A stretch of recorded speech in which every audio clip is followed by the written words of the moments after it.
Did he quit Albion Online? Oh, yes. You guys, oh, you're comedians. You're so funny. You know what, I'm going to say that later on. I'm going to start laughing halfway through the stream, and you are going to know that's the joke that did it.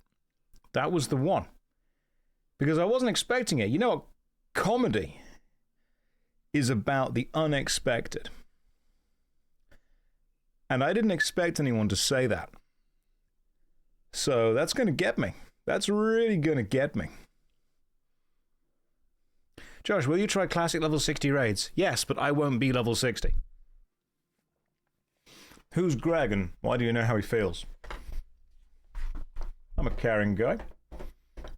You've got to give the homies a kiss goodnight every now and again. Quest for the Ashbringer made it to 35. Congrats. Got Herod's Shoulder. Well done. Herod's Shoulder is a good thing. Did I quit your mum? No, she's in the basement still. Don't worry. Right.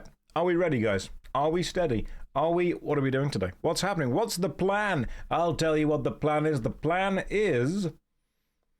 I was going to buy my tank spec, but I don't think I want to buy it yet.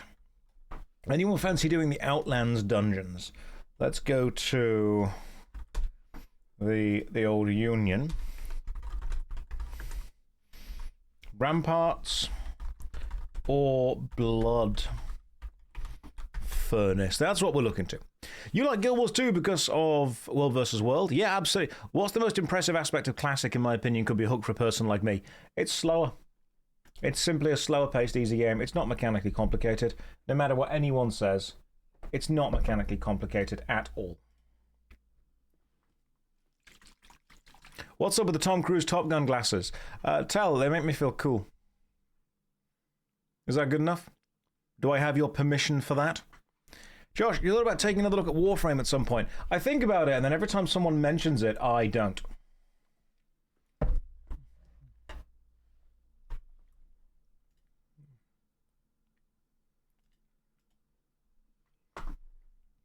Raziel wants to do DPS, that's fine. Early start to the 30-minute loop, don't you worry.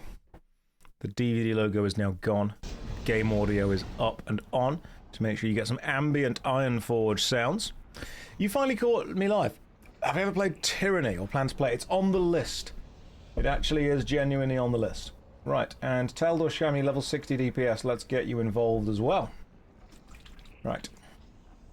Didn't MetaStrife upload videos where he was a level 43 in Blackrock Depth just last night? That's the Says channel. That's the Says channel. Clips of the streams.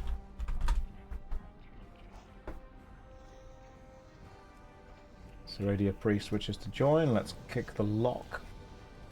Right, and now I think we just need a tank. Right. Who fancies tanking? Well, Josh is back. I was gone for 2 days. Literally 2 days. Yeah, you know what, guys? This is what this is. This is my trick to win the Albion Online Crucible event. Nobody will expect me to attack through Outland. Yeah, nobody expects that, do they? This is going to be a completely new thing for them. They'll be like, while they're all playing through Albion and Fort Sterling, I'm like, boom, portaling. Straight in. Straight in, that's my plan. Okay, cool.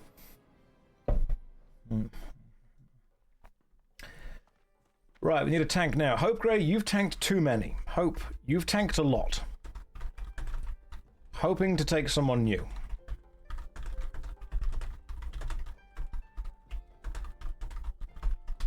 That's the plan. Right, who else wishes to join? Do we have any other tanks online right now? If not, I will learn to tank. I want a new innocent tank. People have been messaging me saying, hey, the same people go to dungeons repeatedly, and I'm like, you know what, yeah, that's true, that shouldn't happen. I don't want people to feel like I'm picking favorites. I want everyone to be able to feel that they get a chance to play with me. Don't clip that. That's not a good clip. I don't want that to exist. But you get the idea, the vibe, the general idea. I mean, I don't know if I could tank. I've not got a tank spec. I'm not built for it. I'm not ready. I don't want people to feel like I've got favourites. Not that you don't have favourites, just that you're not picking them. Absolutely, you know, some of you I just can't stand. Some of you are like, you guys are the worst. But I will fine, make him tank, it is time. Let him pug to make sure he doesn't pick favourites. No, okay, you know what, fine. Fine. Where do I put... Because I bought my tank spec. Look, secondary talents, it's there. See? It's straight up there. If I tank, will you keep me alive? That's the question.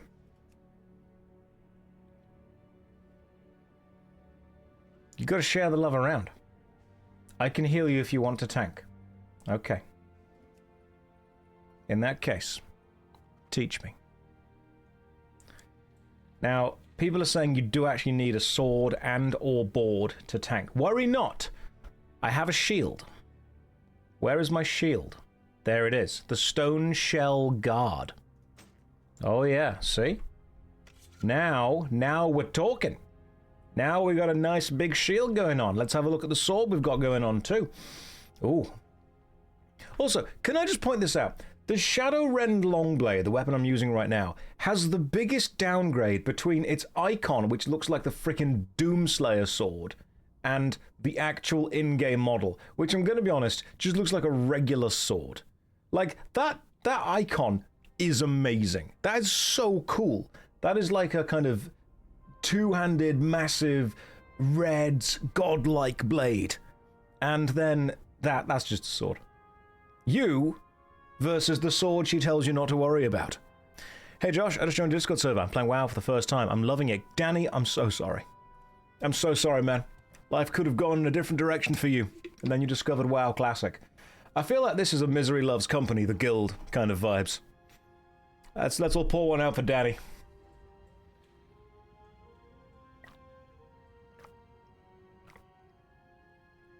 Sorry, Danny.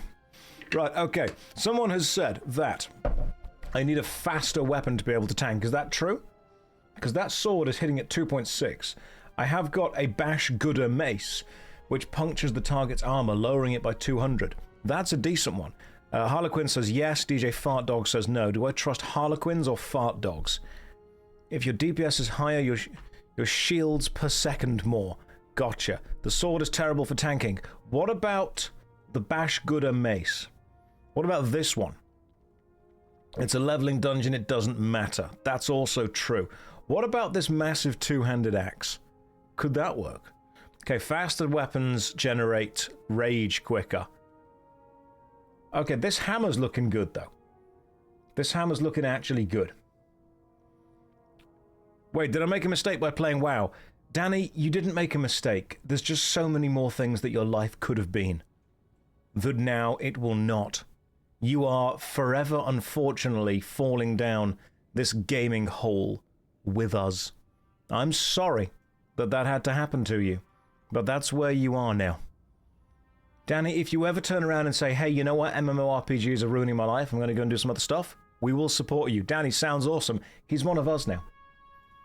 He's one of us. And Rad says I want a thing called the Sun Eater.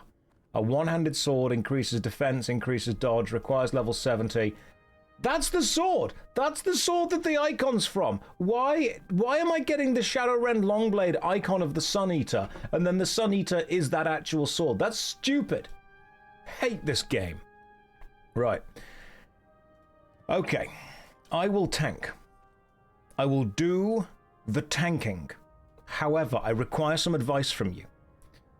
Is the Dalren Sacred Charge? No, it's not fast enough. We also need one more DPS, possibly. Okay. If you need DPS, I'm free. I'm trying to take new people. I want to take new people. Anyone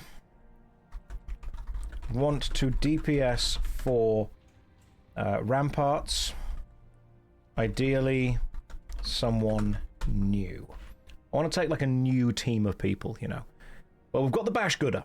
The Bash Gooder is ready and good to go. The question now is, where do we put the talents? Where do the talents go to, guys? Because I've got a secondary talent thing.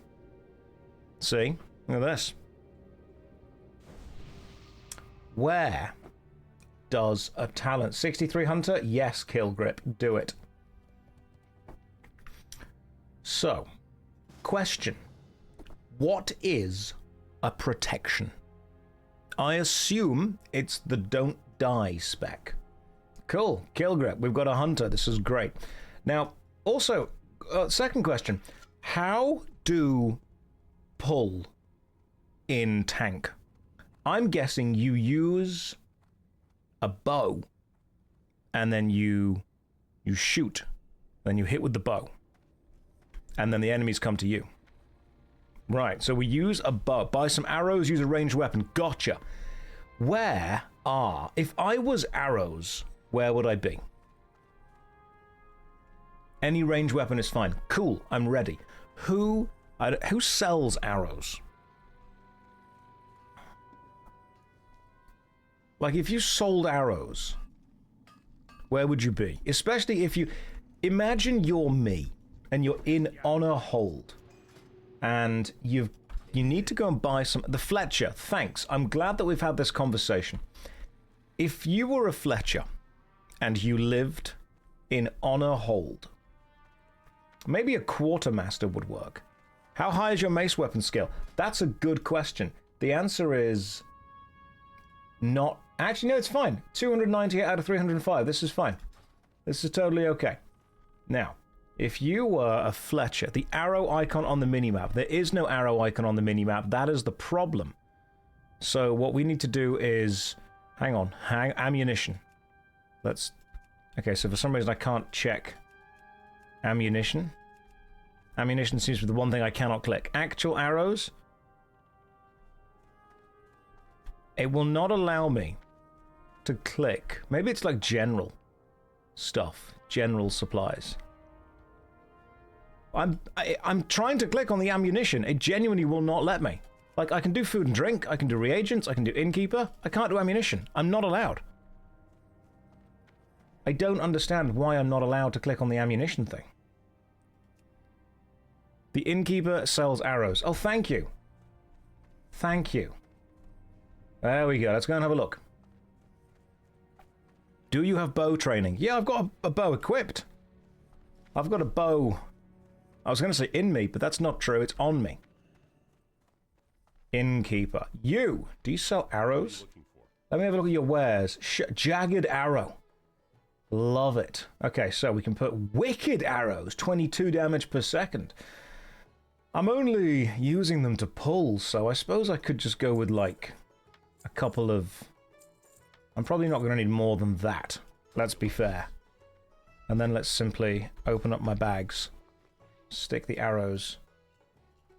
Why? Hang on. Why can I not use these? It's saying... Oh, you have to right-click. You can't actually click and drag for some reason. Right, so arrows are one of the few things that you absolutely 100% have to right-click. You can't click and drag because that's silly. It's wrong. That doesn't work. Right, let's sell some stuff. Hang on, this dude needs to... I want to sell some things to you. Because I've got too much stuff. Like, for example, who needs a crown of the penitent? It's cloth. I don't need that. Wraithplate leggings. Ah, hang on. They're more armor. They're just straight up way more armor. Are the Wraithplate leggings better than the handcrafted Masterplate leggings? If I'm tanking, I think they are. The Blade Master leggings, I think, are way better for DPS, so I'm going to sell those, so I'm not a DPS anymore. I'm embracing my true potential as a tank. I'm learning. I'm becoming whom I was always, I believe, meant to be. Right, have some mushrooms. Have... Oh, I got the Hellreaver, by the way, as well. I got the cool Hellreaver sword, so that's nice. Don't know if you guys know what that is, but that's that thingy. It looks badass, looks really cool. Bloody Lance Gaming, this should be a decent protection build, and then I assume that you sent me some... I'm going to guess you put a link in the chat right there. Can't read links. Can't read links, got a vendetta against Legend of Zelda. What I will do is continue to move stuff around in my inventory to make it look even messier. And then I will equip these things, which should give me more armor. Right, way more armor. Like hundreds more armor. Stamina, parry. Cool. Okay. So that's all good and sorted. I'm looking decent. I've got my little hammer going on. I've got my little bow ready to pull. Now, what I need is some talents, and also I'm going to assume something here. I'm going to assume that when you're tanking, you fight on defensive stance, which decreases your damage taken and increases your threat generated. I'm guessing that's what happens. I know, right. Just bear with me. Bear with me. And after we have done this, I now wish to put talents into things. Yes, cuss threat. So, talk me through talents. Let's go. Improve Blood Rage, Tactical Mastery, or Anticipation. Tactical Mastery. Retain up to 5 rage points when you change stances. Greatly increases the threat generated by your Bloodthirst and Mortal Strike in defensive stance. I'm not going to be swapping stances much.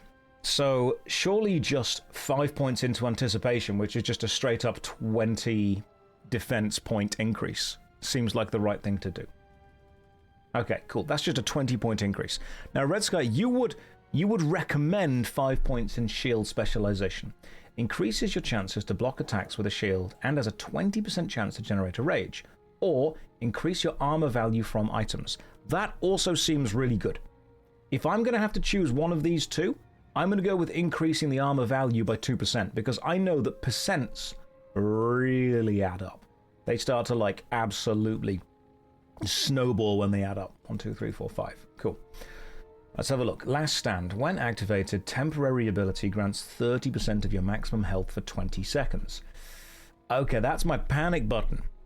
That's the panic button right there. Improved shield block. Allows your shield ability to block an additional attack. Oh, okay, god, yeah, that's great. So that's super important, which means that I need rank 5 in shield specialization because you want improved shield block. Gives you a revenge ability, 15% chance to stun. No, not as important. Increase the threat generated by your attacks while in defensive stance and expertise by 2. That sounds good. That makes shield do more shield. So I'm guessing that I want that. More shield per shield, which I think is good. So we go with 5 points in shield specialization. 1, 2, 3, 4, 5. Now my shield is more shielding. And after shielding more, we want to shield even more. So improve shield block. Cool. That unlocks the next 3. Improved Sunder Armor. A, B, C. Am I always sundering? Hang on. I might not actually be sundering here. The reason that I might not be sundering is because I'm sure you get a new attack. That was it. Devastate. Okay. Devastate requires 40 points in protection. I can do that. Sunder the target's armor, causing the Sunder armor effect. In addition, causes 50% of weapon damage plus 15% for each application of the Sunder armor. Is that good? So I don't want to be sundering. I want to A, B, C. Always be casting Devastate. That should be the main button right there. And Sarah, you're saying something. Hang on. Josh, I've played dungeons with you on other characters. Would you like a new healer? No, that's fine. That's fine. You've not played on too many. A, B, C. Always be casting Devastate. So I need to get to Devastate. Always be devastating. That's what we need to do. B, C, D. B. You know what? Yeah, regular people operate on A, B, C. Always be sundering. I, however, am one step ahead of you. Therefore, I am one letter ahead of you. I operate on B, C, D. B, casting Devastate. That's just because I'm better than you. I'm one step ahead. Which would be good in every situation except dancing, which gets quite bad. B, C, D. B, casting Devastate.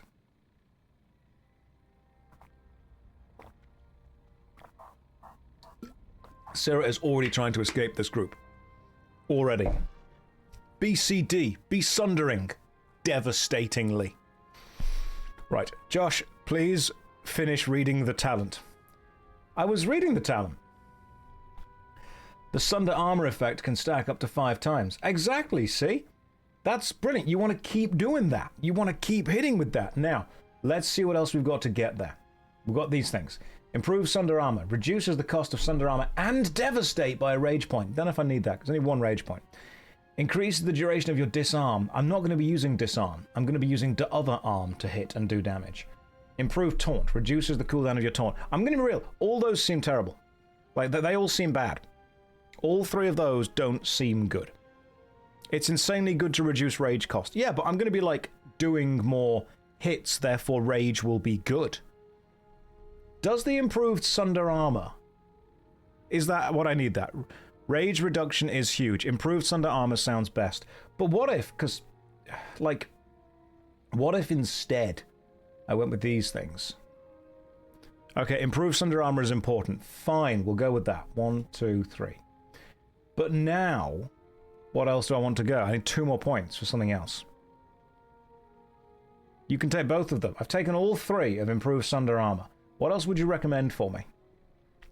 Last Stand? Defiance? Can I get to Defiance? What's that? Increase threat generated by your attacks. Oh, god, yeah, that seems great. Let's just do 3 points into that. Ah, now we have new things. Okay. Improved Shield Wall. Increases the effect of your shield wall by 3 seconds. Well... That could be useful. Concussion Blow. Stuns the opponent for 5 seconds. That could be very good. That's my own personal interrupt. Shield Slam.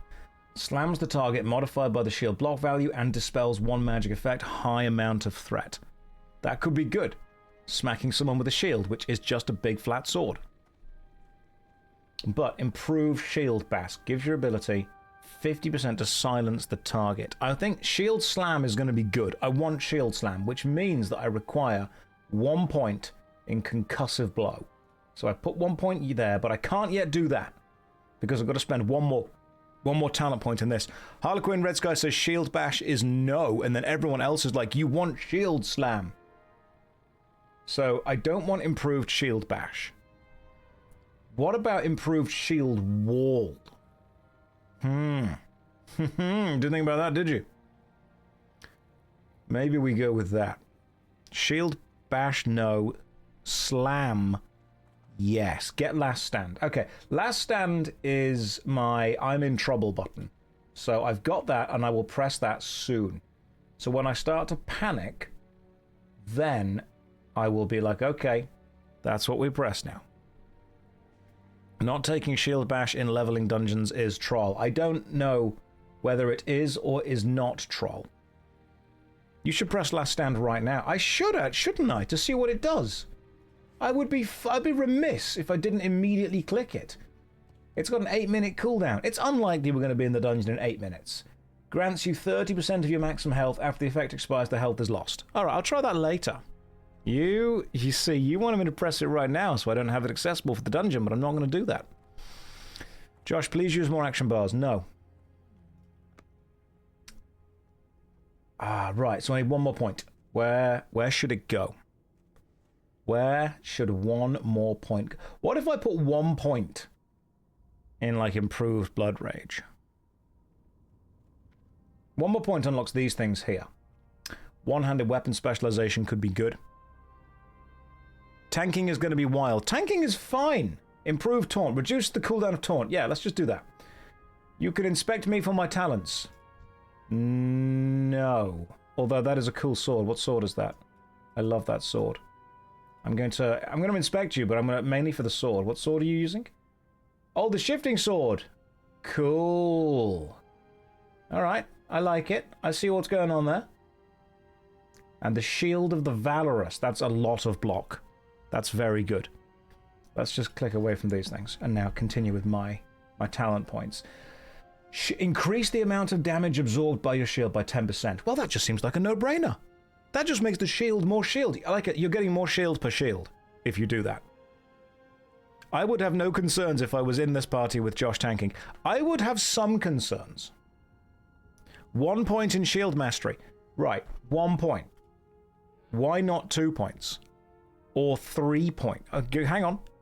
3 points in shield mastery. Increase the amount of damage absorbed by your shield by 20, and then possibly even 30%. I'm going to go with lots more, because it's just 10% extra damage blocked. Yeah, but now it could be 20% extra damage blocked. I think we go with maxing that out, because that does seem useful. One-handed weapon specialization increases physical damage you deal with a one-handed melee weapon by 2%. Do I want that? Because the amount of damage that I do is not necessarily the way that I generate threat. I'm going to generate threat by doing that. Devastate. Devastate seems like you want more shield per shield. Yeah, you do. More damage equals more rage. What if I get more shield and more damage? What if we put all the points into, like, more damage and more shield? Now I unlock these three down here. Shield Slam. Shield Slam seems good. Slam the target with your shield, causing damage modified by the block value, which is currently 31. That's high. And then also dispels one magic effect and causes a high amount of threat. Okay, come on, let's jam.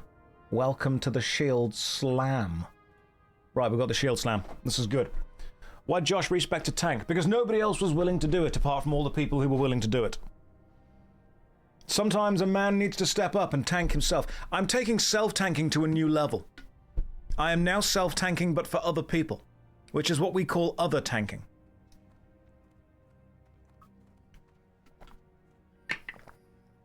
So many backseaters. Blessed. Do it.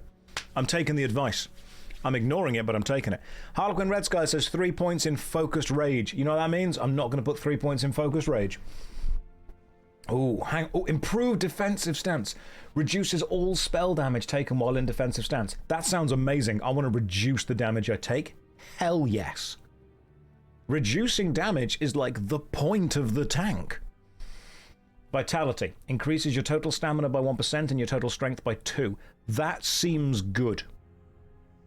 That seems like we should absolutely do that. You don't read spell. Yeah, reduces spell damage taken while in defensive stance. Yeah, because if enemy mages are maging me, they're casting spells. So if I reduce the damage they do, we should be good. Tanks don't need stamina. Serene, tanks obviously need stamina. Look what stamina does. Increases health. Health is like the one resource that matters. Your shield seems small. How do you block big attacks with that? Ah, Ashina, that's a good question. So it is a small shield, which is why I don't hold it close to me. What I do is I walk right up to the enemy and I put the shield in their face. That way, it's a very big shield for them, because it takes up all of their vision. You only need a really big shield if you hold the shield close to you. But if you instead hold the shield close to their enemy, then it looks bigger by comparison. The more aggressively you put the shield in their face, the bigger the shield is to them. Small shields have more parry frames. That's true. If I could parry with just a single pixel, I would do. Vitality. I think vitality is needed, isn't it? That's like super important. Hey Josh, did you quit Albion Online? No, people can play more than one video game.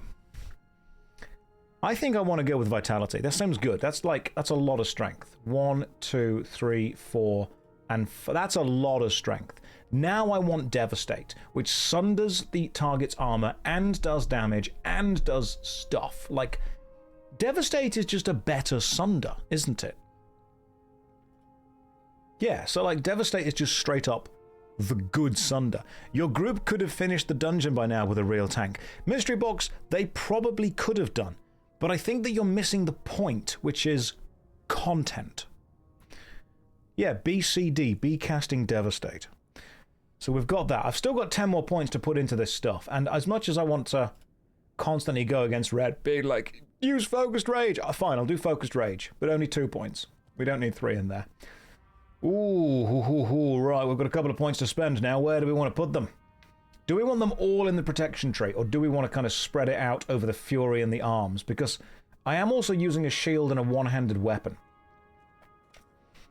Ooh, hang on. What about booming voice? What about increase the area of effect and duration of battle shout, demoralizing shout, and commanding shout? That could be good. But what does arms do? Reduce the cost of heroic strike. Not going to be using it. Increase your parry chance. Hell yeah, that sounds great. Increase the bleed damage done by rend. I think parry is going to be good. Parry seems good because I want to parry things, don't I? What's my chance to parry currently? Defense. My parry chance currently is 7.4.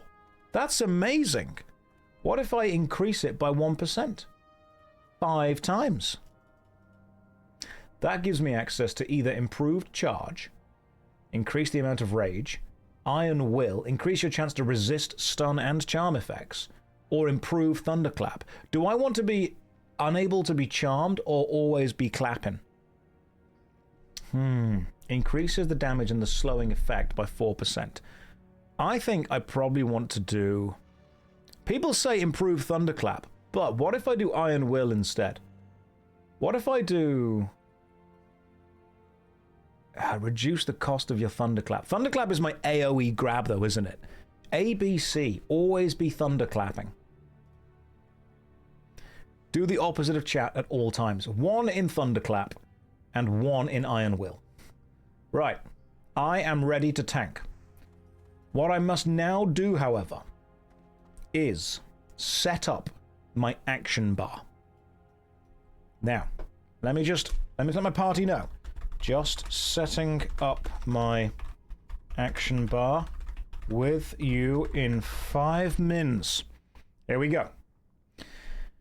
The action bar that I've currently got going on is honestly not correct for tanking, so I'm going to remove everything from it, and we are going to instead be building a little tank bar. Right, here we go. First thing, 1 attack. Very important, you need that.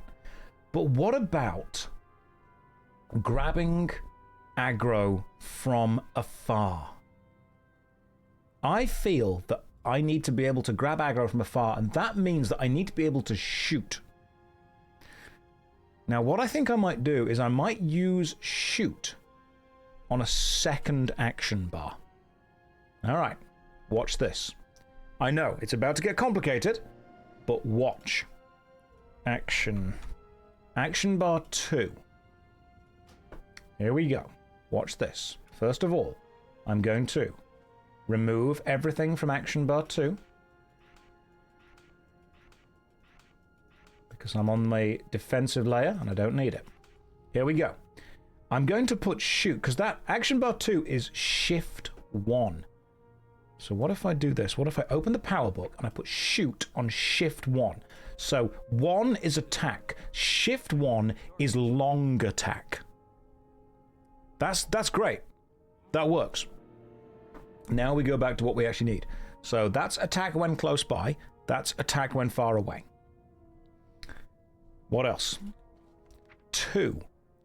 I think my 2 needs to be like devastate, because that was the one that does lots of stuff. You're just constantly devastating. 2 heroic strike. No. I think devastate, because heroic strike is fine. It causes a high amount of threat, but it doesn't do the sunder. So I think devastate goes on 2. Because that's only 10 rage. And now I want like an AoE aggro grab. So I think for the AoE aggro grab, we probably go with... What's the angry everyone gets hit with lightning attack? Thunderclap. Where's Thunderclap? Where is Thunderclap? There it is. Blasts enemies nearby. So Thunderclap's going to be super important, because that is going to get everyone's attention. Now, what else do I need? What's super important? Like, do I need any of these things? Charge? No. Hamstring? Maybe. Maybe. That can go like all the way over there. That's like a possible. Do you need heroic strike as a tank? Here's a question. Josh, if you get really good in WoW, how are we supposed to distinguish between you and Henry Cavill? It's very simple. Just look for the one that is not as good at WoW. Hamstring could be useful as a tank. It could be. You can't use hamstring in defensive stance. It is pointless then.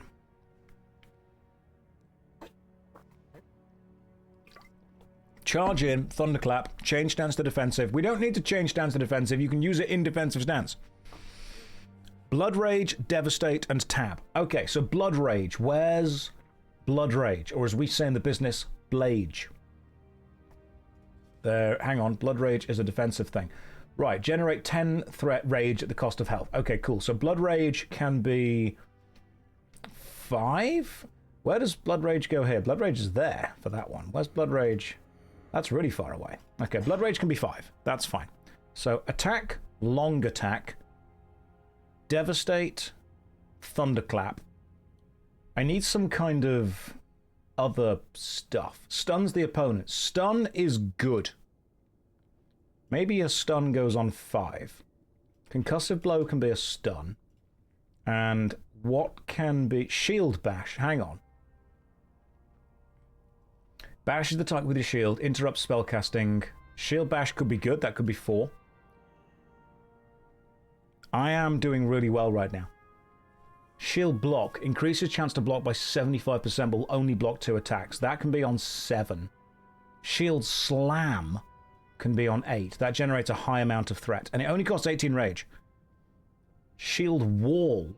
Why not I just put everything called shield on my hotbar and then just press everything? Oh, it's only got a 30-minute cooldown. That's my emergency click. Last stand, that's also an emergency click. That can go over there. Sunder is not important. Taunt might be needed. You also want cleave. Do I, though? Do I need cleave? A sweeping attack that does lots of big cleavy damage. You do. Cleave is an AoE. Yeah, but so is Thunderclap. That causes additional threat. Taunt on 9 isn't going to work. Why not? I can press 9 easily. Thunderclap goes on cooldown. Cleave does not. Fine. Cleave can go there. Which is that button. Maybe instead of that button, Cleave could go on 6. And Blood Rage could go there. Alright, let's see how we're going to do. Taunt on G is the goat because of... Okay, gotcha. I see. G for goat. Put it on G. No, I'm good. Challenging Shout? Don't need it, mate. Which one's Challenging Shout? Challenging Shout is... instantly forces all enemies to attack you for 6 seconds. Cool. What I will do is just leave the spellbook open and cast it from there. Okay, I'm ready. Let's do this. You guys ready? Challenging Shout. It's just going to be straight there. Straight open. Ramparts first.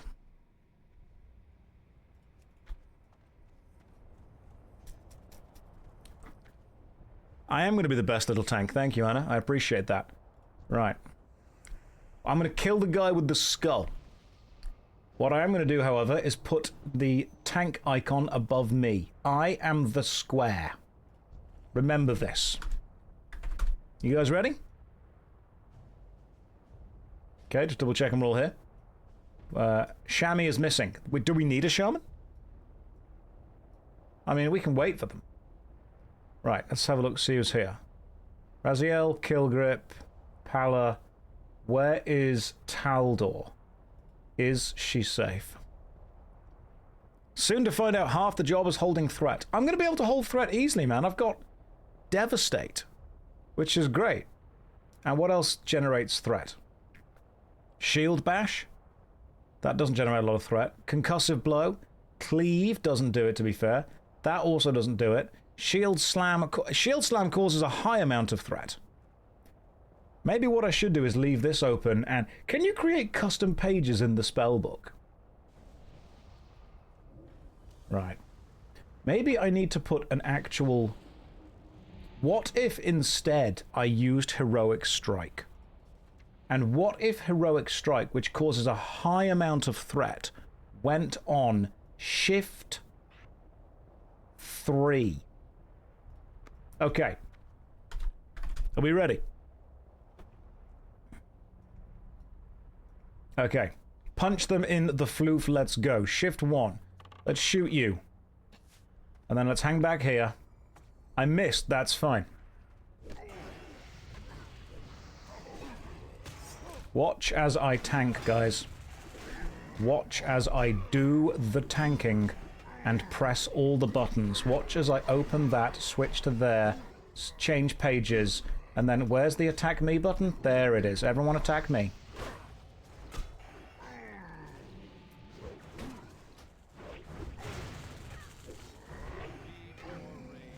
This is going great. It's got a 10-minute cooldown. That's fine. Don't worry. Right, I thought that was the enemy. It's your minion instead. Is everyone alive? Cool. We're all good. I mean, that went well, I think. You can't say that I didn't tank a single thing when I clearly got involved.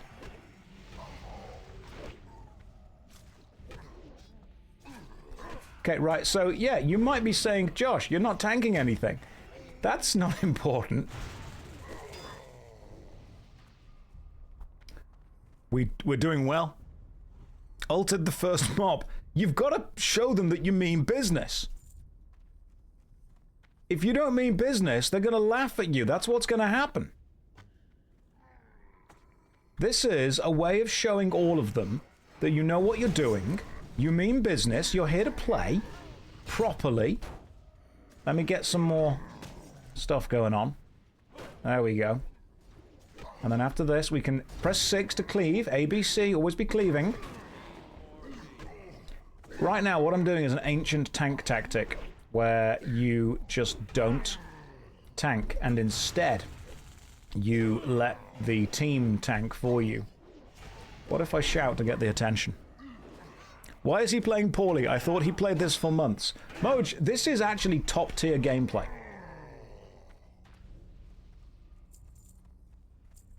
Nice hunter pet tank. Spam Devastate. I could, you know, I'm just gonna spam Devastate from now on. That's my new plan. We're just fully spamming Devastate. I pressed the wrong button. I may have pressed my shield wall 30-minute cooldown. This is fine. Don't worry about it.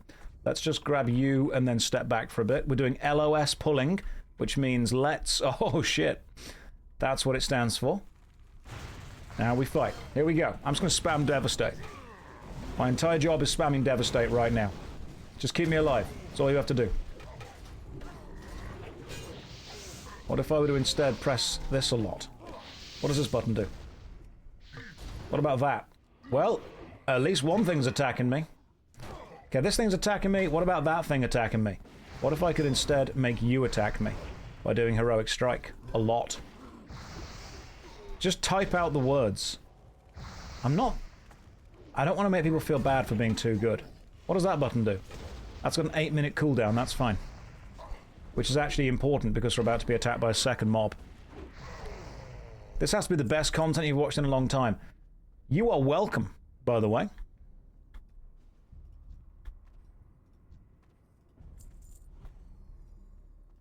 Right, we're going to line of sight these guys over here by doing this. Watch this. You guys ready? Okay. We're going to shift 1 to shoot them. Then we pull back. And then after pulling back, I put an E on you. We attack. Pull all the way back. Then we do a big slam. And then we do lots of devastating. Now, some people will say that Paladin tanks are better. Those people are wrong. Because Paladin tanks only let themselves get hit. Which is selfish of the Paladin tank. Josh is gaming. I'm wearing my gaming jumper. Yes. Paladin tanks are better at AoE aggro but have less survivability. I think I've got a lot of survivability. I'm just going to wait for Taldor Shami to get their mana back and then we will carry on. The selfless act. Good tanking is about resource management. And my party's health are my resource. So by letting the party take damage, what I am doing is mitigating the damage I am taking, which is the job of the tank. Damage mitigation is important here. Who's healing? Just double checking. Oh, it's Priest. Priest, how you doing? You don't need to wait for me, Josh. Okay, you've got mana regeneration based on damage you deal. Ah, okay, cool. In that case, right, we're going for these guys next. Is the neckbeard gone? No. No, the neckbeard remains. I know why I wasn't tanking very well. I forgot to have my shield out. That was the issue. Right. Guys, run back. Run back. We're doing good. There we go. Now we want to stand by this.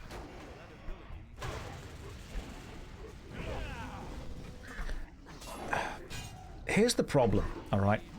From what I can tell, warrior tanks are really good at tanking one thing. But I don't know if you've noticed this. The enemy sometimes, and I think this is unfair to be honest, they sometimes attack in groups.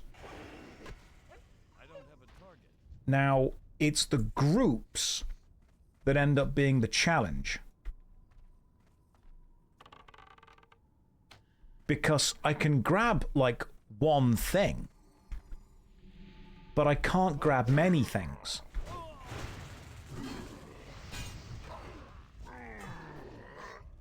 What if I cleave? What if I A, B, C? Always be casting cleave. You attack me. How are you too far away to be shouted at? Right, here we go. This is good. Now we're doing good. This guy's on me. That guy's not on me. I will use Heroic Strike to get him onto me. If you have an enemy on you, run up to me. That way we can both be attacked together. The old advice is if you're being attacked, run to the tank. And that advice is given because then you and the tank can die together. Shield Slam instead of Bash. Right, I've got them both. I've got Shield Block, Shield Slam. Oh, hang on. Shield Bash. I probably should have put that on, shouldn't I? Shield Bash. That's the one. Hang on, no, that's there. That's 4. That's there. I've got that. I've got Shield, Shield, and Shield. All the shield abilities are on the bar. Okay, now this is a problem. Because, I mean, the way we're going to deal with it is like this. I'm going to shoot that and then run backwards. And then I'm going to put the symbol on this guy. There we go. Let's press U and then U. Then let's press U. I feel that paladins are good at holding lots of aggro.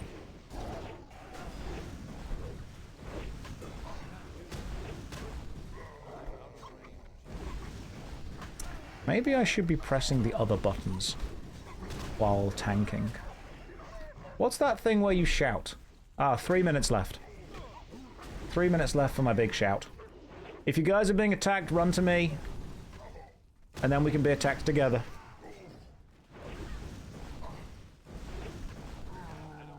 Bone Chewer Shoulder Guards of the Hierophant.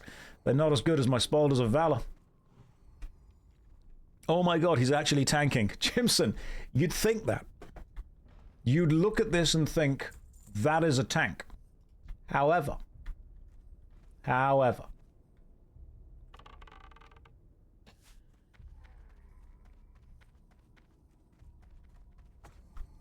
we are line of sight pulling everything, by the way. How are you not even attacking me at this point? Oh, I've been feared. That's a problem. Forgot that you can't be feared if you are using the don't be feared stance in Berserker.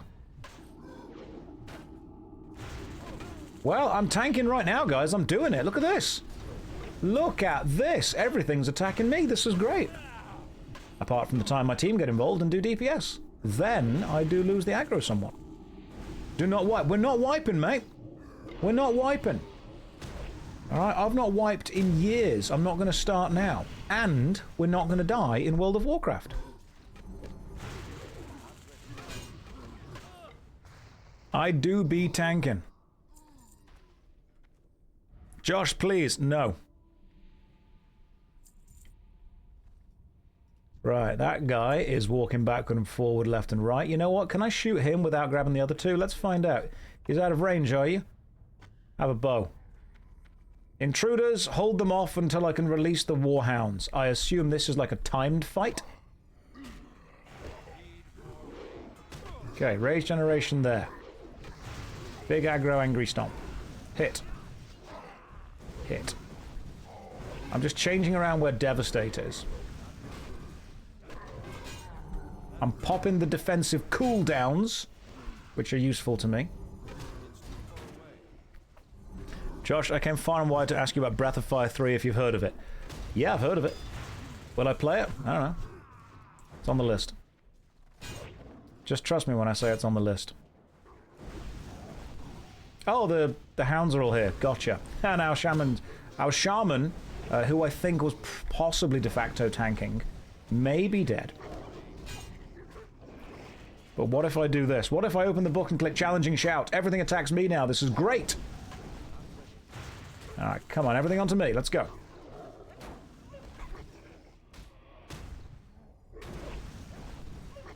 That went fine.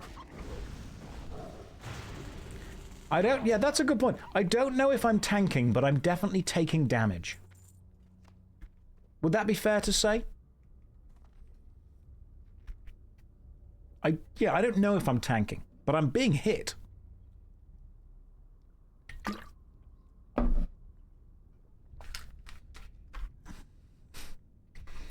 I was hitting the wrong mob. My bad, Josh. That's fine, Taldor. Not all of us are as skilled a tank as I am.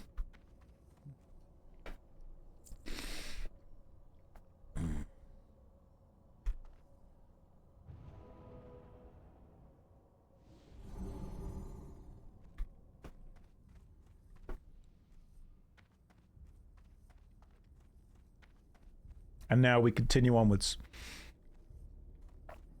Oh, hang on. Right. So there are wandering mobs, patrols, if you will. We like to call them mob trolls. And we wait until they get really close, and then we shoot them. And we effectively pull them on their own. Like this. So which skills should I be using more of? 7 or 8? You attack me. There we go. Or just all of them. Just every skill. I should be using every skill more. 8. Right, 8 is the... Oh, causes a high amount of threat. Gotcha. Alright, so I want to be causing a high amount of threat, because threat is good. It's too far away. Right, we're going to grab you, and then we're going to pull back. Everything is pulled back because of mobs. We pull back to here, and then we use what I call LOS, which means let make sure they can't see you. Then after doing that, you get everyone down. DPS, just attack whatever you want, to be honest. Yeah, at this point, DPS, just do what you need doing. Just do the needful.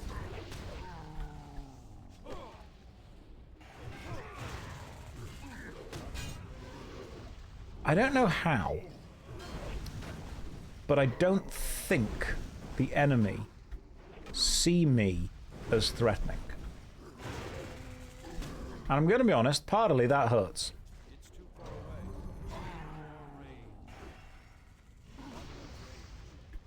away. Like, I shouldn't need to chase you. You should be chasing me. Good job, guys.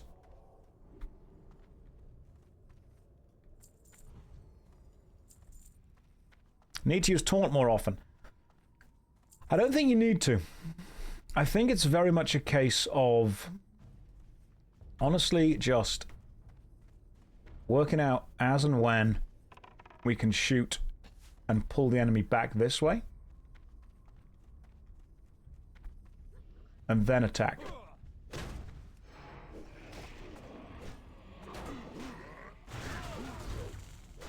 I do need more AoE aggro grabbing abilities.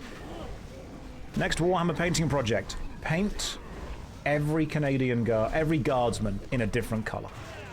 That's your project. If you get enemies on you, bring them over to me and I'll see what I can do. And by that, I mean I'll stand here and hit one thing.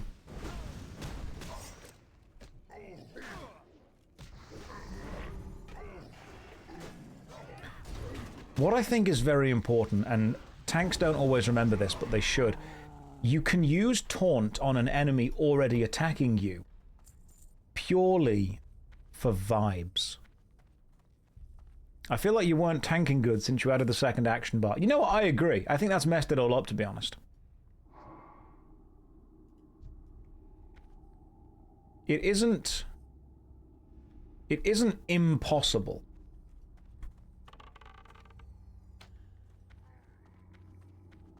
Oh, well, we've pulled both. That's fine. Let's just pull back to here quite a bit.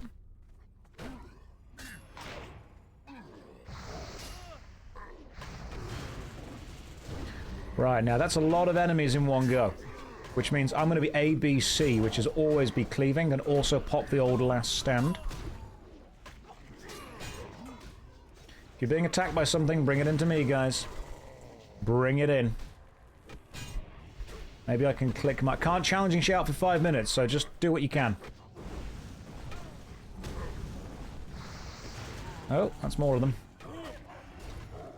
I'm pressing buttons. Tanking seems to be about being hit. Are you with me so far?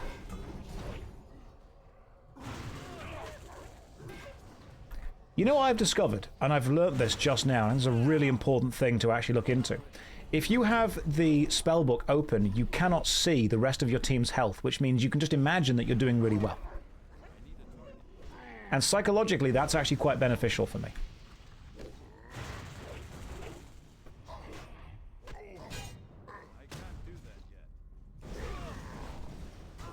This is great. This is so much easier. If I just assume... Okay, the paladin's dead. But apart from that, we survived. You can move the party frames. Why would I want to? I just told you it's good to not see them. Gauntlets of Defense. The game is trying to tell me something. Increases your defense rating by 27 and gives you just straight up more armor. Right, the game is like, Josh, you need this. You're not doing well. The thing is, I don't think they're as good as my Gauntlets of Valor, which are giving me plus 200 armor and more attack. I'm going to keep with this. I don't need those. Demoralizing Shout is a good AoE threat ability. Can I use Demoralizing Shout in defensive stance? I don't think you can. Where is it? It's there. Ah, you can actually. Does Demoralizing Shout generate aggro? I'm going to put Demoralizing Shout on Shift 5. You know, no, I don't need a Shift 5. I should take something else off the bar. What am I not using? I'm not using... No, it can stay on Shift 5. Okay, let's keep going. Even if it does not, you should use it. Okay, gotcha, because it's good and useful. Right, the enemy are over there. We want to pull these guys first. So I want to try... I want to wait for that dude to walk away. When he's gone away, we're pulling these guys. That's my plan. Alright, once he's over there, we grab these guys. The boss path's around the barrels, so I do not want to be drawing the boss with everyone else.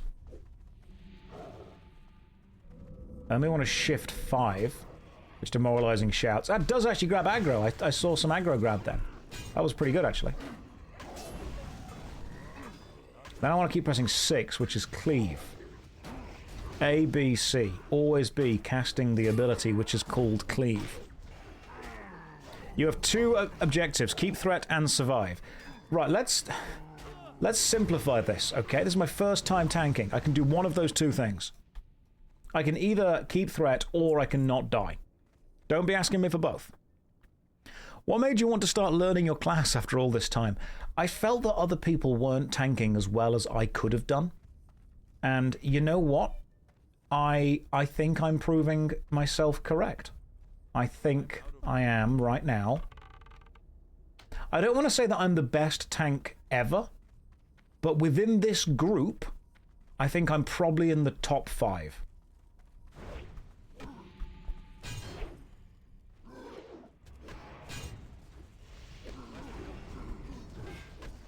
I could be the best tank in the EU, that's the point. I don't know.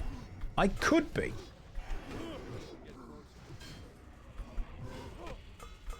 What I have learned is that tank damage is not very high. You would say top 7 since you've got 2 pets in the group. That's fair. I'll give you that. That was a clutch thunderclap right there. Now, we do not want to pull the boss until we have pulled everything else first. So we hang back until the boss goes that away. Then we run in. Did I see the guild did a 20-man Zul Grublin? I did not. So I think my issue so far is warrior tanks do not seem to have good AoE aggro grabbing. Right, what if I were to grab these guys? Can I grab these guys without grabbing the others? Let's find out. Let's line of sight these guys. You know what? Turns out, yes, we can. What if we pull them this way? Yeah, there we go. Lovely.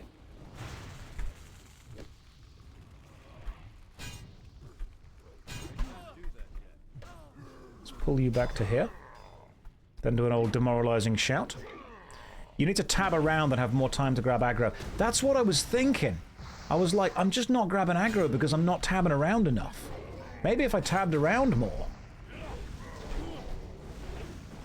I don't know how, but this is somehow the healer's fault. Once you stop backpedaling, you'll be a pro. Backpedaling is the sign of a good tank. Because you don't always want to be going forward. You want to... Not our healer. No, not you. You're doing great. Other healers. The sign of a good tank is that sometimes you want to be going backwards, because backwards is just the forwards of the other way. And only when you learn that do you actually truly understand battlefield mastery.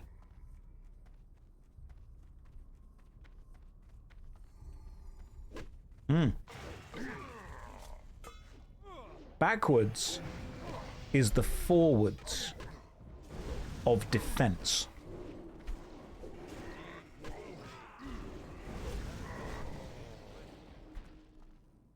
I am not retreating. I am advancing toward a different enemy. Now, question. Do we have to grab the dogs before we grab the boss, or can we grab the boss first? I think if we grab the boss, do the dogs also aggro? That's the question. Ads will heal if we leave them. Okay, gotcha. Am I related to Sun Tzu? I could write The Art of War 2. Alright, here we go, guys. Let's go. I'm gonna enjoy this. Kill this guy first. Let's go.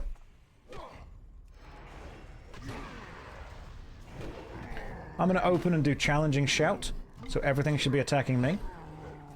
And it's very important that this boss attacks me. The healer's dead. That's fine. Don't worry. I'm going to keep this book open, because that way I don't see if I'm dying or not.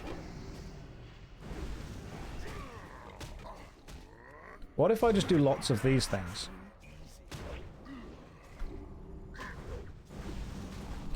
What if I just do a huge amount of devastates?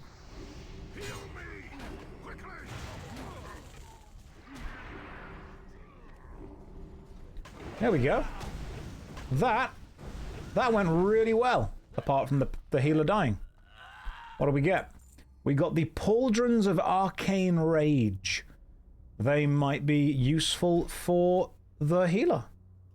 We survived, which is pretty good. I don't need those.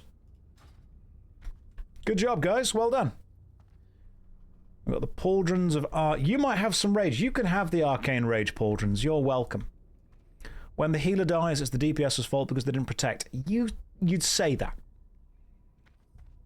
I have 2 jobs. Keep my team alive and keep me alive.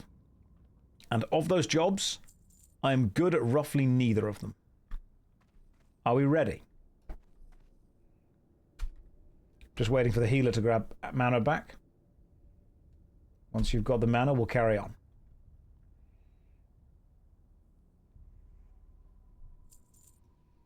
Just waiting on mana.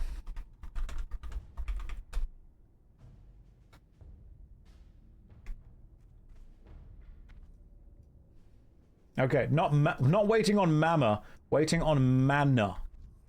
Right, ready? You guys good? Are you guys good? Once everyone is ready, yes. Well, 2 people have said ready, that's enough for me.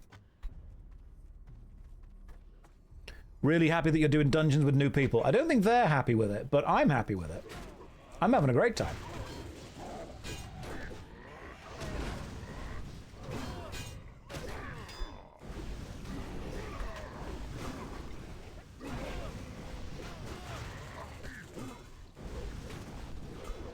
So what I'm doing now is tabbing through the enemies and pressing lots of attacks.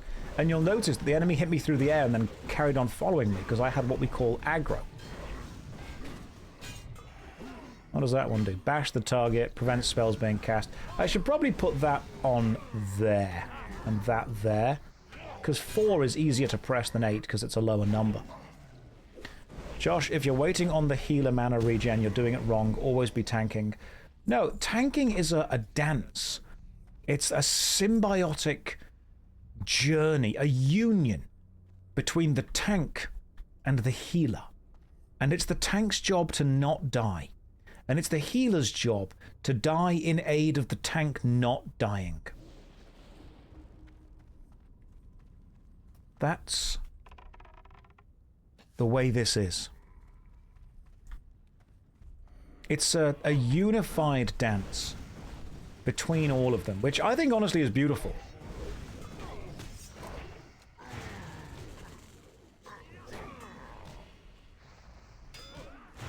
Like, you'll notice that one of the enemies have lost aggro, but I can just shout at it and it will still ignore me. Because the hunter pet is so damn good at getting aggro. A healer with a blue bar is an inefficient warrior. Exactly. Healers, blue bars are actually a healer's happiness meter. The more full the blue bar is, the less happy they are.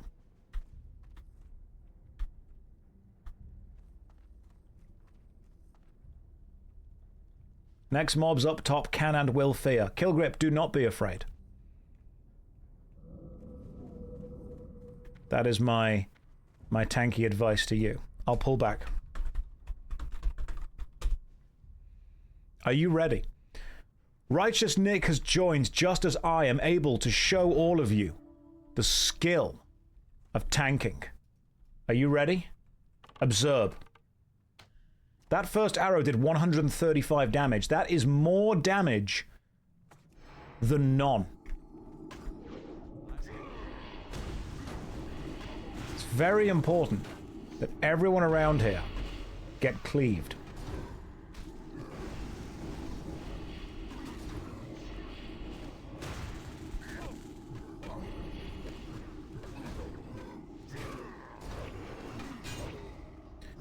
DPS, I do not care which enemy you focus on, just focus on one of them. And we're all good. What if I were to press 4, though? Just consider it. Just consider what would happen if I press 4.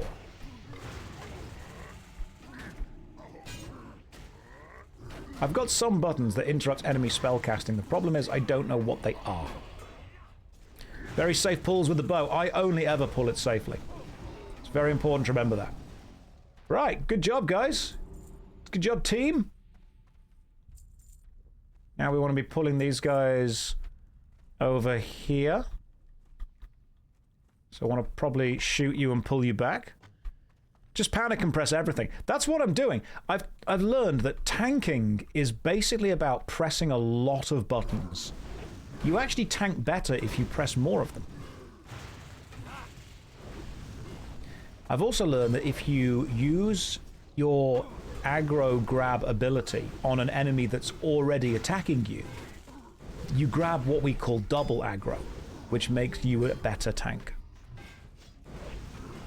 I just think it's a shame that there's no way to find out what these abilities do, and you have to just kind of go off vibes.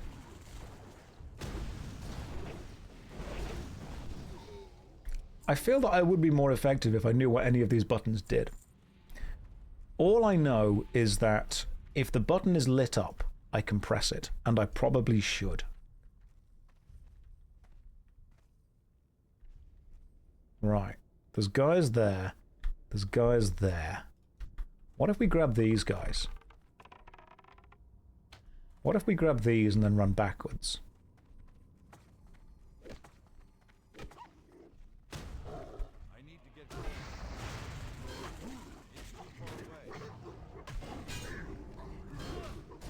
What if I ABC, or always be cleaving? Josh, I don't understand in English the deep... I would explain something. What does something about having provenance in it? Talking about AI.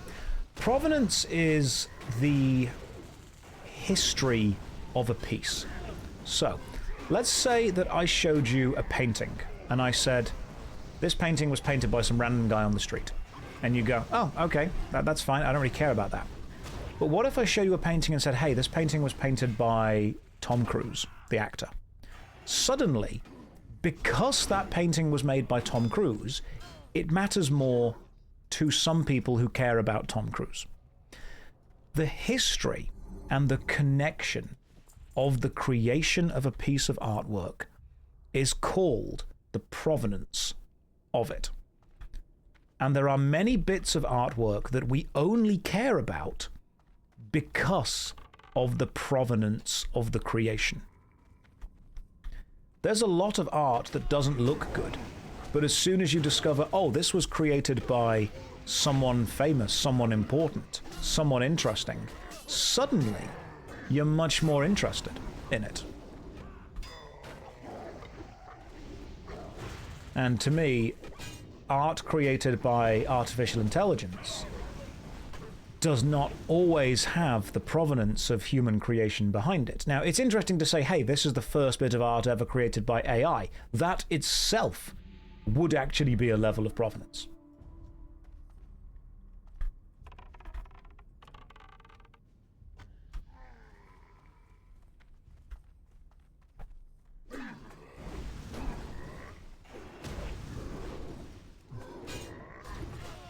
Just pressing lots of buttons and tanking, hang on. Let me just keep pressing buttons and tanking.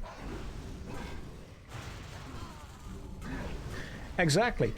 I mean, think about this. Think about video games that don't sell very well, and then suddenly the company that made the game makes an absolutely incredible best-selling game, and people suddenly care about their old games. Even though they aren't very good, they care about them because of the company they're connected to. That is the level of the provenance. Nexus Strider leg wraps of intellect. Do they look good? They look fine, but I don't need them because I'm not smart.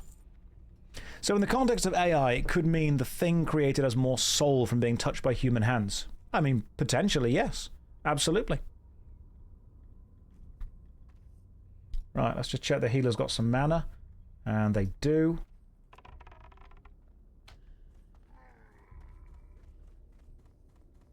What I am learning about tanking is it's mostly about running backwards.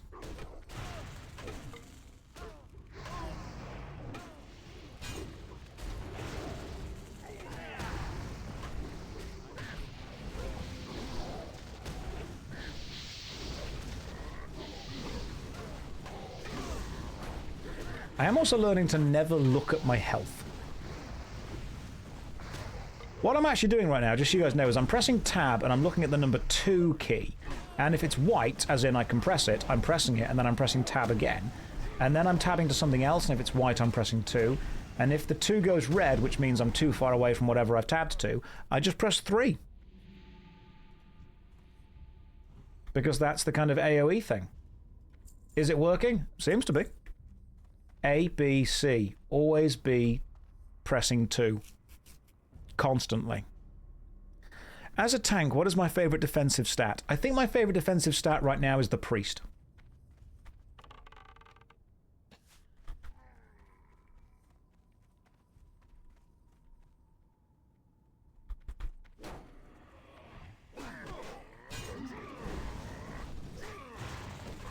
Yeah, my favorite defense is the amount of mana the healer currently has. Everything beyond that, honestly, purely just theoretical.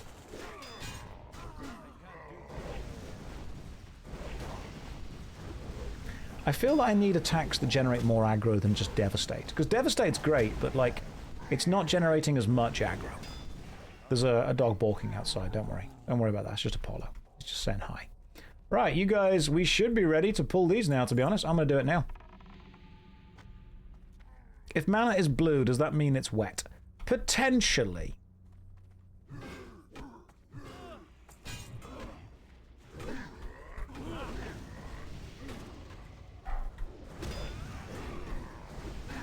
Let me just shout. And then de-aggro everything. If you're being attacked by something, just run closer to me and then we can be attacked by things together. You went on a long walk and you came back and we're not at the second boss yet. Yeah, but you know what we've not done, Techless? We've not died. We've not... So far, it's been a smooth run. I think you very much... Honestly, I think you guys misunderestimated me. Do I have revenge? No, I don't need it. I'm not really seeking vengeance. I don't think it's important to do. So where would... If you had revenge, where would it be? No, I don't have revenge. It's not important to do. I'm going to grab you and pull you back here. See if I can line of sight you all this way. Now we can. Okay, cool. Now we're far from the boss. Perfect. This is perfect. And Flicker says, you look like you had a binge. In what way?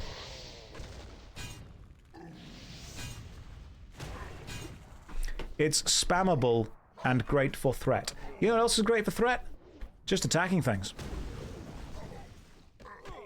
Beautiful.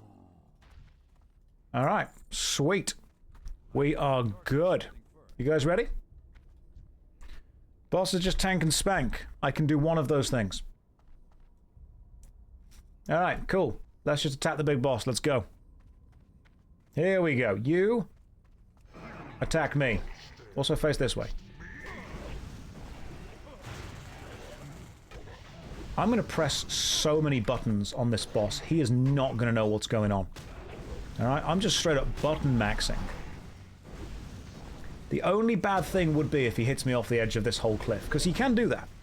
Like, if he hits me off the cliff, I'll feel foolish, to be honest. I'm going to button mog this guy. Can you guys just see how many buttons I'm pressing right now?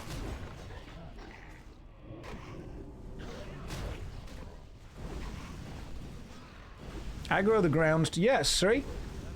If I get hit up into the air, all I'm doing is air aggroing.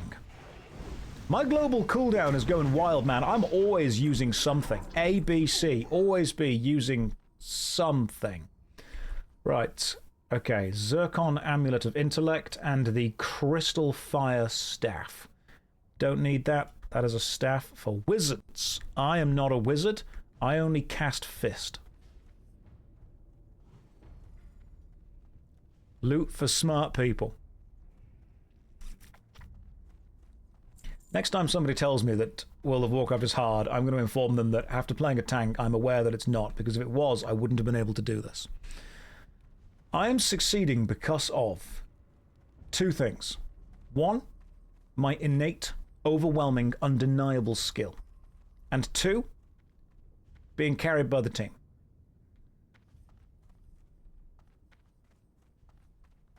Right, there's a chest over there. Go and grab it.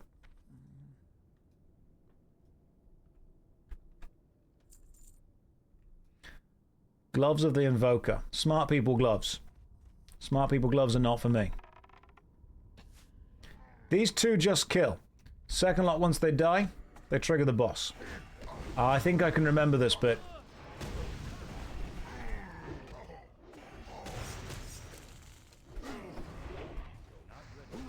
I'm learning what I'm doing now. You always see my shorts on YouTube. Good, Jake. That means my bribes are getting to the right people.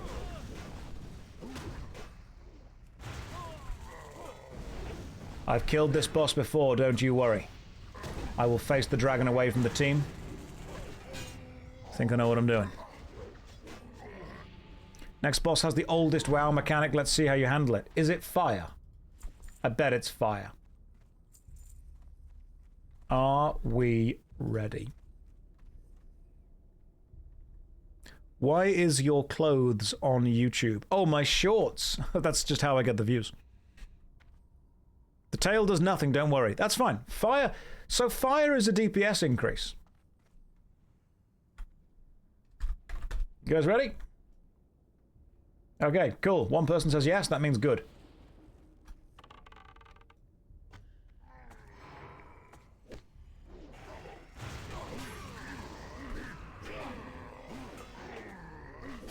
I kind of wish that the enemies would attack me, seeing as that does seem to be my purpose being here. If you stand in the fire, you do more DPS because your sword catches fire. Let's go, guys. Watch and learn. Your people will kneel to my lord. Your time is running out. A, B, C. Always B, casting Devastate. A, B, C, D. Always B, devastating. I mean, that was pretty fast. Yo, attack me. Don't stand in the fire. Press that button, press that button. Oh, that was close. That was very close.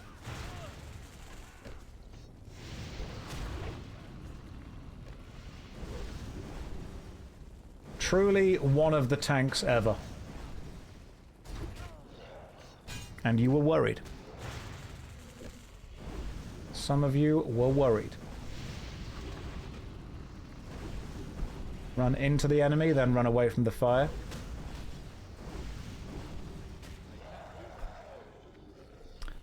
I think you'll find that's how you do it. And now we get some loot. Now, do I need the Hell Reaver? No, I don't. I've already got it. We got the Witching Band. This is some good casting loot right here. Don't need. The Shifting Sash of Midnight. Agility, stamina, increase attack power by 28. That was pretty good. That would be... okay, cool. Increase attack power. That'll be good for a DPS. Is that better than my belt currently? Belt of Valor. No. Mine's attack power by 40.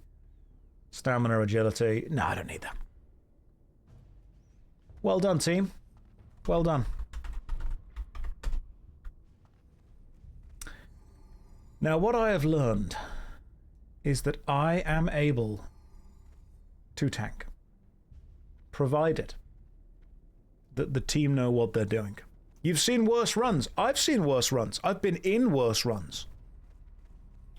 I think the problem with the warrior tank is that I'm the one playing it. Beyond that, it seems like a fine tank. Josh, after TBC, would you like to see Era server of Progress 2? I mean, not really. I would like to just carry on playing the regular server that I'm playing now.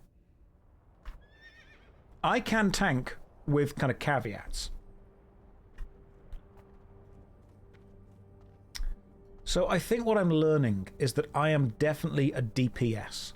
Or if I'm going to tank, I would go Paladin. Warrior is a good tank if you are willing to press the buttons. Tanking is also difficult while streaming. I need a stream class that I just don't pay any attention to. At all. And I think so far the easiest class to not pay attention to is either Mage or Warlock. Right. Thank you, guys. Guys, you were incredible. You know what I'm going to do? I'm going to go and level the Warlock. Because the Warlock needs to press roughly one button. I'm going to leave the party. It was a flawless run. I'm going to log out. And I'm going to change to the Warlock. Because the Warlock has one button. Shadow Bolt. The Warlock is not one button. Zach, let me show you. Come with me. Let me teach you. Let me learn you a thing. As people said to me once. A, B, C. Always be shadow bolting.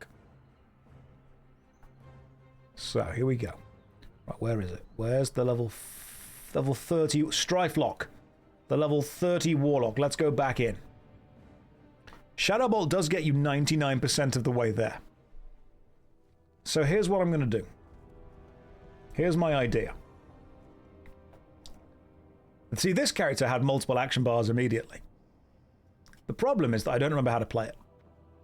Josh, do I only play humans? No, occasionally if I'm feeling particularly nasty, I'll play with a Draenei or a Night Elf. Right, now what was I doing? Alright, I need to learn how to do this. Again. I'm level 30. What does that mean I can do? Dungeons, level 30.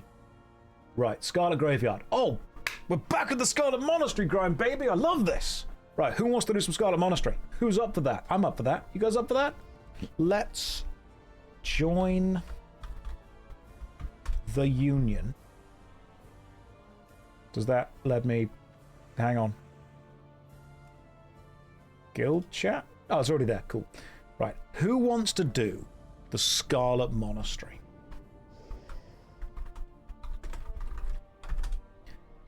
I can deeps it.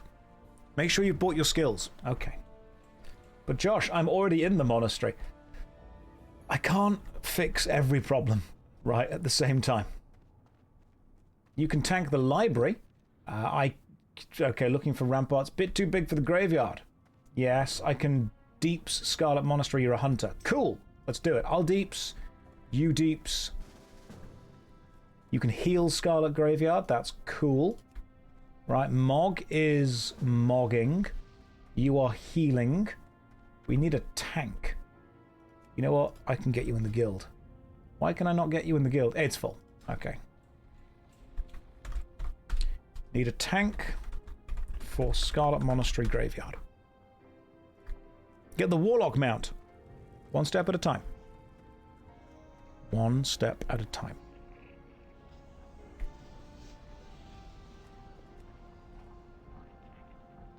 Why can't I see the private messages? I'll tank, says Davy Cakes. I'll tank for you.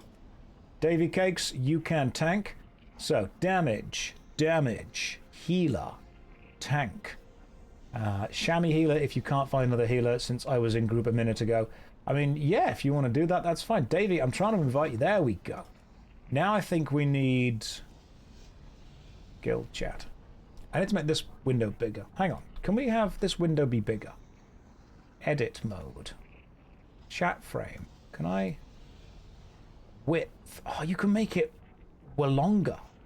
That's cool. Right, we've made that wider. And then we save. And that gets me... Then I can see all the tabs. Oh, this is great. This is so good. Have I played Gnome or Dwarf yet? I played Gnome and realized I hated them very quickly. Private. I somehow an officer in the board. Would you like me to help with the invites here? I'm Bobriz in the board. I mean, yeah, we could look into that. Paladin here can come to the dungeon. Jill, why not? Get involved. Let's do this. Right. Okay. Right. Okay. Who knows the SM Graveyard dungeon? Who doesn't know it? Because if you guys don't know it, then it's, you know, we're going to be in trouble. I assume everyone knows it.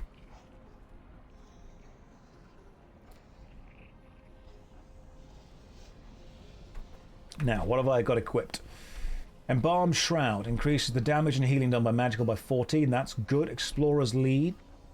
Death Speaker Mantle. Smart Cloak. I know it. I've run it. I know it. DPS with off-hill roll. Fine for me to fill. Yeah, probably fine. Oh, we're not going meta with this. Guild Tabard. The Bracers. Okay, cool. I've got some good stuff going on. Got some real good stuff. The Rod of the Sleepwalker from Black Fathom Deeps.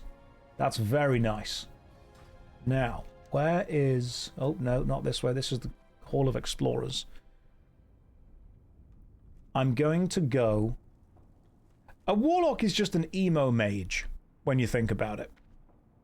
A Warlock is a mage that once listens to the Rasmus. A Warlock is a mage whom... when they were a young boy, their father did indeed take them into the city to see a marching band. Right, Warlock Trainer. Oh god, it's a gnome. I've got no self-respect. Right, teach me. Oh, I've got loads of stuff to learn. Teach me the Curse of Weakness, the Curse of Recklessness, teach me everything else. Teach me Health Funnel. What is that? Health Funnel gives 12 health to the caster's pet. What a stupid idea. Let's train everything else. Subjugate Demon, just in case. Right, where's... Right, I've got an idea. I've got an idea, and it might not work. But here's what we're going to do. I'm going to go to my second action bar. And on my second action bar, I'm going to put Shadow Bolt rank 5 on 2. And then I'm going to put Use Wand on 1. And that is the build.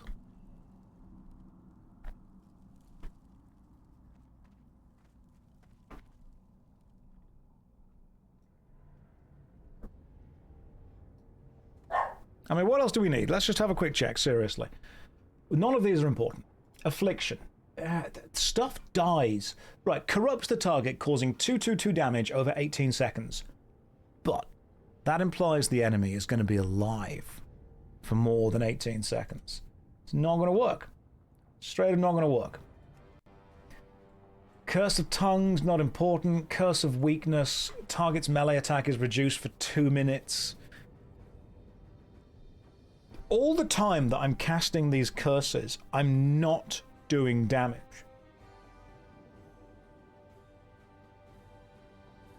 Demonology I probably do need at some point. Right, how do I make a soul shard again? That's a thing I have to do, isn't it? I have to make a soul shard somehow. Oh, I can summon my Fellsteed as well, which is cool. Alright, cool. I've got the Warlock horse, which looks pretty badass, to be honest. Destruction, that's everything. Hellfire, Rain of Fire, Searing Pain, Shadow Bolt. Is Rain of Fire important? You know what, yeah, I'll put that there just in case. That's damage. Rain of Fire seems to be damage. What do I need in order to create soul shards? How does a soul shard drain soul? That would make sense. Drain soul. Okay, causing damage. If the target dies, you make a special magical stone. So that can be drain soul right there. And then after draining soul is when you make magical cookies, isn't it? Where's the magical cookies? Soul stone and health stone. Right, so the soul stone is when someone dies, you get them back up. And the cookies are eat this before you die. Use drain soul rank 1. Why? Is it because it does the same thing but costs less? That's 125 mana, that is 55 mana. And the enemy are dying anyway because my team are killing them. That's great. Okay. A, B, C. Always be soul draining.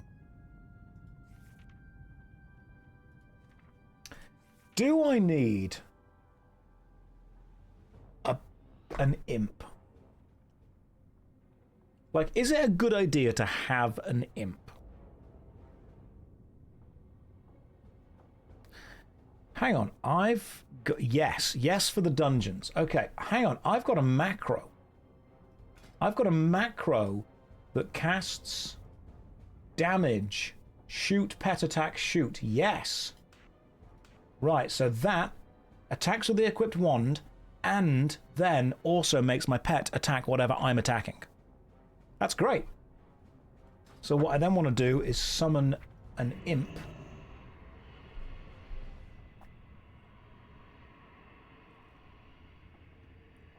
And after having summoned the imp... Sub Yazbis. Yaz truly is best in slot. So we've got Yazbis. Yazbis is doing all of his things.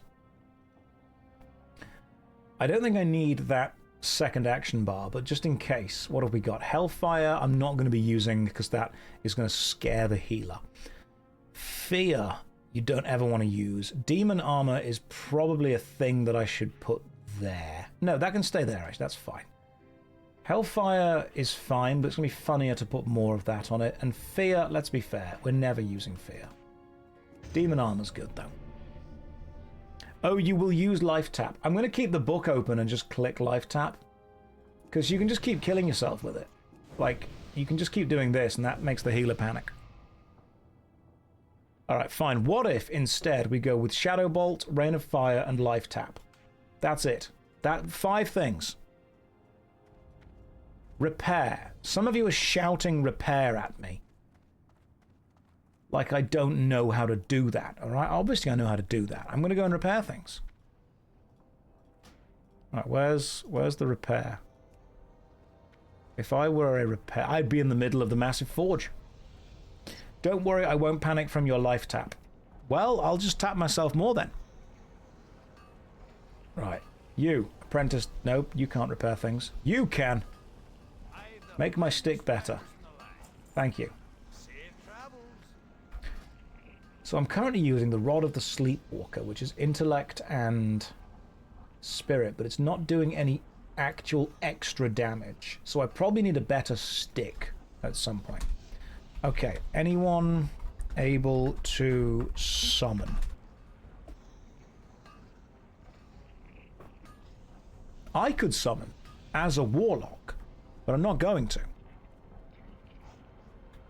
Warlocks are the ultimate communist party because group resources are my resources, and my resources are my resources.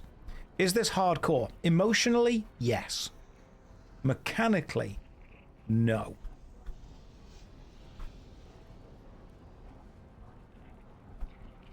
Mog says on our way, boss, and Sig says on their way. That's perfect. I like this. This is great. Right, guys, let's take 5. AFK 5 mins. Grab yourself a drink, grab yourself a bite to eat. I'll see you in 5 minutes, then we will return to the Warlock because I tanked, and tanking was good, but I don't want to have to pay any attention. So what I want to do is I want to see how few things I can put on the bar and still be a viable Warlock, and I think the answer honestly is 1.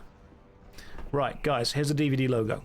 Here's a countdown of when I'm going to be back. I'm going to give myself 5 whole minutes, treat myself to a sit-down wee. Right, don't go anywhere. Or do. I'm not your dad. Okay, I'm back. Don't panic. Stop panicking.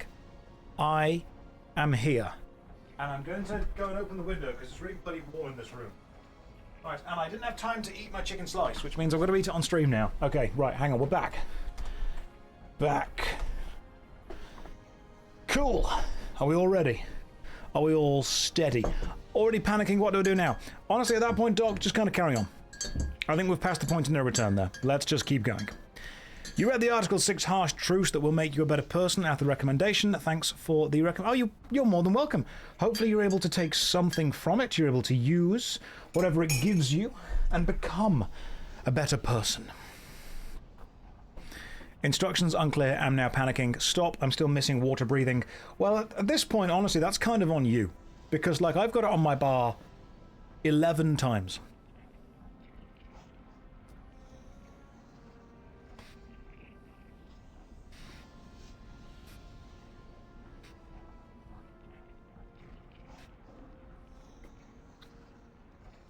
What am I eating?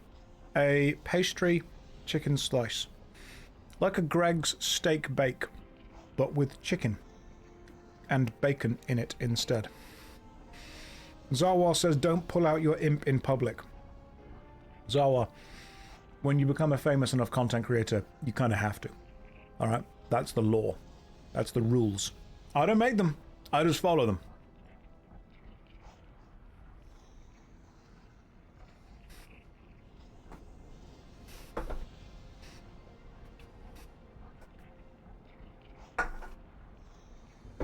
Right, there's my drink. There's my other drink. There's my protein bar. There's my cup of tea. And there's my favourite person. I looked straight down the barrel of the camera right then. At you. Not everyone else. You. What happened to the warrior? He drowned. Right, you guys ready? You guys ready? Only the Brits can glorify a hot pocket. It's not a hot pocket, it's just it's a steak bake. If you ever come to England, go to Greg's and get yourself a steak bake. That's what you've got to do. Do you have slices full of baked beans then? I mean, you joke, but like, yeah, a sausage, bean and cheese slice is a thing. Greg's sell them. Or you can go to a local bakery in the Midlands called Bird's, which is also great. But there is... no one actively chooses the sausage, bean and cheese slice, but if they don't have steak slices and the chicken slices are cold, you can go with them as well.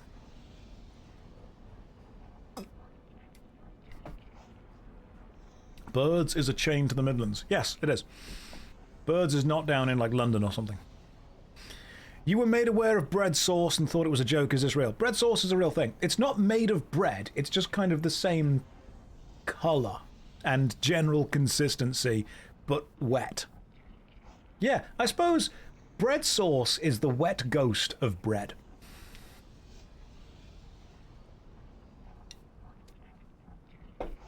Is Bird's a chain? Yeah, there are Bird's places all over. That doesn't sound too good. Tagless, listen. Not a lot of British food sounds great. But, this is important, it's also not great.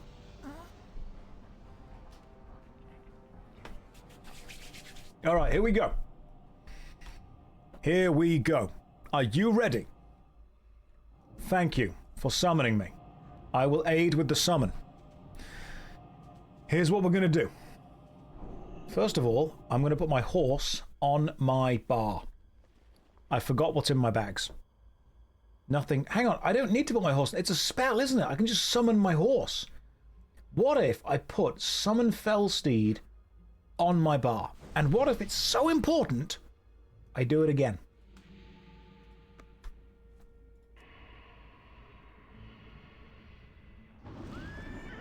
Right. Look at all you losers spending gold on horses. Efficiency. That's my middle name. Josh Efficiency Hayes.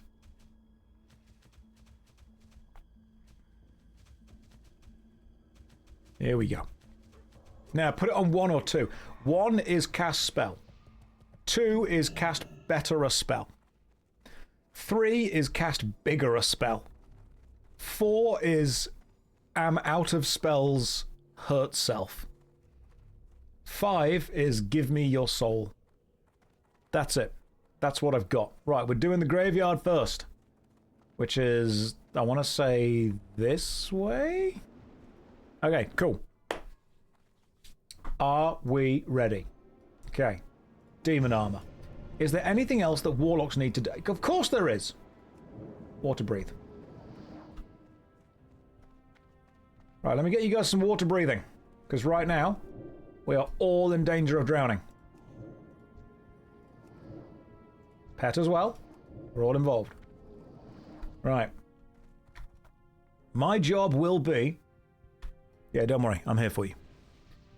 My job will be to kill the skull. So let's go. Oh, should probably summon my imp, shouldn't I? So Shadow Bolt just hits for like lots of damage. That's kind of it. That's his whole thing.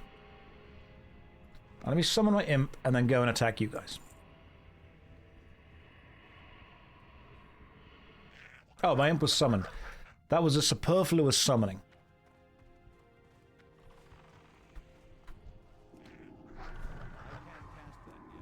What if I just, like,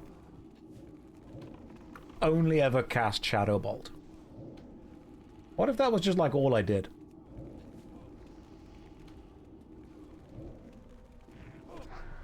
Hang on, does Wanding do more damage than Shadow Bolt? There's no way it does. Right, you guys are telling me to cast the Scryer over there. Let's go. Tell you what, though. It really does take its time, doesn't it?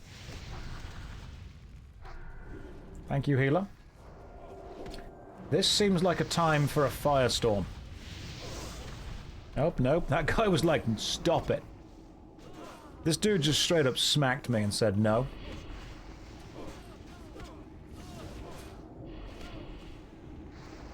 I think we need to focus down one enemy at a time. So there's Torturer first. Then there's Torturer.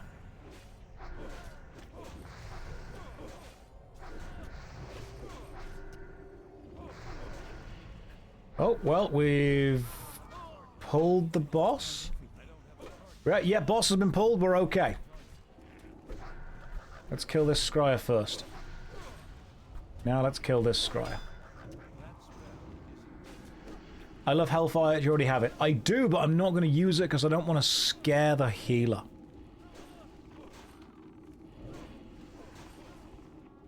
I am liking the amount of damage this does, though.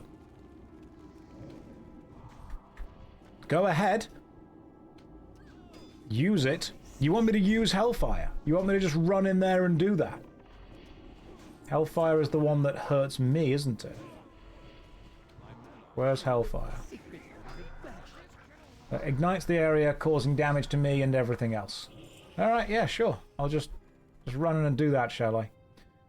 Stamina and strength, no longer things that I need. Let's kill this guy over here. Someone please tell Josh the rotation. I will tell you the rotation. I am in charge. This is the rotation. Shadow Bolt.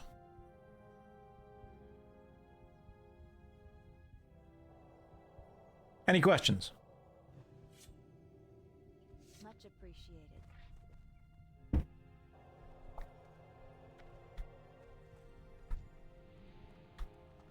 That's it. That's the whole rotation. That was quite funny, let's be fair.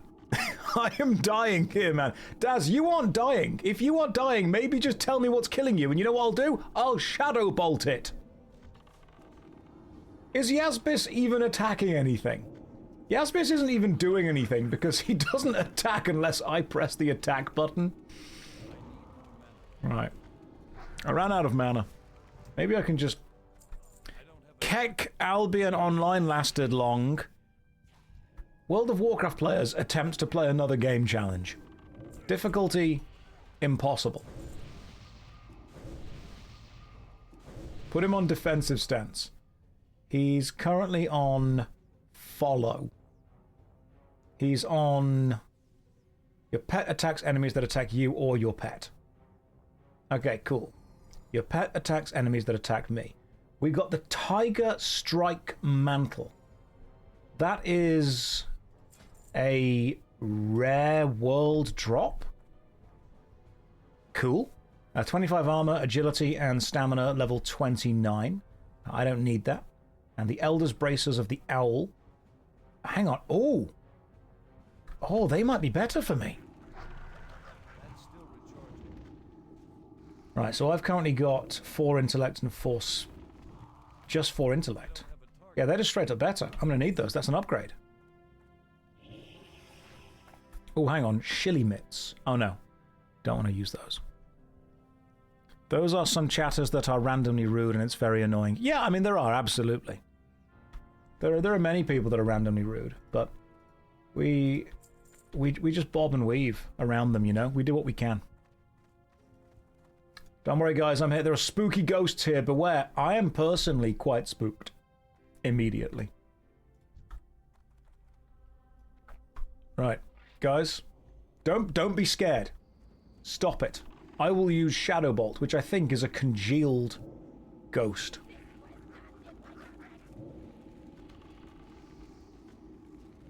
Did the top stream banner get updated? WoW Classic Anniversary Thunderstrike EU. I think it did, yeah.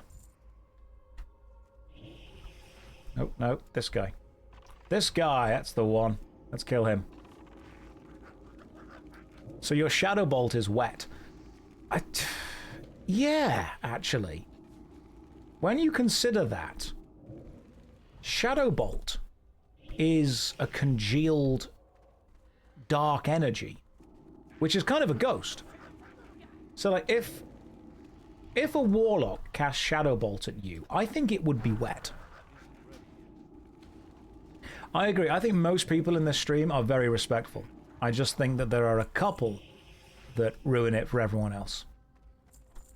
You know who you are. You're awful. And we all all think that. Every one of us. Now, if you're thinking, oh my god, is it me? No, it's not you. Because if you're thinking that, you've got enough kind of self-awareness to think. It's the people in the chat thinking, well, it's definitely not me. It's you.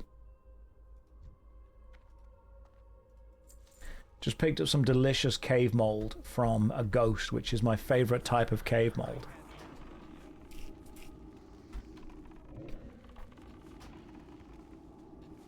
Right, so that's a lot of enemies. You know what I'm going to do? I'm going to use my big spell. I've got 3 spells. Wet Ghost, Fire, and Punch Self in Face.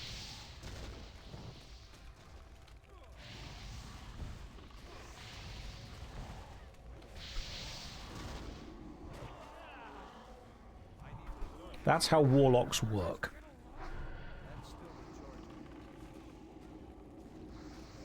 You know, this is a lot less work than tanking. Is the fire spell a wet repellent? Yeah, so the Warlock is all about the yin and the yang.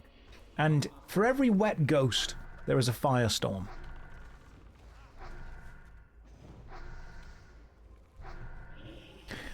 I understand the pain. I've been playing Classic for 7 years. I came back from Cataclysm to play Classic, Season of Mastery, and Classic. Then Classic Servers and Classic Era, then Night Slayer, then back to Era again. God save you from just being a Classic junkie. Are there any rare enemies? No. Hang on. No. Warlocks can conjure delicious cookies for the party. Yeah, but do you think you deserve a cookie? Honest question. Do you deserve a cookie? What if I were to gather some cookies for you? Shall we do a clear for the experience?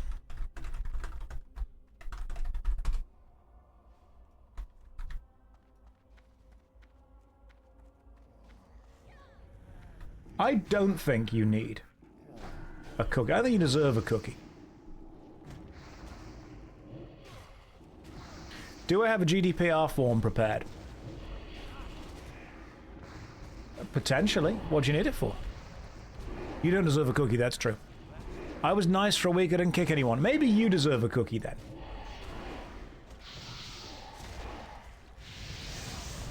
Some of you will be asking questions like, Josh, how does a firestorm inside work? Don't ask questions.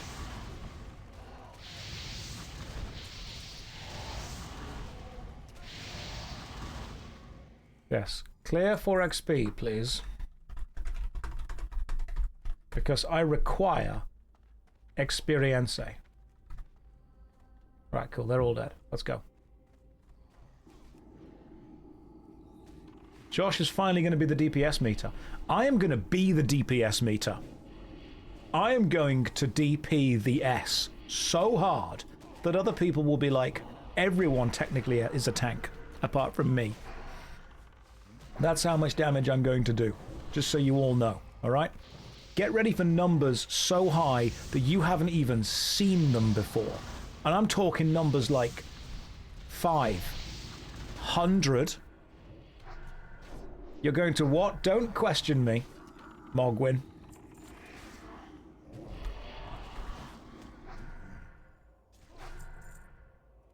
Numbers like 12. Numbers like 44.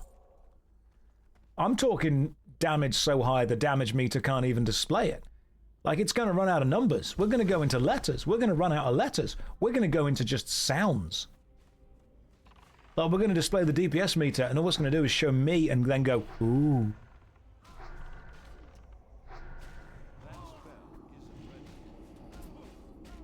Can you even do 44 damage in Classic? I can. Other people can't. I can. It'll say The number will be green. Let's not go back to the Hunter. Alright, we all had a good time with the Hunter. Why is Yazbis dead? Hang on. My imp died.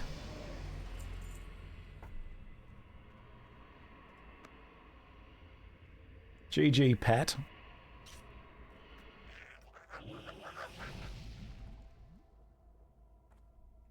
Alright, we've got the imp back. I think we go to this thing over here next. We kill this Anguish dead. Tank, if you want to get it.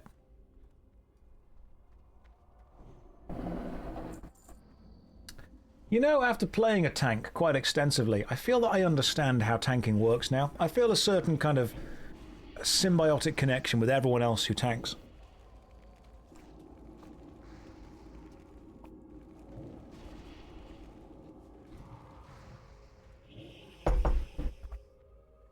I feel that I've joined the Brotherhood of Tanks. I invented self-tanking.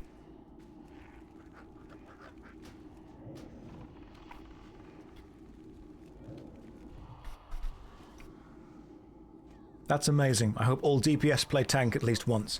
They should. They would learn. It's an important learning experience to understand exactly what tanking is and how it works. Tanking is the skill of being punched in the face without dying. See, I did so much damage to this guy, it's now attacking me. I can't stop tanking, even on non-tank characters. I'm just that into it. Even on the Warlock, I feel the call of the tank.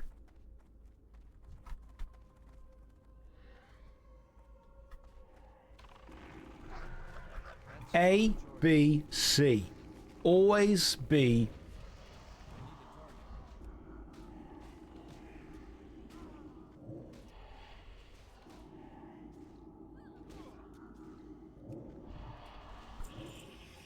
tanking. Soapy, don't gift subs for that. Thank you. Everyone, welcome. Welcome in. How you all doing today? Is everyone having a good time? I could have had stank tancing. Yeah, always be changing the subject. I hate tanking and I've been doing it 20 years in every MMO. Thanks. I love tanking and I've been doing it for exactly 5 minutes in this MMO. So I think you and I have very similar experiences. I think you and I understand. We are brothers, you and I. We are brothers in arms. Or in, I suppose, a bigger case, brothers in protection. I just think that I understand this game better since casting spells that don't hit anything. No, since tanking. Tanking is kind of fun, but it's not... It's a lot of focus. And the problem is that I realize this. The part of my brain that I use for entertaining is the same part that I use for focusing. Which means I can either entertain or focus. I can't do both. And so when I'm entertaining you guys, I need to free up as much brain power. Because the problem is, I've only got one brain. And it gets full very quickly. So when I'm learning something, I want to be able to focus on learning, not on the entertaining. So when will you start entertaining? Oh, you're funny. Oh, fake laugh, hiding real pain. It's... You don't deserve that. Alright, listen, if you wanted a better streamer, you would just go to one. Part of it is the punishment that you get from being here. Maybe I could just tank with the Warlock. Maybe I could just Warlock tank. I was about to shorten that to the joke way of shortening things, where you take the first letter of one word and then the end of the other word, but I've decided against doing that once I said that in my head. Because I don't want to be on livestream fail that quickly.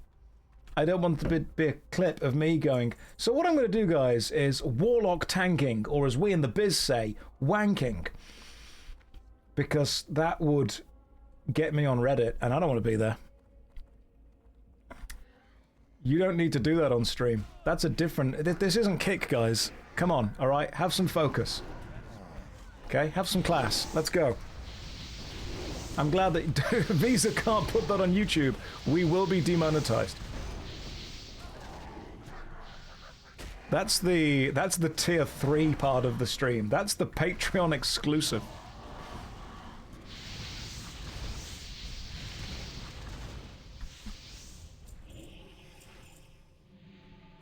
Josh Warlock tanking guide when?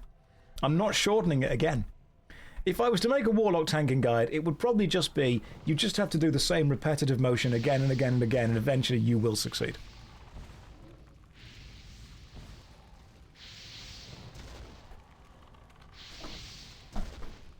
We're talking about tanking.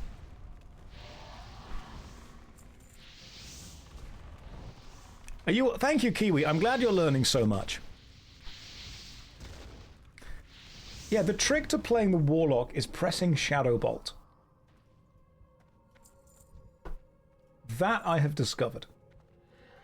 Occasionally, do the big fire thing.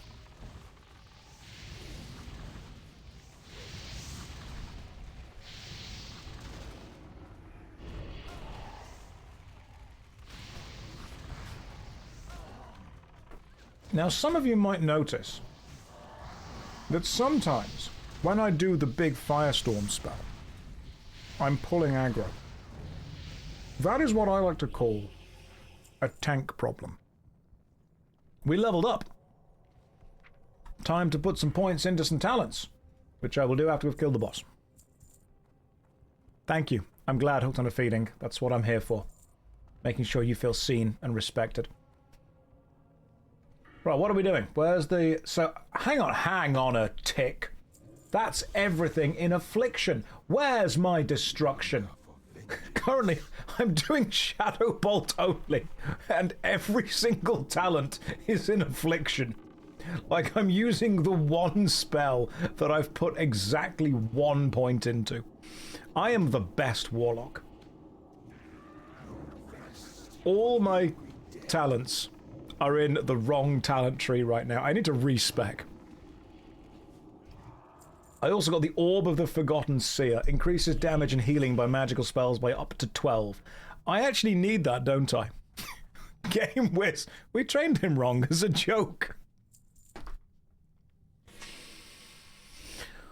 Whew, right, that is some good loot for me, which I'm going to take and not even feel guilty about. Good job, team. You may not like it, but this is peak performance. I'm going to put points into Shadow Bolt. Maybe from now on I'll just start building into Shadow Bolt. You guys want to do... What's the next dungeon? When can we do thingy? We do the library. We try the library. Try lib. 30, 32, 32, 31. Oh, we could probably do the library. Kill the ghost guys as we go. For the experience. Do it for the vine. You were just rolling for the item when you said, I just got this item. No, I've not had the item before, but I've got it now. Orb of the Forgotten Seer. Ah, you know what I'll do with that Orb of the Forgotten Seer that I just got? I'll put it up here, underneath my Orb of the Forgotten Seer. This is what happens when you don't play a character for a while. You forget what they have and have not got. I can probably put my Blood Mage Mantle on, which I think... Am I too wee or is 30 okay? 30's fine. 30 be totally okay. Hang on, let me just get some experience. The Forgotten Orb of the Forgotten Seer. Hang on, how are you not dead? Suffering victim. Good lord. I'm trying to end your suffering. We're the good guys. He gave me 69 copper. It's funny because it's a sex number. Right. Magical damage by up to 9. Critical spell strike. What's better? The Blood Mage Mantle, which gives me improved spell critical strike, or the Death Speaker Mantle, which gives me improved damage by up to 9. Do I want critical strike, or do I want more damage dues?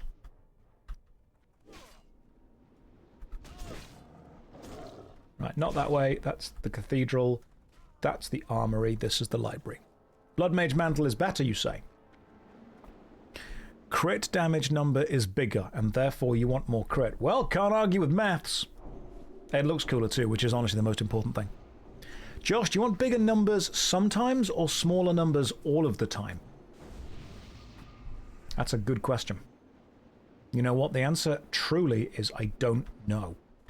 I want bigger numbers all of the time. Can I just have that instead? Oh, look at me doing damage, no longer 2.2%.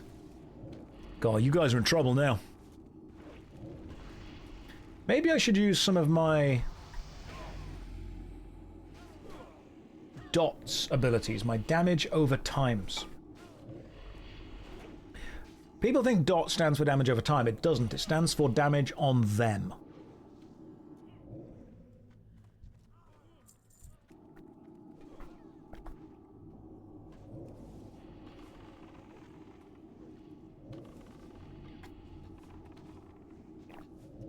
So, what I'm going to do, guys, just so you know, is I've got one hand on my mouse right now and the other hand on my phone. And I've got a gaming mouse, so I can just press 2 on my mouse, which casts Shadow Bolt. Is this, or is this not, peak gameplay?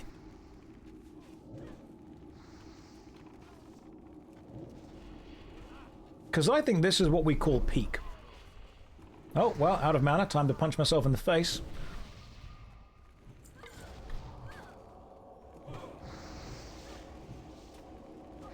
Alright, watch this. Firestorm time. Here we go. What's more damage? A Warlock's Firestorm or a Mage's Frost Blizzard thing?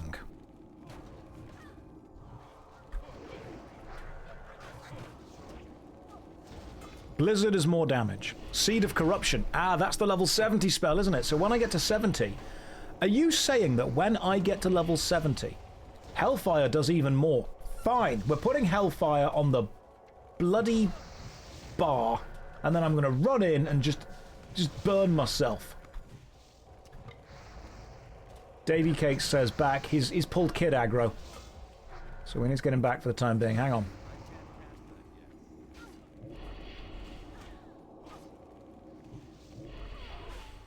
Right, punch myself in the face, then go and set this person on fire via Hellfire.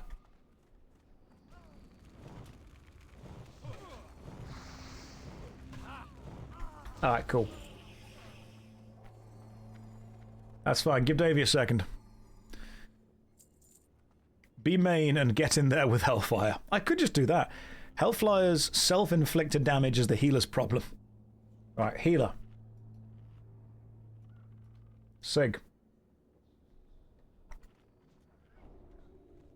Sig, we need to discuss tactics, right? No, I'm talking to the hunter's pet apparently now. Right, okay, cool. Garrus. The hunter pet's called Garrus. Garrus, come back here. Calibrate me. Sig, here are the tactics. I am going to try and kill myself.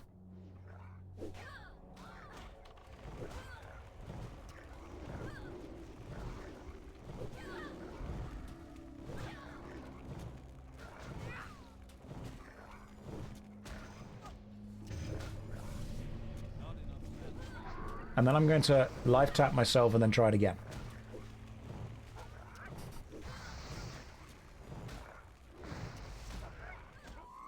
Punch self in face, set self on fire. Shadow bolt you before you aggro everyone else. You're too far away. Good luck, everyone.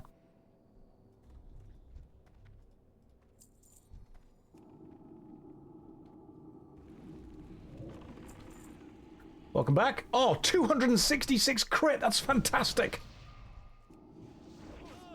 It may not be peak efficiency to Hellfire in front of one person, but I think you can do it just to prove a point. The point is that I'm going to keep hitting you with damage while burning myself.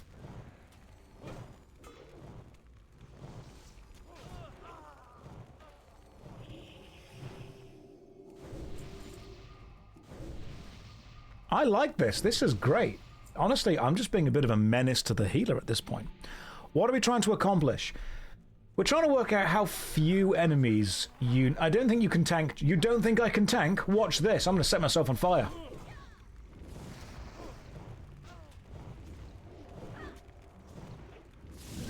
Ah, see? I got hit then, didn't I?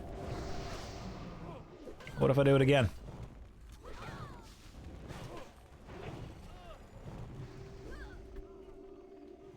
Demon armor on. Oh, hang on, enemies. Enemies. That's still charging. Watch out, don't drown. Maybe Hellfire's single mob is lower DPS, but still great. Yeah, it's important. Vibes matter. I mean, I'm this close to casting Fear, just to see what happens. Right, guys, we've pulled some stuff this way, so let's just kill this first, shall we? That spell isn't ready yet. You know what I should probably start doing is actually using Soul Tap. Or Drain Soul. Because then what I can do is I can make them into delicious cookies. Right, you guys want some delicious cookies?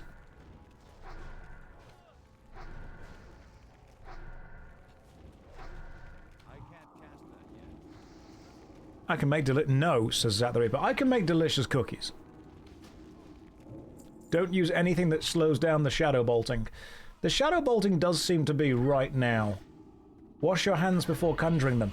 No, that's actually the secret. That's what adds the secret gamer flavor. They taste like wet ghosts.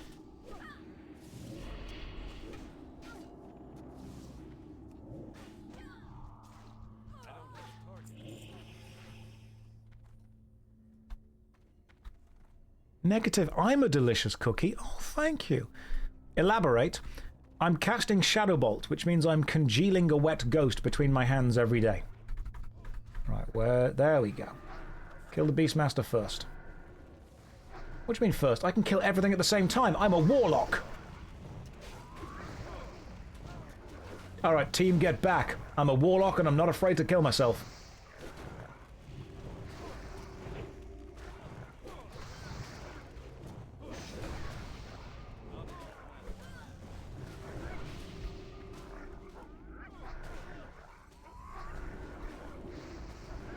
Oh good, we're all here.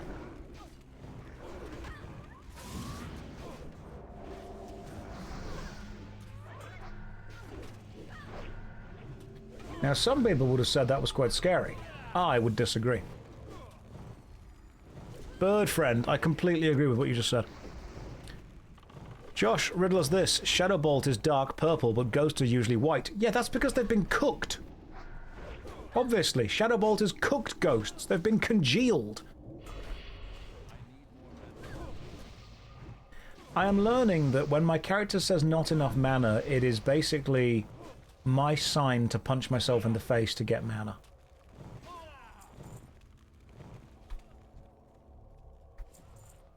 Well, that went perfectly. I think that went fine. I'm casting Shadow Bolt, which means I'm congealing the wet ghosts between my hands every day.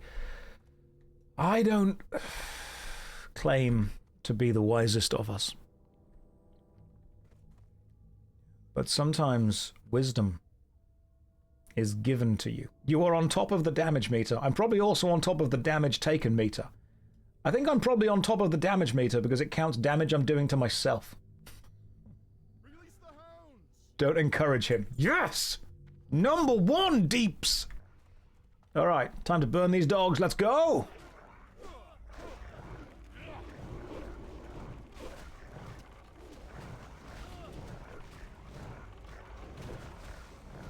Man made me download Albion Online, then come back on here with his supposedly drowned Warlock. A man can play more than one game.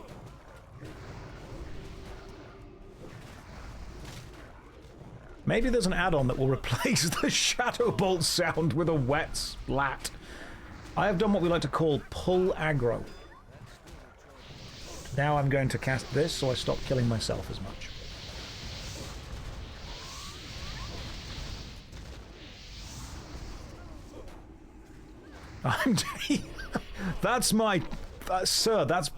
That is fantastic.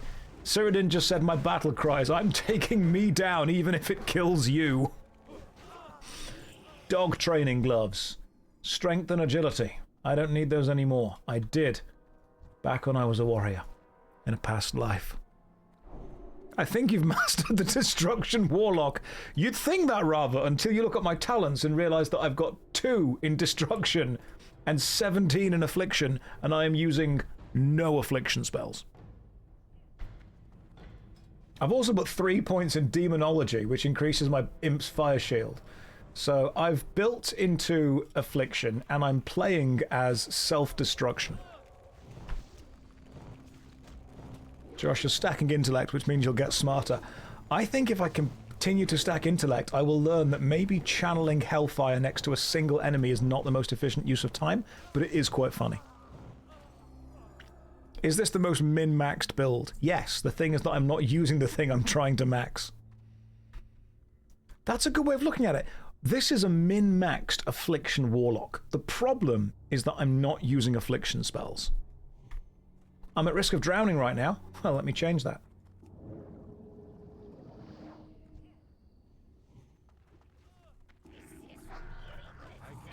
You're all min, no max.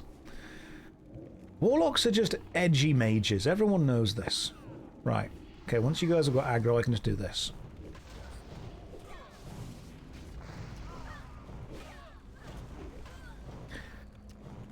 Look at me. I'm just an old man holding my hand up, causing damage to everyone around me. Which I think is reminiscent of how society works.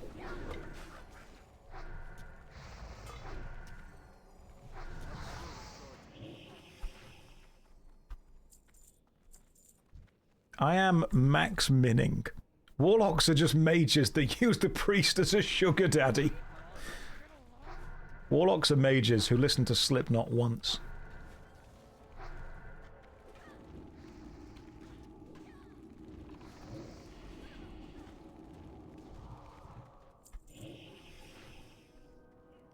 A warlock is a mage who once asked the question, look at my mana, what am I supposed to do, and actually found an answer.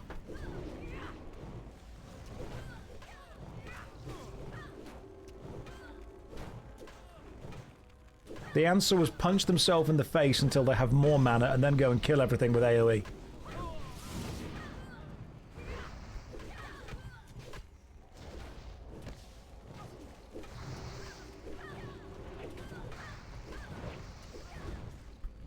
Oh, wrong button there.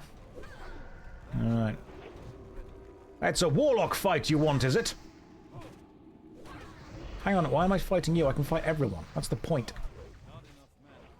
Not enough mana? Let me just kill myself quickly. I do like having to not make choices. This is good. In all seriousness, healer, how are we doing? Because you do seem to be doing a hell of a lot right now.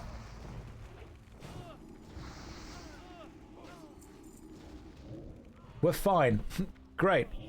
I believe you, personally. Can a warlock learn how to use a gun?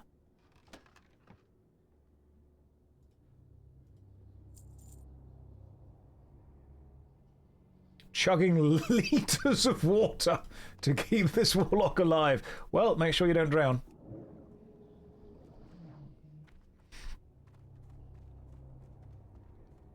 Yeah, I can play a warglock.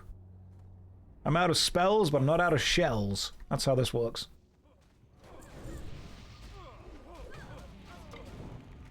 Harry Potter would have been a shorter series. Harry Potter would have been a shorter series if Voldemort just stood next to Harry's crib and cast Hellfire. Could have just channeled himself there, to be honest. Here's a question. Why is my channeling ability... Oh, well, we've pulled everything, so good luck, everyone. Why is my channeling ability occasionally going back up? Josh, do you have Curse of Recklessness? I don't have it on me, but I do have it. Like, I can cast it. If we want to be casting something, I can do that. If I was Curse of Recklessness, where would I be? I'd probably be in Affliction, wouldn't I? What does that do? Curses the target with Recklessness, which increases melee attack power but reduces armor. Cursed enemies do other stuff for a bit.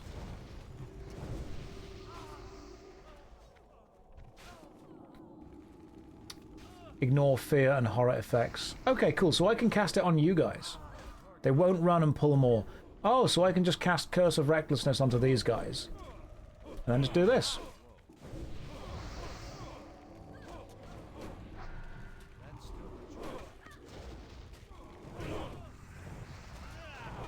He's immortal. Why didn't he use an AoE spell inside the room? That, yeah, could have worked. All these things. All these questions and more. Let me just kill myself until I'm... Oh, that was really great. I was taking loads of damage just then. Good lord. Let's focus the chaplain down. Hang on, I've got to focus for a second, guys. Let me just cast fire so everyone dies.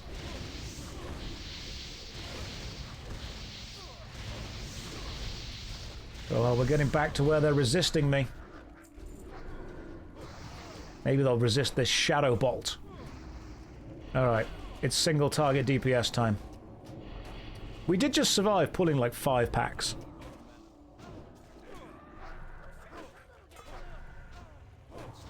Who is healing the monk?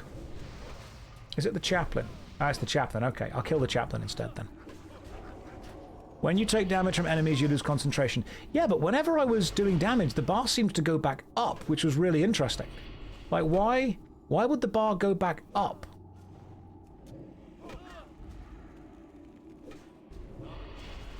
Okay, you're absorbing all of my damage, which is super annoying.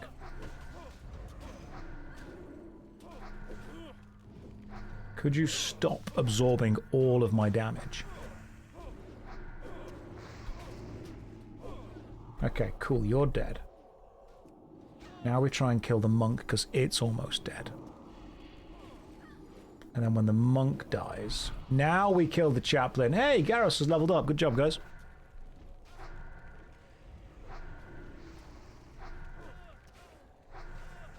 That was excellent. I'm going to set myself on fire in protest of how excellent it was. Oh, let me open and cast Curse of Recklessness. Increases melee attack power but reduces armor. They will not flee and they will ignore. Okay, God, that was great. That was really good. Curse of Recklessness is going to go on to 8. Davy Cake says I'm going to shower after this because of all the blood. Or because of the fact that we are super try-hard sweating at this.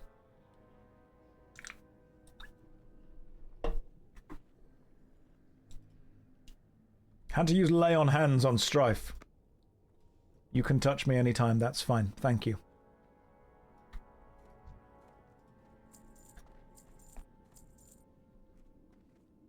Had to use it on myself as well.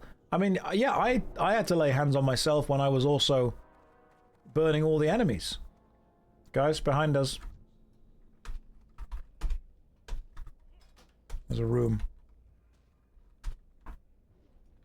Oh, okay, that's fine. We do this too. Hang on, what if I cast Curse of Recklessness on you and then just did this?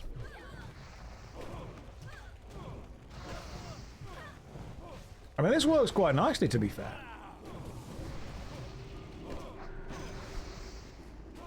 Let me Shadow Bolt you down.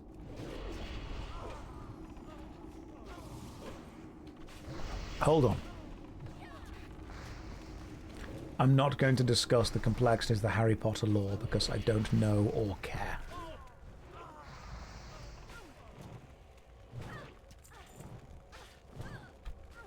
What I will do is mark the last enemy with a skull, so we know that we're all meant to be attacking that enemy.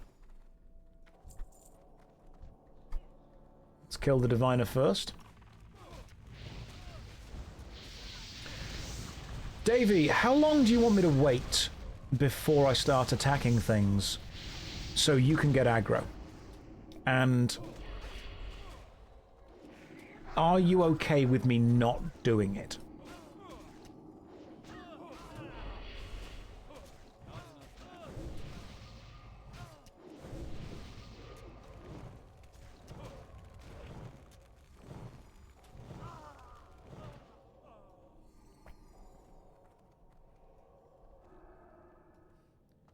Dave, you can give me... Just do whatever you think is best. Okay. Right, I'm tanking. Healer on me.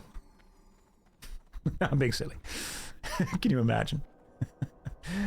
Davey needs to tank. Davey's just here for vibes. And, you know, because otherwise we'd all be dead. If we die, we die mentality. Davey is very focused on this.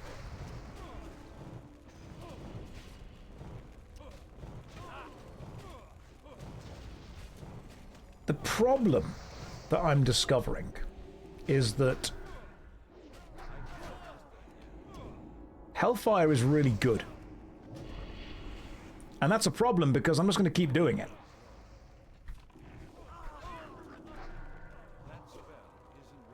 You're sad to see the warrior is dead. He was too young to go. He was 62. He was basically dead for a while.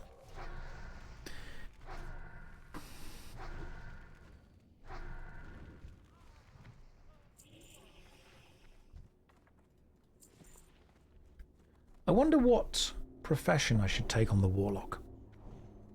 Have you tried hellfiring this problem until it becomes not a problem? I think... See, hellfire is the ultimate solution, because one of two things will happen. Either the enemy will die, and therefore the problem is gone, or I will die, and therefore I won't care.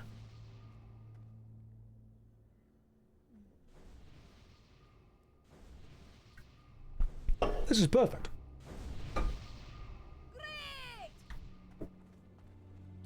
What happens if you hellfire a wet ghost? I think you escape the Matrix. I can't wait till this quest is done and I can look for another Garibaldi artifact. I think it's good game design that Blizzard actually were able to put the Warlock's mana bar in the healer's health. I've not seen that kind of crossover done before, but it's interesting. Because it means that what I'm doing, when I'm working out how much mana I have, what I'm actually doing is looking at this green bar just next to Sigwan.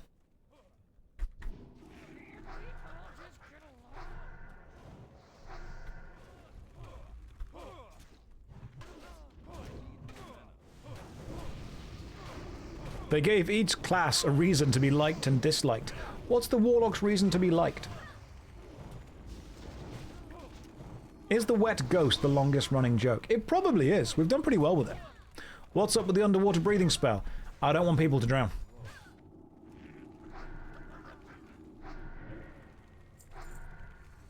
The succubus. Okay, gotcha. The Warlock is loved because of the succubus. I could probably summon the succubus now, to be fair. If you guys really want that. Oh no, only the Void Walker. Can't do the succubus yet.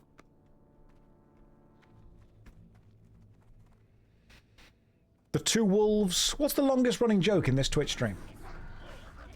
It's Slaughter Day. We could get the succubus. What is a succubus? A succubus is normally a demon in a sexy female form. The male version is the incubus.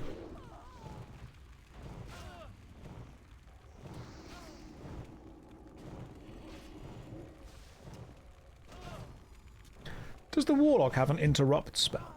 Because I'm not finding one. Also, I've gained almost half a level in the rest of this dungeon. They have an incubus in... I'm sure they have the incubus in Classic as well.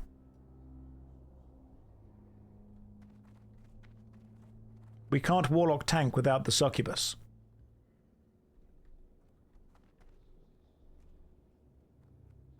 The incubi were added to Classic. Excellent! Not in Classic. They were added to the Anniversary server. I've seen the incubus pet. Oh, they retro-added it to Classic. Gotcha. They were like, you know what? We need to do something for the women and the gays. We need to add the incubus pet to Classic. And they were right. They were right. The council approved. I love Hellfire because it doesn't matter what you skull. Everything's going to die, including me.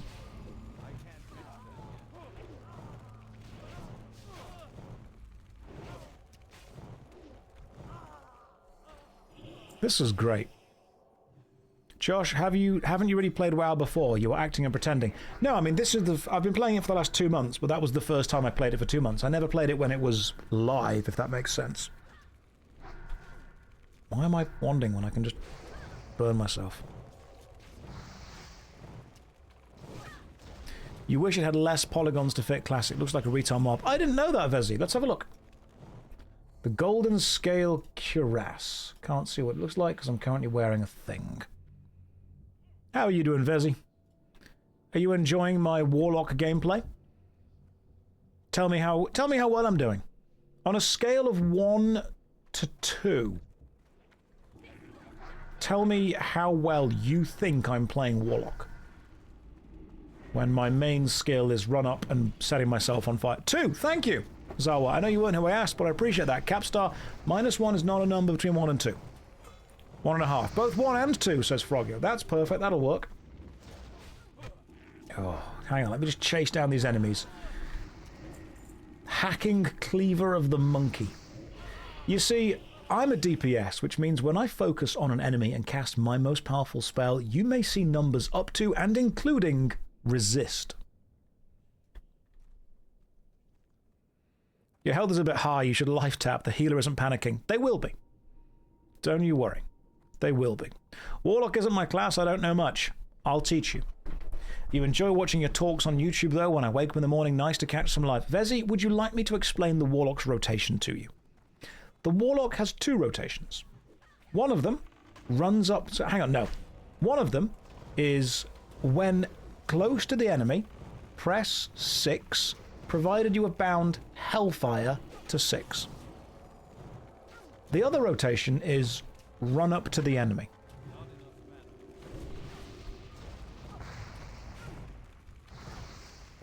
I've discovered this. I'm doing it. I'm being the deeps. I'm doing what Adele always knew I could do. And rolling in the deeps.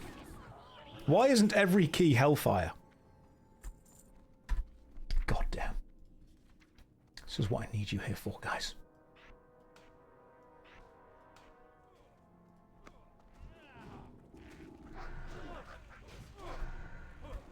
Focus the Diviner if we can.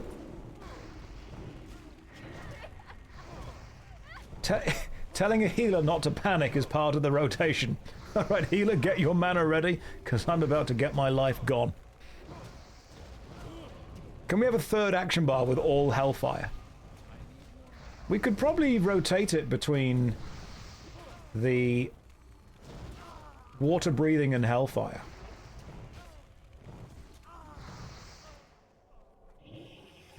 As much as I'm joking, is Hellfire genuinely actually this good?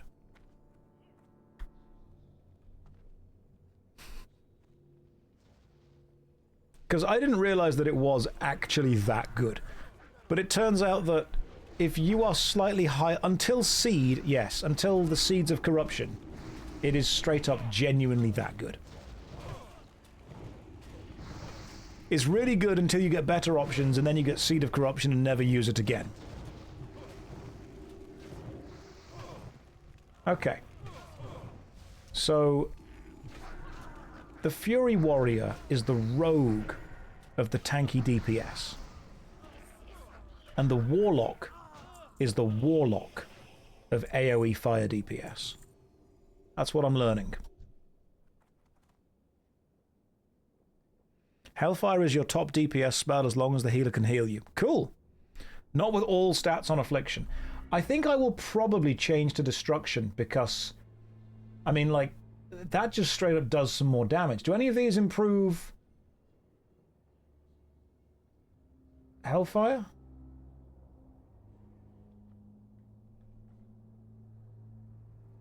Gives your Rain of Fire, Hellfire, and Soul spells a 13% chance to stun the target. Cool.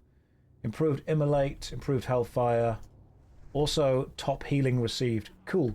You've been top DPS with the Hellfire spell. I'm really glad that no matter how hard I tried to be a good DPS with both a Rogue and a Fury Warrior, I can beat both of them by just running up and setting myself on fire. No matter how sweaty and try-hard I was, as a combat rogue or a Fury Warrior, they both pale in comparison to just self-immolating.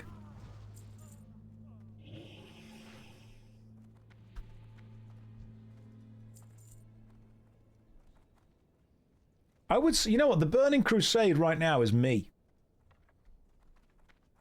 Can you Hellfire this chest? I can try. No, sorry. Alright, Arcanist Doan. File these mysteries. Now, I'm not going to Hellfire this guy, I'm going to Shadow Bolt him, because I think he would resist my Hellfire. But as you can notice, he's also resisting my Shadow Bolt.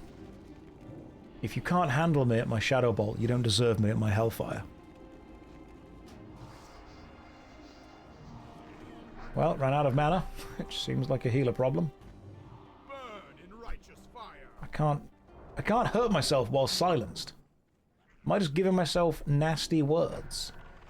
Can't attack while dead. Oh, I see the imp died. Gotcha. The Asbis is dead. You know what? I'm just going to do this. There we go.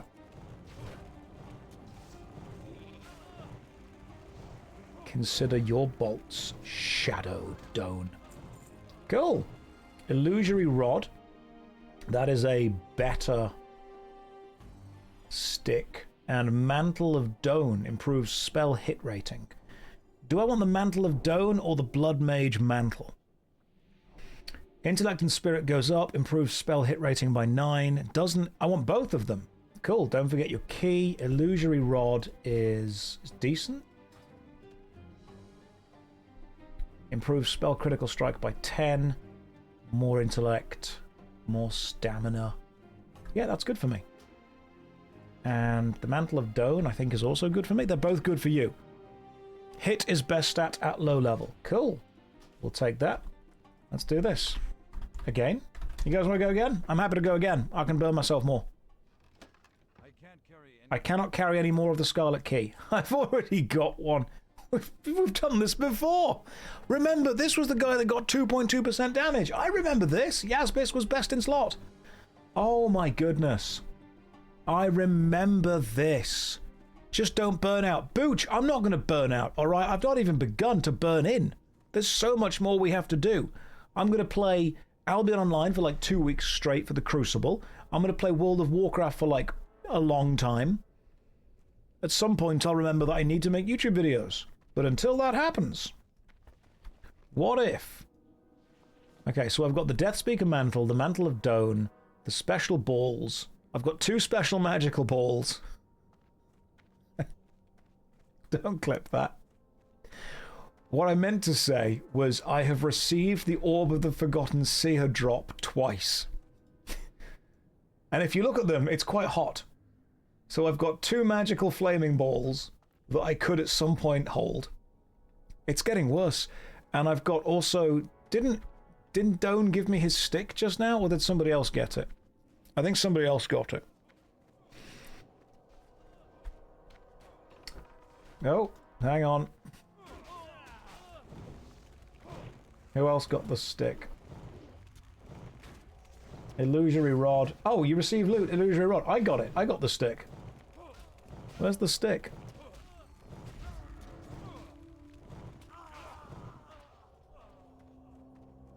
I'm not seeing it. Am I just being blind? Oh yeah, I am being blind. There it is. Okay, cool. It's back up there.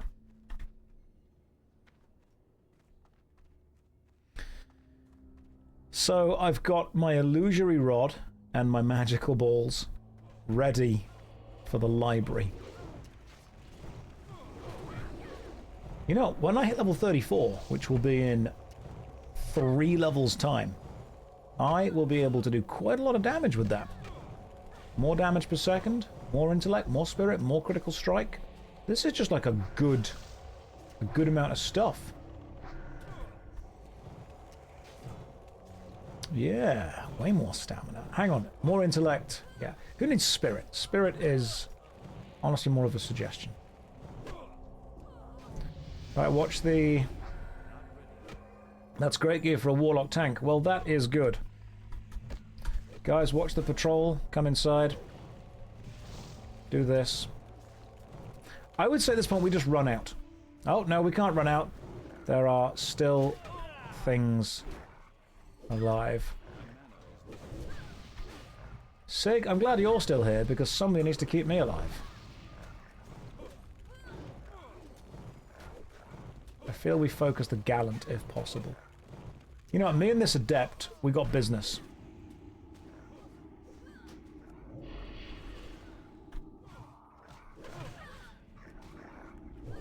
Davy is nearly dead. I should have... Maybe we should just run away.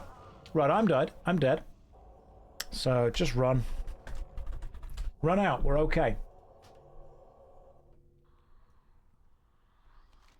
So... Oh, thankfully, we're really close. I forgot how close this was to the monastery.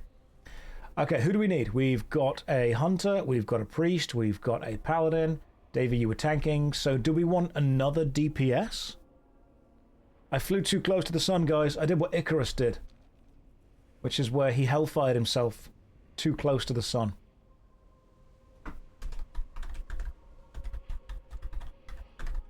So we need another DPS. Talia, I'm hearing you out. Another Warlock for double hellfire. Oh, the healer would love that. Okay. Right, who wants to deeps the library?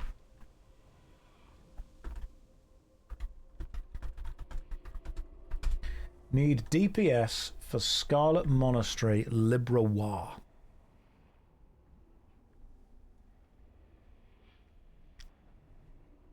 Josh, can you mimic the face on the Hellfire spell? I could, but I feel that that would get some of you too excited. So I won't. Is a Resto Shaman a DPS? Are you? I don't know. You can try. You can give it a go.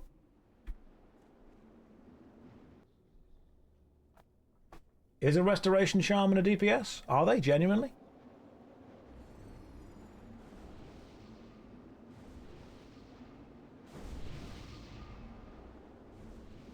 No. Well, you know what? We could try. Healing is just DPSing your friends with kindness.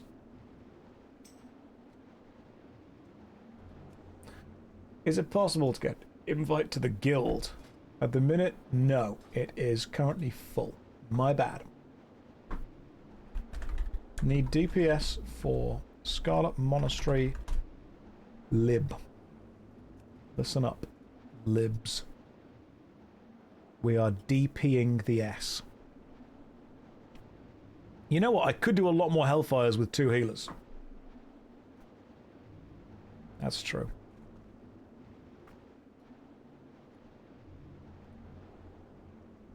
I'm not going to respec yet. Would level 32 Hunter be acceptable? Yeah, of course. Absolutely. We've got 2 Hunters. We're all level 32 apart from the healer and me. Alright, cool. We're all good. Do you guys need me to help summon? Do you require a summon?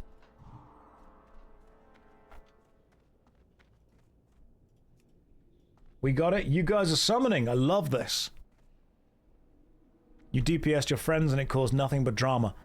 That's why you need to make sure you have a long conversation with your friends first. Also, can we just talk about fashion for a second? Because she will always be the one that got away.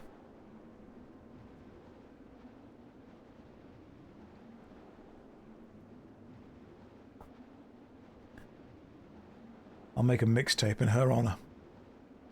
I'll write a poem. Something to do with 2 magical orbs.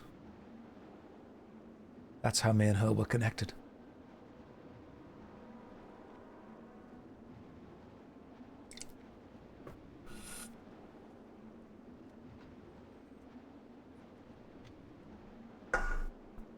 That was a very clever joke. Some of you aren't appreciating that.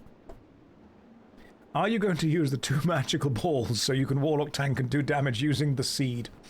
Maybe. Maybe the seed of corruption is stored in the magical balls.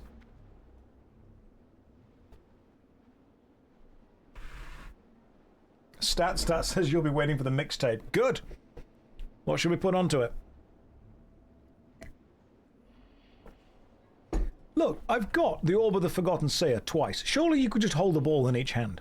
Surely you could just, like, run in like magical maracas. I'm not saying you should be able to, but I think Blizzard have missed a trick, to be honest.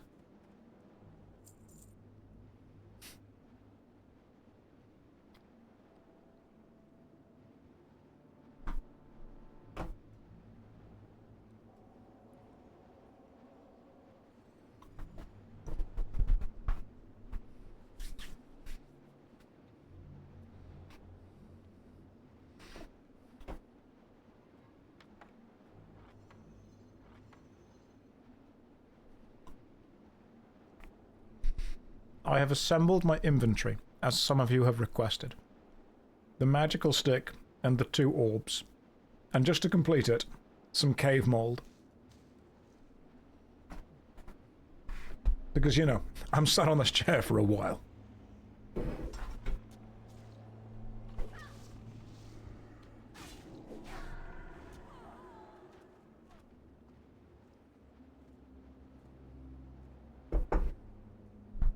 Okay. Are we ready? Let's go. We haven't reset. Are we ready to reset?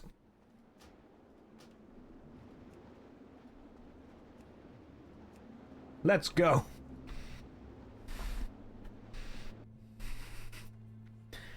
Am I a fan of Metroidvania games? I am indeed. I like Metroidvanias. They're good games. Okay, now the point of the Warlock was to have a very small bar, so I don't need the horse. I only need 1 Hellfire, let's be fair. Because the point of this was effectively to annoy people who were like, you need more than 1 action bar. No. No, you don't. Shoot. Shadow Bolt. Rain of Fire is never going to be as good as just Hellfire. But it is cheaper. So maybe we can keep that around just for the vibes. Drain Soul is fine, but Hellfire can be on 5 instead. Is he putting chili crisp on sliced bread again? I don't appreciate the guild continuing to have this chat. The only quest is to create content for the boss. Guys, this is not content. This is us just being friends, just hanging out. And mostly, most importantly, carrying me through difficult content. Here we go. Oh, hang on, I forgot Yazbis isn't with us. Let me just summon Yazbis. You guys do some fighting for a minute. Friends, huh? Would you lend me 25 gold for a mount? How much have I got? I've got 1 gold and 73 silver. But I can give you 23 gold on my other character if you actually need it. Yazbis is indeed best in slot.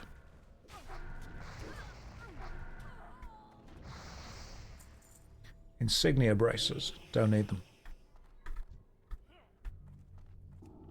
Oh, well, we've pulled everything, so good luck, tank. What if we pull to here? Guys, pull to here. I've got an idea. Because if all the enemies are next to each other, watch what I can do.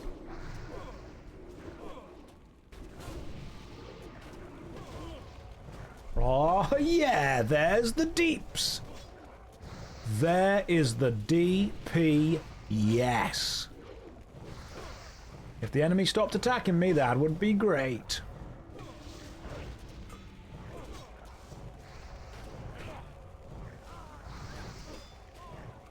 I think that went remarkably well.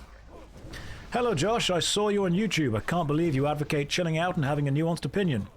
It's difficult, Celine. It truly is. But if we try really hard, we can all work together and eventually not care about everything.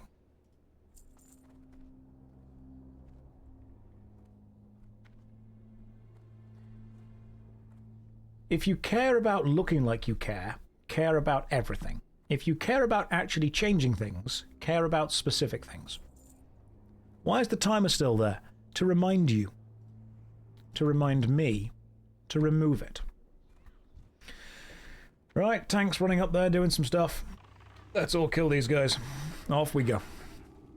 We can all blaze forward together. That's what we can do, guys. Remember that if you care about absolutely everything, sometimes it's more about the performative nature of looking like you care and less about the actual beneficial nature of being useful.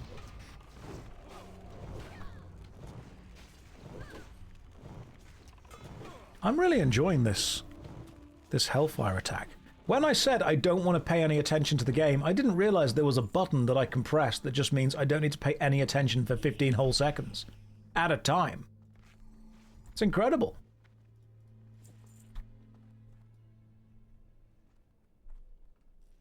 The light on your neck makes it look like you're wearing a very bright choker. No, not at the minute. What I do after stream is up to me.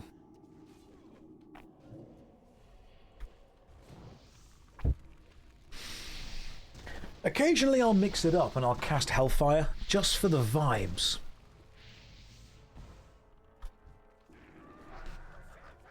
Bro should try Paladin if he doesn't want to pay any attention while playing. I tried Paladin. I'm not good at it. Paladin involves getting punched in the face, which is difficult, whereas setting yourself on fire is pretty simple.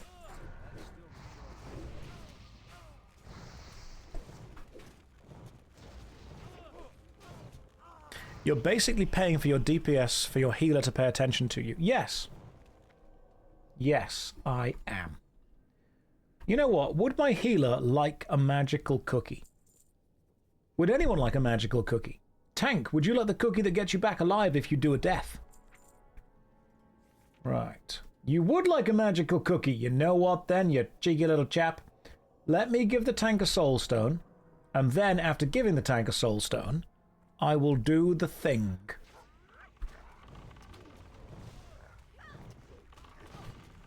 I will click Drain Soul from the book.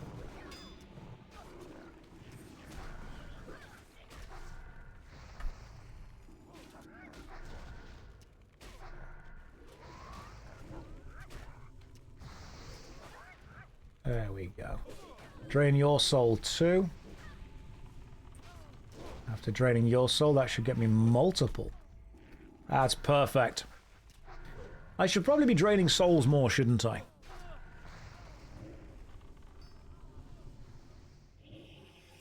Okay. I have successfully drained souls. Now I create a soul stone. While aiming at someone. Oh, no, hang on, Davy Cakes. You don't want one yet, do you? Oh, well, that's a lot of enemies. Thankfully, there's no hit cap on Hellfire. I assume. Is there a hit cap on Hellfire? Josh, what happened to Albion Online? Dark Lord, it's still there. I'm just not playing it right now. I know that's hard to understand.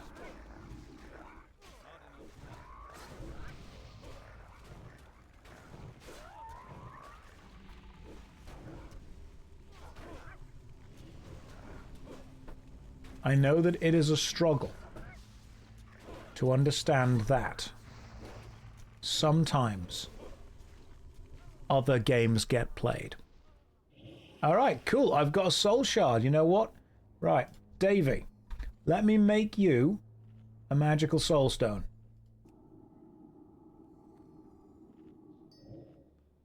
Davey, have a soul stone. It's only a lesser soul stone? That's a shame. Davey, lesser soul stone. You can be resurrected. Now, who wants a cookie? Can I not make more unless I give them away? Right. Thanks for saving my soul. You're welcome. Have a cookie. That's a health stone. Let me create another cookie. It's kind of annoying that you can't just stack up cookies in your inventory. You're not playing but you want a cookie? You need to be in the game. How can I switch between the games? What dark mystic arts are these? I'm just very skillful. Hang on. And my team need me. Uncheck all spell ranks. No.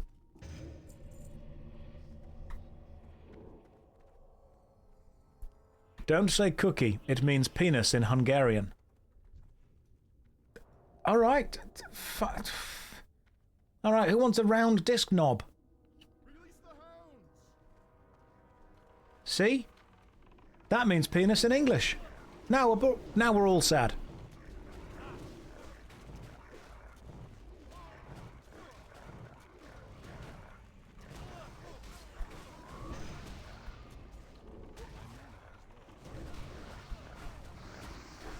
Well, I've taken some serious damage, but it's okay, because once the aggro is off me, I can set myself on fire again.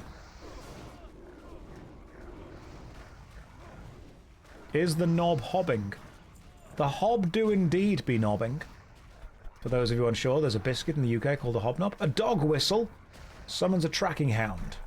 I don't need that. You just joined the stream and heard we are all sad. Why am I sad? Choc, you're not yet. You're still young and full of life, Choc. The world hasn't ground you down yet. Don't let it. Choc, you could be the best of us, Chocobo. You could still believe in goodness, peace, and harmony. You don't need to be here. You don't need to be dragged into our stupid community of wet ghosts. You've got all your life to live. You've got all your love to give, and you will survive. You will survive.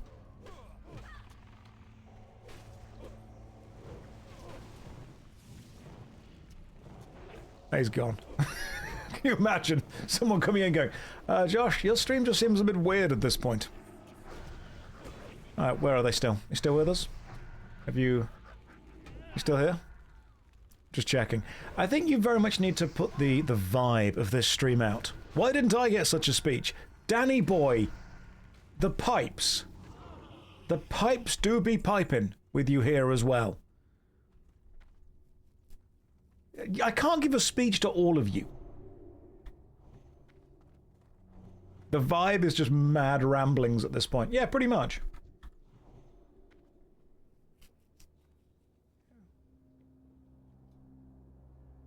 Yes, Josh said that talking about the bigger picture is childish and naive. I didn't say it in those exact words. I said that worrying about things that you cannot change and effectively just increasing how stressed you are without focusing on small stuff that you can change isn't necessarily the best way to actually change things. Do you want to actually change things, or do you want to look like you care about everything? You can do both. Merle, you can do both. However, you have a limited amount of time and mental energy in the day. And if all of your time and all of your mental energy is taken up by worrying about everything else that's going on, instead of actively changing smaller things that you can individually affect, what would you rather do? If you want to worry about everything, that's fine.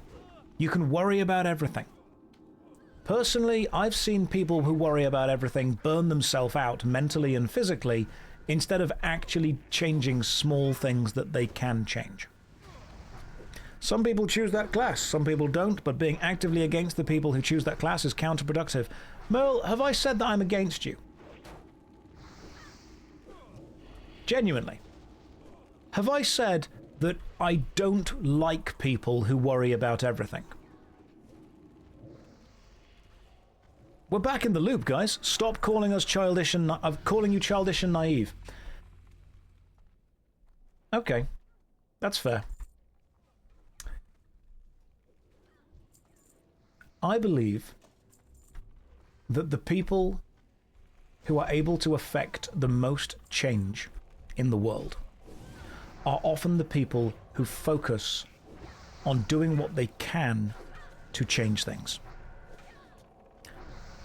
I believe there are a lot of people in the world who do not focus on doing what they can, but instead are distracted by worrying about everything, including what they can't change.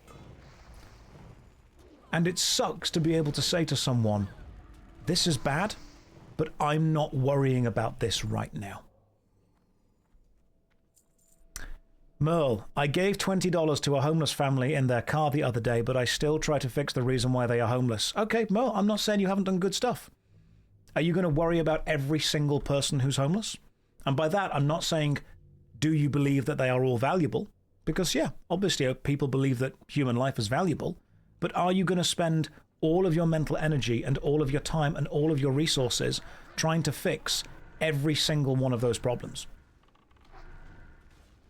By fixing the reason they're homeless. Okay, Mo, that's great. There's probably a community centre somewhere near you that needs some funding increase. Are you worrying about that? People have to be on the same page, change problems. They do, Mo, they absolutely do. What about other issues? What about local libraries that are being defunded? You going to fix those? Yes, you are fixing those. Okay. What about local infrastructure that needs more support, like food banks? Are you also raising money to fix stuff like that?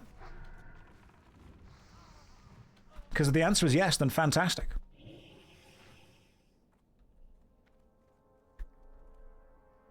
Are you raising money for every single charity?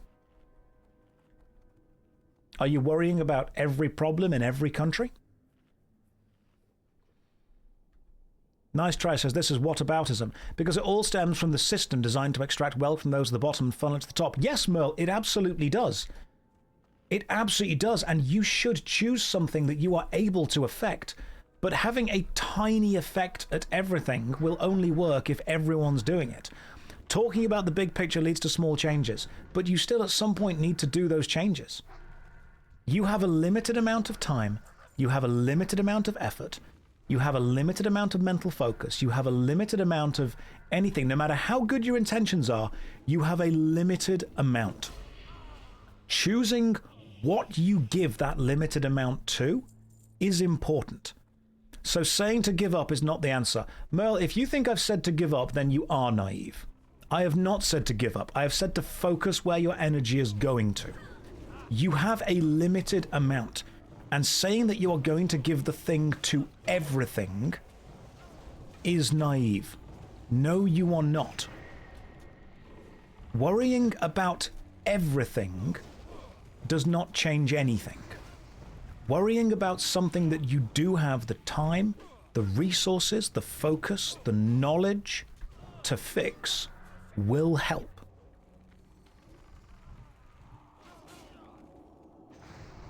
There are a lot of problems in the world. No one has the power, the energy, the knowledge, or the focus to fix all of them. And saying that you're going to try to means none of them will get fixed. I'm not saying that you are morally reprehensible if you are trying to or not to fix any of those. I'm not making a moral judgment. I'm trying to say that the people that I've been involved with who often want to try and fix the most end up spending so much of their energy worrying about everything that they don't have enough energy left to actually do something of value. Discussing the changes needed are important to making those changes. Merle, I agree. I absolutely agree. Let's say, how many problems do you think there are in the world right now? Let's put a number on it. How many problems are there in the world? Let's put a nice number. Let's say 10,000. Okay. Let's say 10,000. There are 10,000 problems. This is just a random number that I'm picking out of the air. Let's imagine there are 10,000 problems in the world. Merle, I'm not having to go at you individually, but do you think we can probably agree that there are at least 10,000 things that need to be fixed? I think that seems like a fair number. There's probably more. There's probably way more. But do you think, just for the sake of argument, the sake of discussion, that we can use the number 10,000? Because it's pretty big. I think we can use that, can't we? Jay-Z would say 99. But I think we can say 10,000. And this is going to include every single country, every single person, every single system, every single ideal. Let's say 10,000. Let's say that we spend a day worrying about each problem. Just one day. We research, we learn, we focus, we decide what we can do, we raise money, we fundraise, we do outreach, we do support. One day per problem. How many years would it take to get through all of 10,000?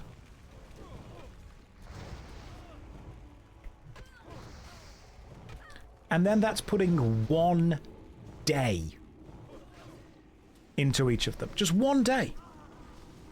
That's not continuing to carry on with everything else. And do you think one day is going to be as valuable as someone who dedicates their life to trying to fix a problem?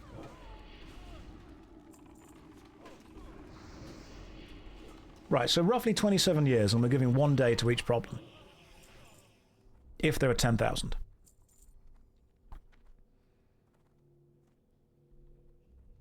This is what I mean when I say that worrying about everything is childish.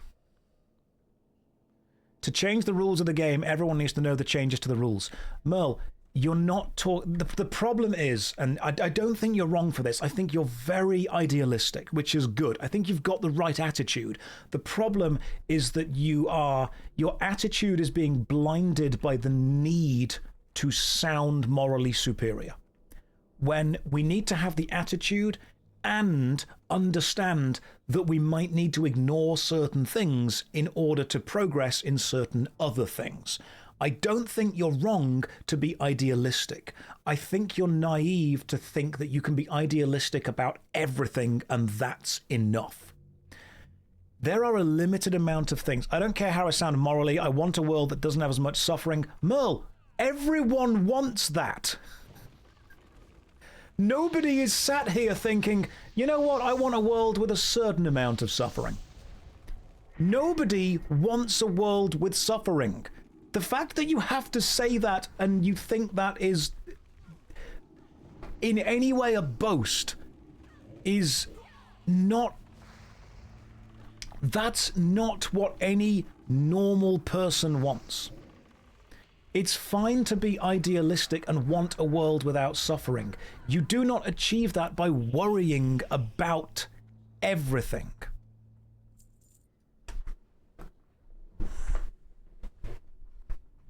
You change the small things that you can change.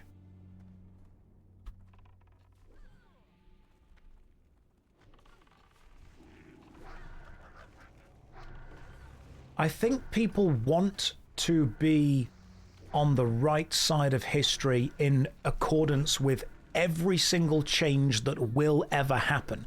They want to be able to say, I was involved in this change, I supported this, I supported that. When just empty platitudes don't change things. Hard work and consistency does. While it's possible to support the idea of systemic change, it is not possible to be involved in the process of every single change. Instead, work out what you are good at, and then be involved in that as well. This is the issue that I'm running into people when I say it's childish and naive to want to try and change everything at the same time.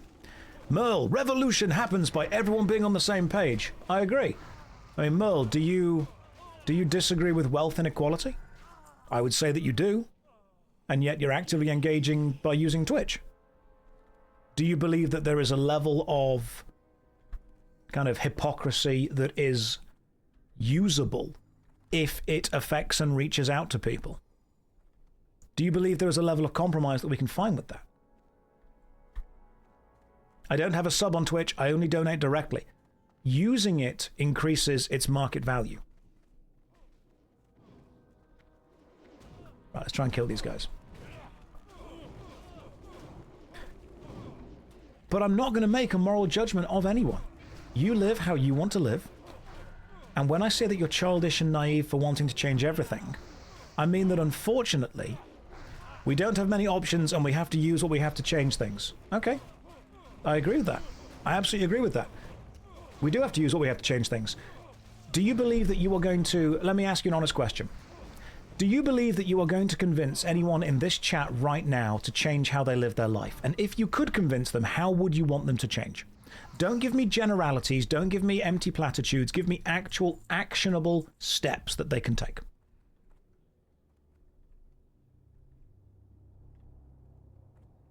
Because right now, you are spending your very limited time telling people... I'm asking you not to call people who care childish and naive. I'm calling people who value caring about everything over actively doing things that they can affect childish and naive, because I believe they are. If I saw an activist actually doing something, I wouldn't call them childish and naive. If I saw someone caring about everything and telling everyone else that everything needs to change, then I would.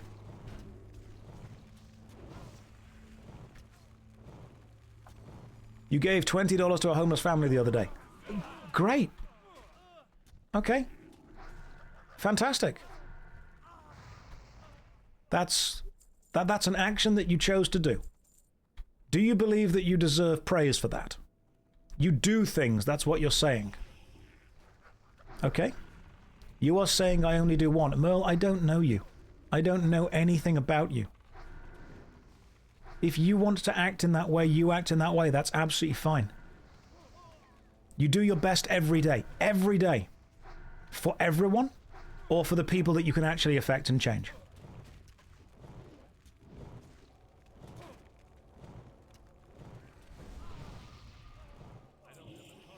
Talking about change is grassroots. It may change a single person's opinion. Maybe. Yeah, absolutely. I agree with that. Talking about change is grassroots. The problem is that it feels very good. It gives you a warm, fuzzy feeling inside to say, we need to change things. Because, yeah, we probably do. The thing is that, do you want the warm, fuzzy feeling of we need to change things, or do you want actual, actionable steps on what you can change, how, and why? Because what I see is people saying things need to change, and then we say, okay, what would you change? And they tend to not have a big answer for it. I don't believe that apathy is the right thing to do. I don't believe... Okay, Merle, that's fair. You know what? Kiwi has just explained it to me. Merle, how about this? I think we can find some common ground here. I think that people should care. Are we on board so far? Is that common ground together? That's a nice, simple idea. People should care. 100%. People should not get burnt out. And I think we should focus on long-term, constant, consistent, systemic change. Are we on board so far? It's not just about, 1 or 2 days of extreme focus. It's about long-term, constant, consistent. It's about the wave wears away the rock over a long period of time. It doesn't happen immediately. It's a long-term thing. I would never expect everyone to care the way I care because the system hurts everyone and they are sick and tired from all the pain of everyday life. Well, I agree. And I'm not saying everyone should care the way you care or the way you care is correct. But can we understand, can you agree that one of the best things that we need to be able to do is care long-term, to change constantly? It's a marathon. It's not a sprint. It's a marathon. Can you agree with me there? Can you understand what I'm saying with that, Mel? That it's a marathon, that it has to be a long-term change. It's lots of work. Yes, but we are working toward ideals. Mel, I agree. I'm not saying that you working toward ideals is childish and naive.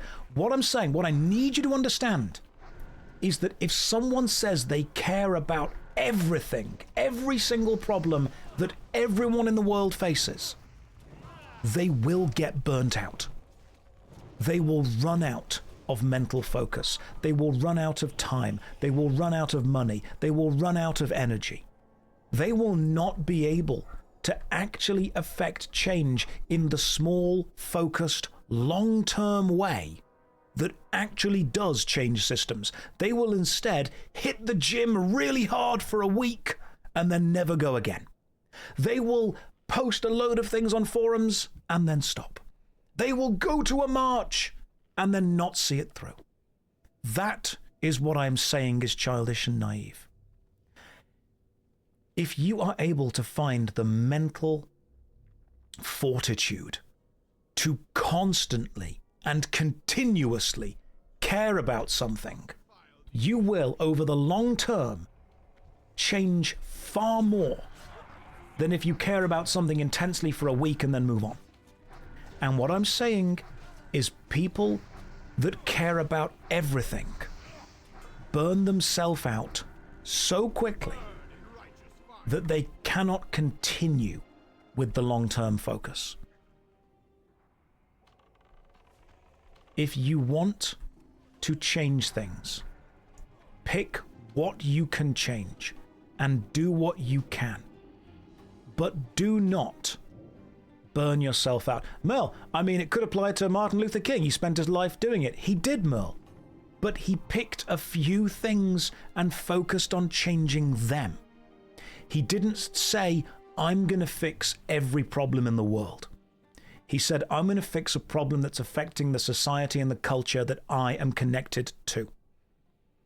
He didn't say, I'm going to go and fix things in countries or societies or cultures that he is not specifically connected to. He chose this and did that. Hey, the Robe of Dome, which is better. By 14. It's actually... I don't think the Robe of Dome is as good as the Death Speaker robes. How does it look? It looks fine. The Illusory Rod I've already got, that's up here. I actually don't think I need the Robe of Dome. Merle says Google it. Dome is better. Okay, cool. We'll go with that. I'll need the Robe of Dome and I'll pass that. Cool. And I've got the thing over there already. I previously asked in my favorite dinosaur. I didn't have an answer. I've researched and suggest the Ankylosaurus. Thank you very much. I appreciate that. Thank you for doing the research.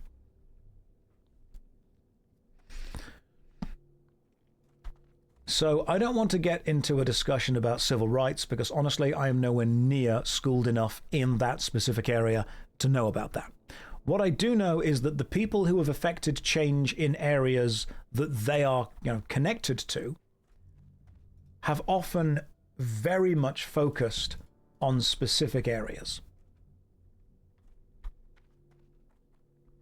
I think I may have ordered on this quest.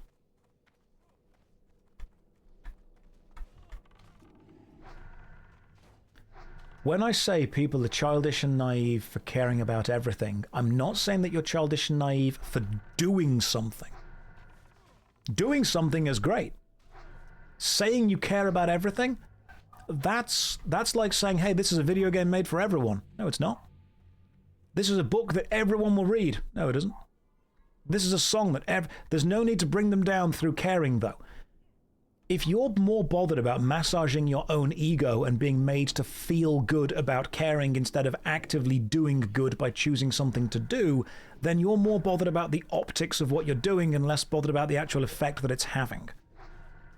They may only have energy for caring. Merle, that doesn't change anything then. If you only have energy to say that you care about something, if all you're doing is inspiring other people to do things, that's fine. But I want you to understand that it's childish to try and inspire everyone else to do everything else. Attention is good Tinder. That's true. You have to base your cause well. Freedom means you're free to do so, but it means you cannot force anyone to do so. Yeah, absolutely. I get that, Mark. That's a good way of looking at it. If you see your role in systemic change as the person who inspires others, that's fine. That's part of the role. But you can't be the person that inspires others for every single problem ever. Because honestly, I think that's quite self-absorbed to think that you've got enough understanding of every problem to be the catalyst for change to all of it.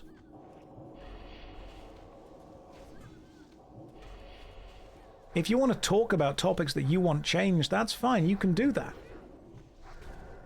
But if you say that every single problem needs to be changed and you are the person to inspire that change, you're doing it for your own ego. I truly don't care about myself, I care about everyone. That's not true, Mo. You do care about yourself. I'm sure that you do care about everyone as well, but you absolutely care about yourself. You say you have no ego. Yes, you do. Because you told us that you donated money to our homeless family. If you had no ego, you wouldn't have told us that. You needed us to know. You needed us to know because that proved you were a good person. Because if we didn't know that, we would judge you differently. And you want to be judged in a specific way. You want us to have a frame of reference about you. Because you say that people only say things, not do them. Yeah, and your ego said, I absolutely cannot allow that to be true. You needed us to know that you were one of the good people.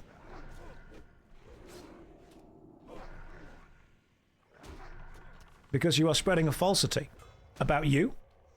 I wasn't spreading a falsity at all. I was simply saying that caring about everything is childish and naive. And you came in here and said that I shouldn't be saying that because that might inspire some people to not care at all. And then you had to let us know that you were a good person.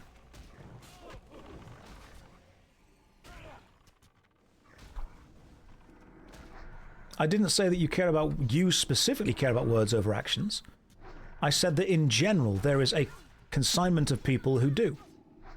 They care about being seen to change things instead of actually changing things. People cannot truly care about everyone. And if you like to pretend that you can, then you're doing it to seem like a good person. Cygnus, see you later, bro.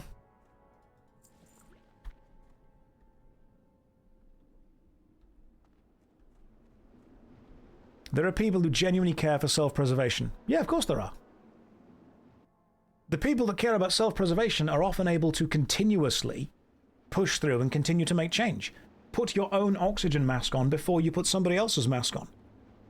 Like the fate of the planet is important. Merle, I completely agree. But have you noticed, and I don't know if you're doing this on purpose, but let me explain something to you that you'll notice as soon as people do it.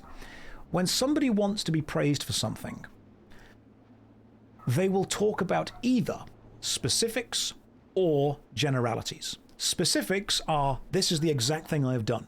Generalities are, this is the overall vision of what we should have. When I say something like, what should we do? People say things like, well, we need to care about the whole planet, which means I'm asking for specifics and you're giving generalities. But when I say, hey, we need to actually care about this in general, people say, well, what specifically are we doing? So when I ask for generalities, people give specifics, and when I ask for specifics, people give generalities. It's about bouncing back between those. In order to effect systemic change, we need to agree on the general change that we want, and then agree on the specific steps to get to that change. The problem is, when we just bounce around and go from, well, things need to change in general. Okay, cool. What do we do? Because saying that we need to care about everything is way too general. Pick a thing and work on changing it. Right, you guys want to go again? Happy to go again?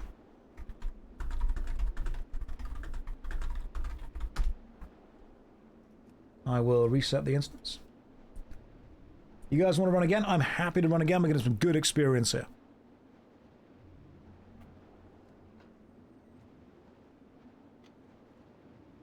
It's one thing to care about something, it's another thing to take action, but it's also a difficult, complicated thing to care about everything to the degree where your action is relevant.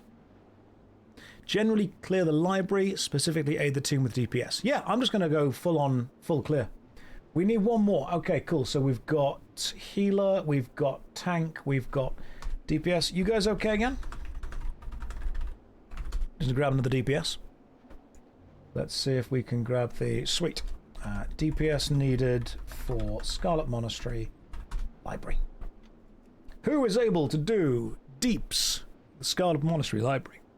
Hot take, it's impossible for any individual to care about everything. If you say you care about everything, you're a fraud and you want to appear as a good person to other people. Virtue signaling. Medi, I would agree. Now, I'm not saying that...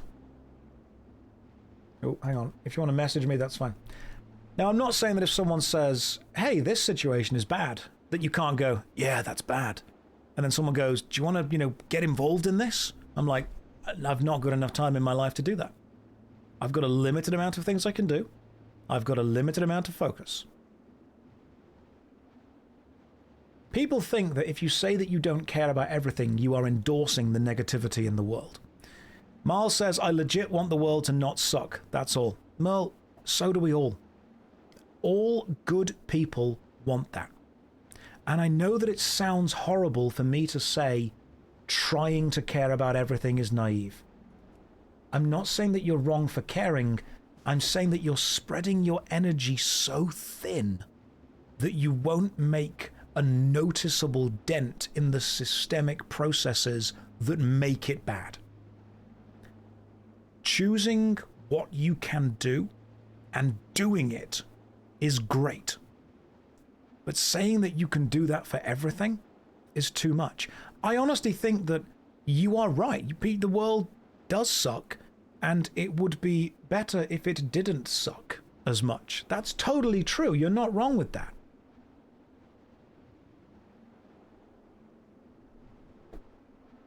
I do with small things every day, but still thinking about the big picture is important. Yeah, well, it is. But what I'm trying to get you to understand, and I don't think you're wrong with this, I think you've got your heart in the right place. The big picture is so big that trying to look at all of it means that you don't end up focusing on any specific aspect of it that you can actually change. Merle, you don't live in my local area, which means you don't need to see the problems that are going on around here day to day. You don't need to fix them, and you don't need to care about them, which is great because you've got a limited amount of focus, and I would rather you care and you focus on the things that you can do. You let other people focus on the things that they can do. And if you want to talk to people about things that are important to you, that's fine as well. But saying that you care about everything means that you are willing to give your time and your energy and your effort to solve every problem, which we simply can't do. What we can do is find people who are good at solving certain problems, people who are able to be dedicated, and focus on those. But again, all these things come from one problem. I think it's naive to say that. I think the problem is the human condition. There will always be people who want power. There will always be people. If you believe that the problem is capitalism alone, then I think is naive. I don't necessarily think that the problem is a financial system. I think the problem is that the people who are in charge of any system can become corrupt by that system, and the people who want power, the people who are going to abuse it, are the people who seek it out. The people who would make good leaders don't seek leadership positions. You can have almost any system become super corrupt. Alright, sorry guys, I am here. You can have any system become corrupt. Let me just summon my imp. We should not encourage people to exploit others. I completely agree. Exploitation between people, exploitation between humans, is unfortunately a systemic issue with the human condition.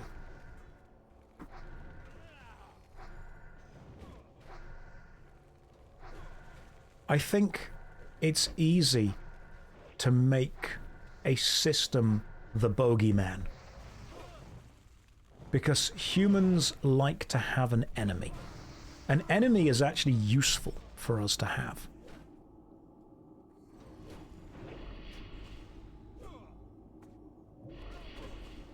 And when you can make a single system the enemy,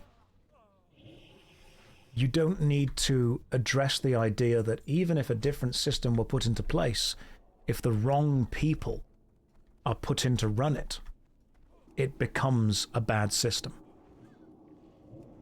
Exploitation is encouraged through capitalism, which causes the individual, such as homelessness, climate change, food scarcity. I think countries and societies that have tried other systems have also got their own problems. I'm not saying it's a perfect system, absolutely. Not saying it's a perfect system at all. You know what? The truth is that I am nowhere near intelligent enough to have a full, nuanced discussion about capitalism, socialism, and communism on Twitch. And the reason for this, Merle, and I hope you can understand this, is when you're talking to people online, it is difficult to get a fair and balanced response that people won't just respond emotionally to. You can understand that. I hope you can understand that. It is okay to want change. It is okay to dislike a system. The problem with any system will always be the human element. I think I am smart enough to know that I am not smart enough to have this conversation on Twitch. Oh, thank you for the demon skin. Forgot that it fell off.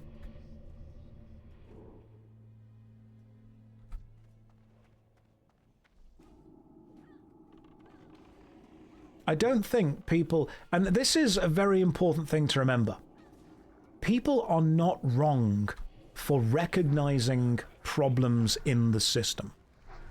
And I think, and again, you guys can correct me if you think I'm wrong on this, some of the most passionate activists I've ever known. Everyone is like, play another MMO if you hate this one, rather than fixing the game. Merle, if you're comparing the state of the world to the state of an MMORPG, while I understand what you're trying to do with the comparison, you have to understand it will make you look like you are not invested enough in each of the individual elements. Because what you're then doing is just saying, hey, we should treat real life like a video game. Don't do that. So here is what I think we need to consider the idea behind. Some of the most passionate people that I've ever met who want to change the system are people who are not benefiting from that system. Correct me if you think I'm wrong on this. I have met people who have been exploited, who have been, pushed down by any individual system, and they are the people who absolutely want to change things. Because change would benefit them. And it would probably benefit a lot of people.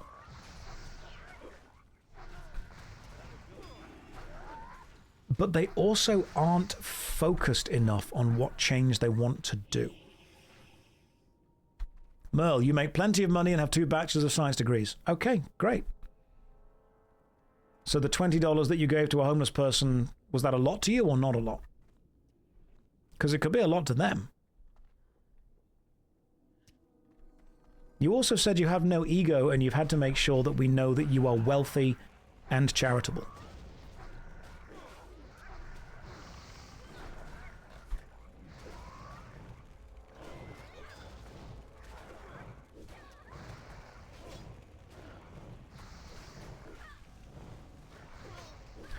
And people have decided to leave the chat because they do not want to continue with this. That's fine, okay.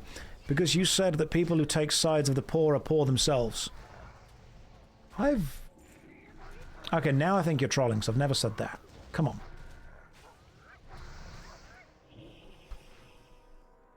Do you believe that? I'm just replying to you.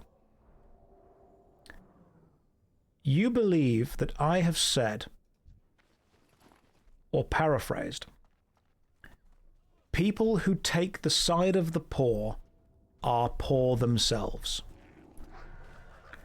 You did say people who are economically struggling are often the ones who want to change the system. Yeah. People who do not benefit from a system want to change it. People who do benefit from a system do not want to change it. If there were a communist system, the people in charge would be fine with it. If there were a communist system, the people being exploited by it would not be fine with it. And people would say, well, the idea of communism is that nobody gets exploited. There are going to be lifestyles and jobs and choices that are going to be easier.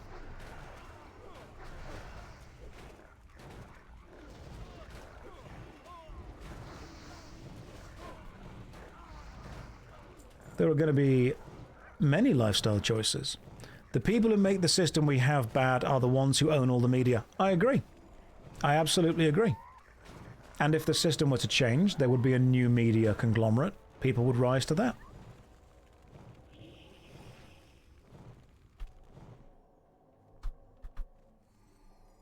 And this also pushes through to Twitch as well. This absolutely pushes through to Twitch. I mean, Merle, do you believe that Twitch is the right place to have this kind of discussion? Because anyone can become corrupt. Absolutely anyone. Yeah, Merle, you've said that 3 or 4 times now. I understand that. You ask me if it's a good change. My answer is I don't know enough about that specific moment or system for my input to be relevant to it at all.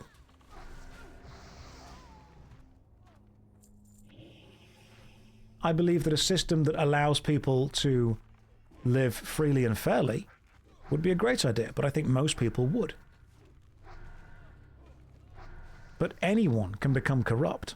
Absolutely anyone. You talked about this because you said that idealistic people are childish. That was just replying to things. Merle, I don't think you understand the nuance that I was talking with. Idealistic people are not childish. People who place being idealistic over actively engaging in long-term, manageable, sustainable, systemic change are.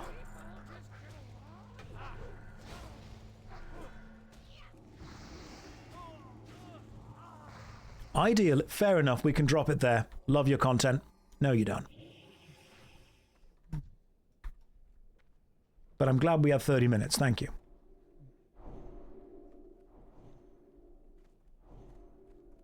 Bunzy, can I get the lore on the profile picture? Bunzy, it's a strange day when I'm going to say, God, I've missed you.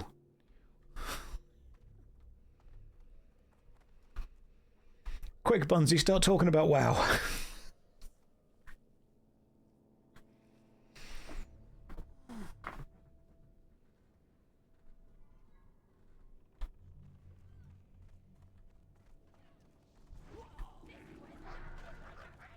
You see, we're having fun. Equat, so much fun. So much fun. Josh, you playing Albion online yesterday got me wanting to reinstall and give it a try. Will I be able to join your guild? Yes, you can. You absolutely can. Let me run forward and just burn everything down. Hang on. Here we go. Idealistic people who act in realistic ways change the world. That's what it is. It's the acting in realistic ways that separates the naive from the actual beneficial. Sage's Robe of Shadow Wrath. Cool. Okay. That's very cool. Let's go with... I don't need that. I will, however, grab the hog shank. Always grab a chest hog. The chat is a lot harder to follow than back in the 100 viewers area. Terminally online, welcome. It is indeed, but I do my best, which is why I pick out the people who are going to keep replying to stuff. Am I not welcome here? No, Bunzy, you're welcome here. We just had somebody else that was interesting to talk to, and you were at least funny to talk to. Thanks for making you a decade younger with that title. You're welcome. You're absolutely welcome. Bunzy, you are absolutely welcome here. As long as you're willing to engage in good faith and everyone be friendly, that's fine. It was definitely one of the conversations ever.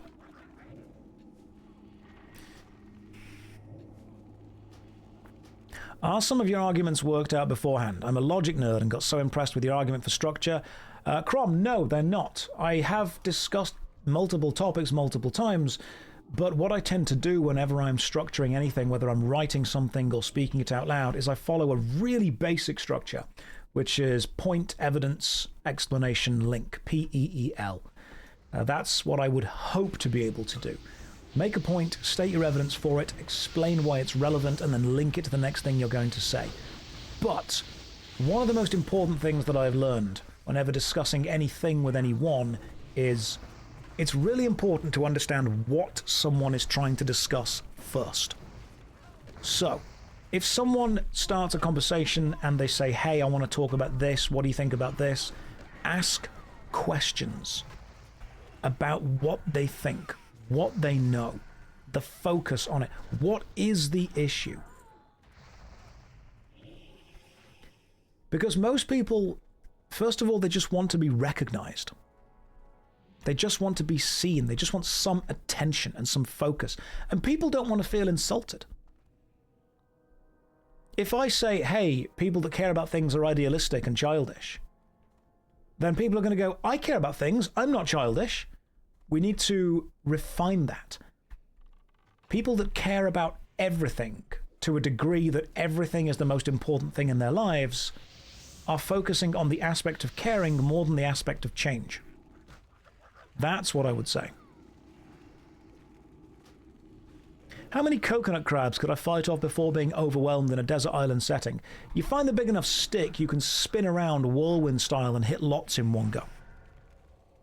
Which means quite a few.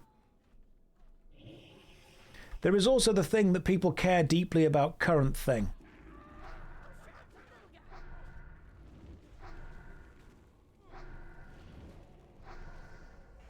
Current thing is the most important thing to a lot of people. And then current thing changes. Hellfire is great because you do not need to pay any attention to it. Provided the tank keeps aggro, I can just stand here and do a ton of damage, which is great.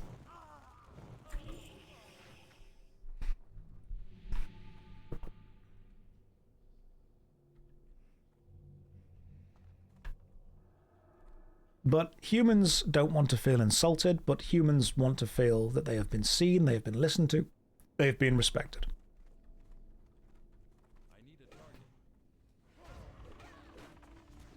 You had to stare carefully at the screen to realize it's not a neckbeard, it's just sunlight. It's actually the light from the angle over there. So if I turn that way, you'll notice that it is in fact just the jawline there. Oh, hang on. There we go. How was my stint with the Albion community? They're fine. They're fine, bro. Why is your action bar filled with water breathing? Don't want to drown. Lots of my clips have been blowing up lately because Visa has been spamming them on YouTube, and they've been doing pretty well, to be fair. So well done to him. The Warlock did indeed drown once. And after that, I decided to make sure that it couldn't drown again. But I've also got demon armor on at the same time. Visa's doing really well with the clips. He's doing super damn well. He's working hard with it.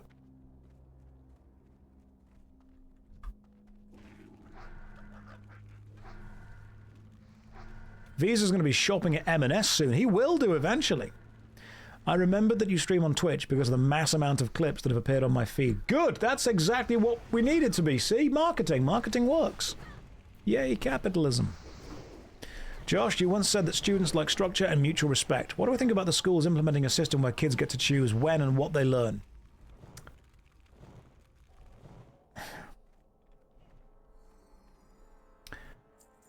How many adults do you know that are disciplined enough to choose when and what they learn? Now imagine that those adults have the reasoning capabilities of a child. I know there was this thing with free-form parenting where they were like, my kid just does whatever they want to do all the time and that's going to give them freedom. No. No.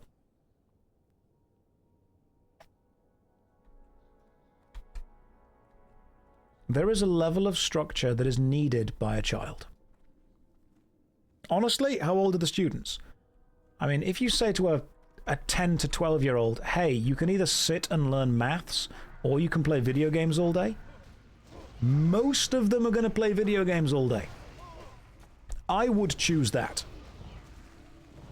If you give a child the choice between doing something they find fun right now and doing something that they find horrible that may or may not pay dividends in the future, I think a lot of them are going to choose the fun thing now. And we're seeing that in schools with phones. I have known people who have tried to advocate for children having complete freedom and doing whatever the hell they want to do literally all the time. And these people do not normally turn out to be the most balanced, stable individuals. Structure can help.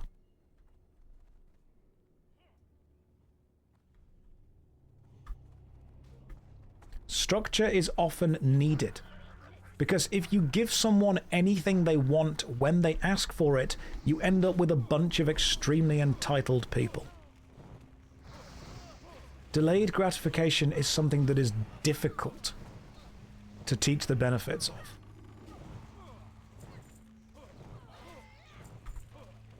I mean, what do you guys think? Should people be given what they want all the time? Getting a bit too dark in here.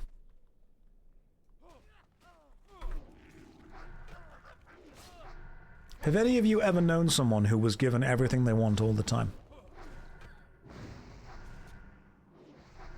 I have. I've known people that were given what they want all the time.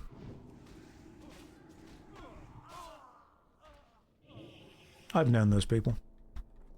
Utterly insufferable.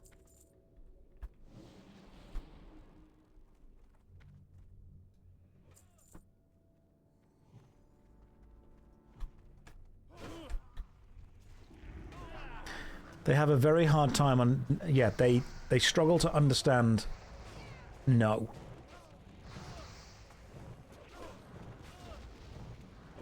Would I like to try Arena PvP when I reach 70? I fear I would be too good. How do I feel about the gamification of learning? I feel that if it's valuable to get attention, it's definitely got a place within the classroom.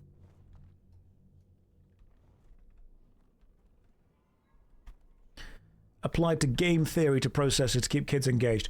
Kids are not going to focus on you. Why would a child focus on what a teacher is saying when they have a device in their pocket that can give them access to all of human knowledge and activate the dopamine receptors immediately? Why would someone listen to something they find boring when they could replace it with something they find not boring? The question is, why would someone do that? Because until we can answer that, we actually don't know how we're going to affect learning.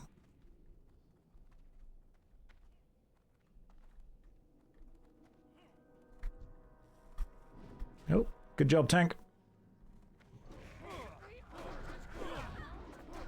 Are kids still forbidden from using their phones during class nowadays? In most schools, yes. However, that doesn't stop them. Forbidding a child from using their phone does not stop a child from using their phone. You may think, oh, but back when I was in school, if I was forbidden from doing something, I would absolutely not do it. Cool. Days have moved on. When a child simply says, I'm going to use my phone, and you say don't, and they say, well, I am, what are you going to do? What are you going to do? You're going to send them to the principal? They won't care.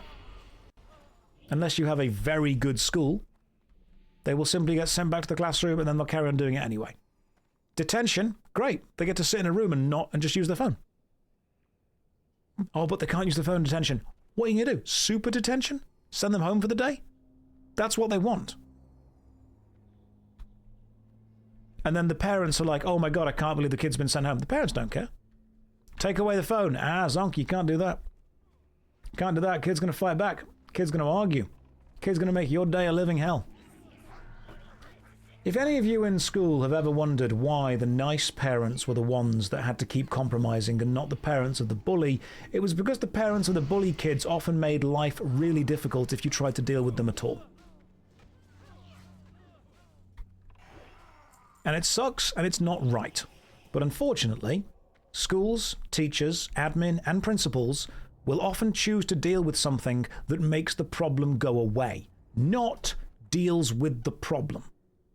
So if you have two sets of parents, one of whom are very understanding, very nice, very easy to deal with, and one of whom are absolute arseholes, you are going to tell the people who are nice and easy to deal with the bad news. You are going to tell them to change. They are the people who are going to have to bite the bullet and do things differently.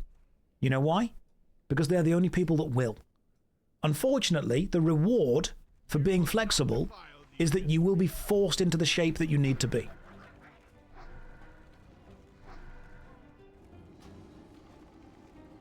And teachers then have to ask themselves the question. They have a limited amount of time in the classroom. What's the best thing to do? Spend all of that time arguing with little Jimothy to get off his phone and thus ruin the lesson for the other 30 kids in the class? Or let him sit at the back on his phone doing whatever the hell he wants and focus on teaching the rest of the lesson? Because if you do that, your lesson is going to go smoother. And you know who you're going to piss off? You're going to piss off all of the kids that are sat there thinking, why am I not allowed to do that? Mantle of Dawn I've already got one of, I think. I've got... Yep. And the Illusion Rod I've already got.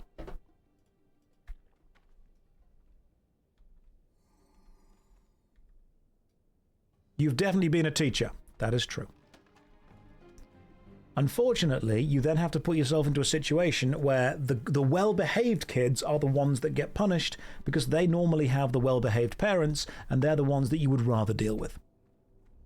Teach the ones that want to learn and leave the ones that don't out there. But then you get the well-behaved kids being like, well, why are the badly behaved kids being rewarded? You know what used to annoy me and still does? And I can understand something and still be annoyed by it. Did you ever notice, maybe you were this kid, did you ever notice that the kids that were well-behaved all the time often didn't get rewarded for being that?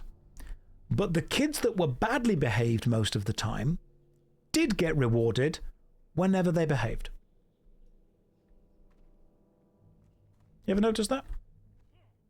It's very annoying. You can have a kid that's an absolute arsehole for like 3 months and they have one good day and everyone is doting on them and giving them praise. The problem is that you have to encourage the behavior you want to see. And if a child is already giving you the behavior you want to see, don't encourage it. You don't need to. It's already there. As soon as behavior changes to what you want it to be, that's when the encouragement has to start. The problem with that is that what you're effectively doing is not recognizing the good kids constantly.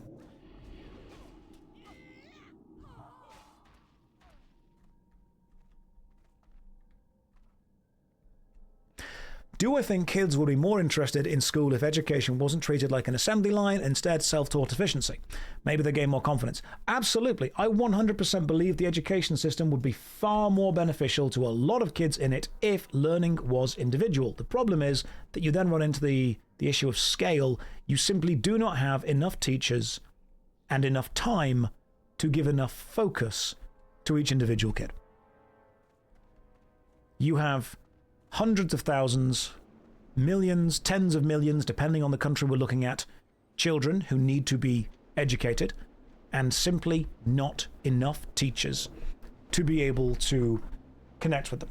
Now, people are saying, why don't we use AI to do that? Thomas Hobbes, you just said use AI.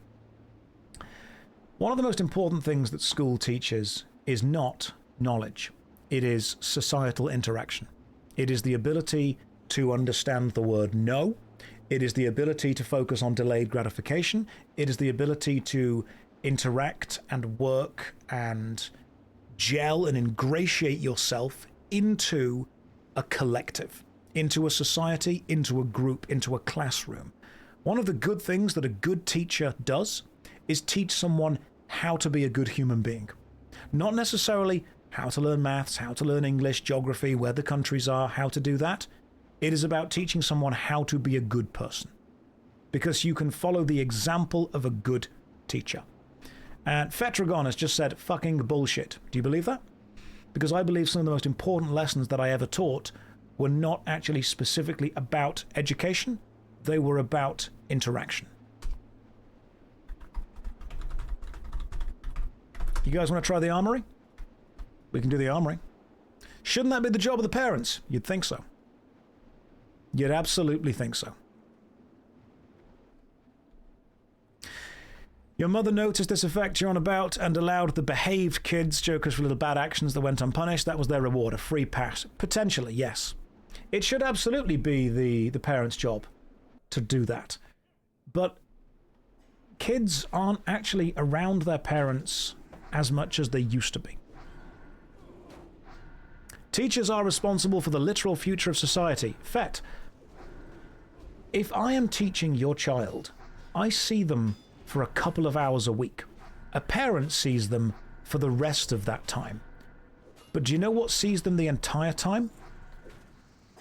The internet. Now, that may sound like a boomer thing to say, but genuinely do think about this.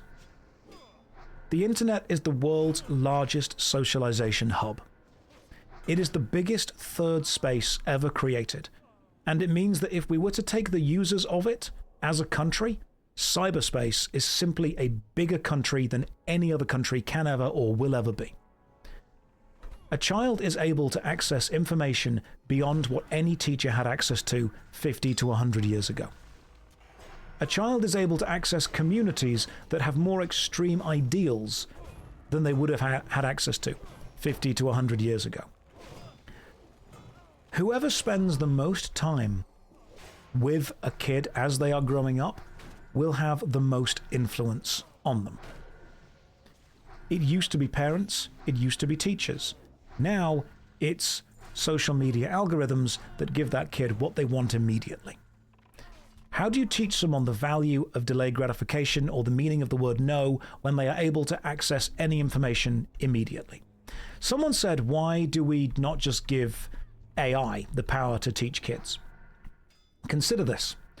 I actually like the fact that a child can ask an AI algorithm a question and get a pretty basic answer. That's a cool thing. That's an interesting thing. The AI algorithm will never get annoyed at the child. It will never get irritated. It will never say, that's enough questions for now. It will never say, hey, let's do this together. It will never say, let's, take a break for a bit. It will just give the kid the answers they need immediately. But can you not see that learning to read body language is important? And if a child is asking the same question of someone again and again and again and again, that child needs to learn to read the body language of being able to understand, okay, I've asked enough now, I'm going to stop for a bit. Because if they don't learn to read the body language, what kind of adult do you think they're going to turn into? They're going to turn into a socially inept one.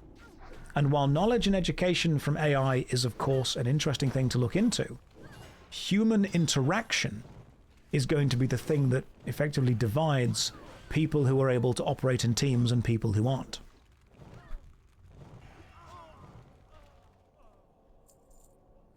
Reading someone's body language, reading facial expression, reading societal cues is important.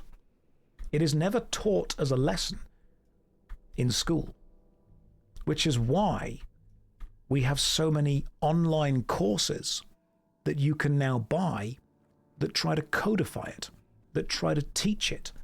Why do you think so much of looksmaxing or the manosphere is about attempting to teach interaction? Attempting to teach how you have to live, how you have to be. It's because that's the information that these people want, these people need.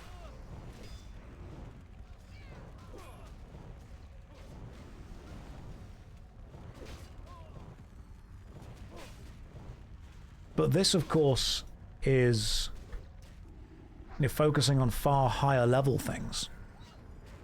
The old saying is, it takes a village to raise a child. Now, that used to be an actual physical, practical village, because you would know the people that lived around you. You would know the people in your local area. I think that it still does take a village to raise a child. The problem is that the child now has access to every single village online ever. And some of those villages are not exactly a place you want a child to be raised, but until you are curating that, they will choose to go there.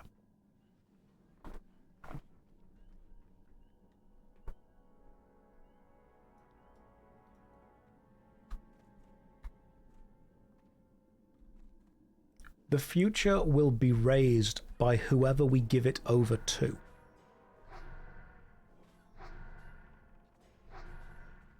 Who are we giving it to? Because right now it seems we're giving it to AI.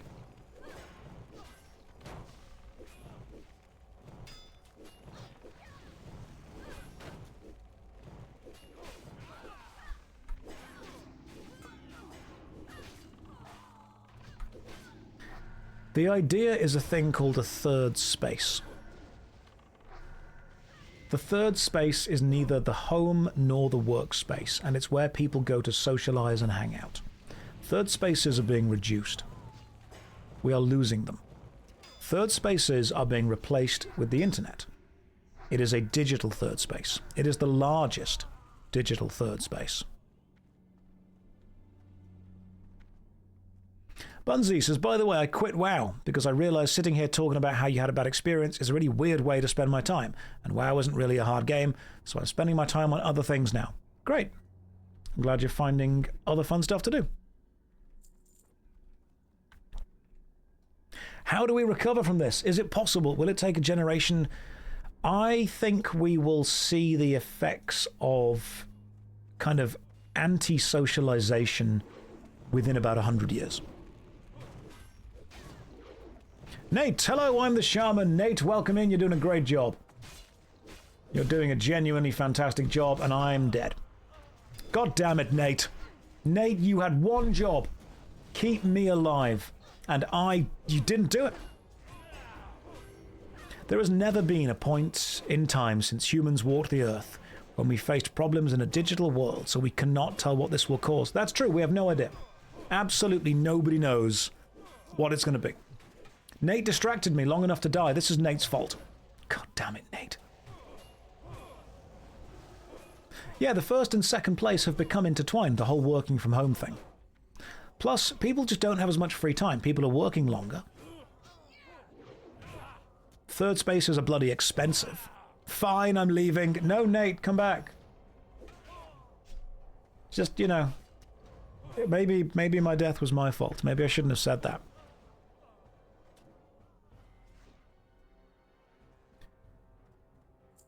And to loop this back to the conversation from earlier, I agree that schools should give every individual child individual learning. People should be able to focus their time on stuff.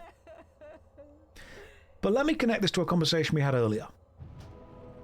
100 years ago, we wouldn't have had access to the internet, which means that your problems would have been local problems. The people you know would have been local people. Your life would have existed within a smaller, localized area, which means your mental, emotional, physical, societal energy was focused on simply a smaller physical section of the globe, which means you would meet fewer people, you would probably know them deeper, you would be exposed to fewer global problems, and you would have the ability to choose where your mental and physical energy went to within a much smaller scope.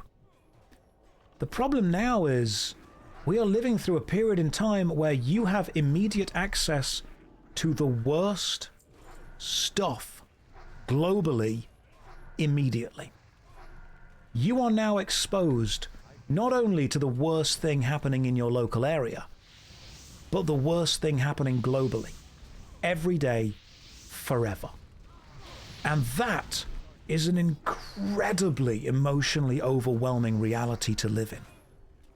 Never before. I mean, of course, we're exposed to the best as well. But even being exposed to the best means that we judge ourselves against that best. We are now forced to engage with the fact that we can discover the worst of the worst and the best of the best globally within a day, which is absolutely overwhelming. And no longer are we asked to give our attention to the things that matter to us locally. We're asked to give our attention to the things that matter to everyone globally.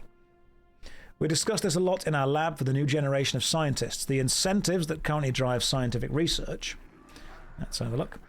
LMs help senior researchers produce more results, but the blunt of scientific training of the junior ones. We don't think we can solve this without changing the incentives. It's a complicated thing. I don't envy you having to do it. And I've said this before. I do not think, and maybe I'm wrong on this, I do not think that the human brain was designed to operate on a global scale. I think it was designed to operate on a much more local scale with individuals that it can know. I think, unfortunately, we have created a system that exposes us to the best and worst of everything in the entire world. And that's a tad overwhelming.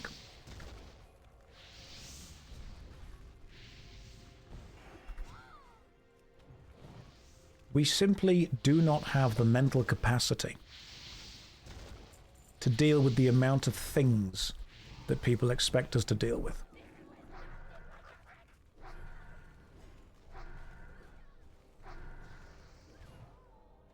I mean, how do you guys think about that?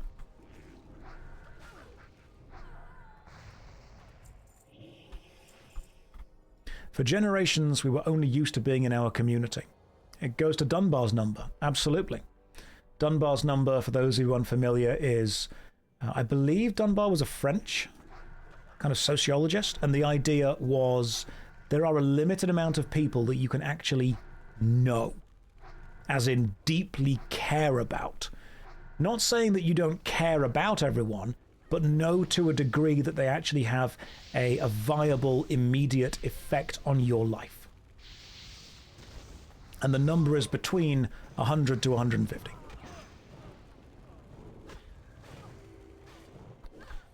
And I think, unfortunately, we are living through a reality right now that is simply so expansive that we have spread our limited attention, mental and physical focus so thin across everything that we as individuals are losing our own minds to the idea of collective change.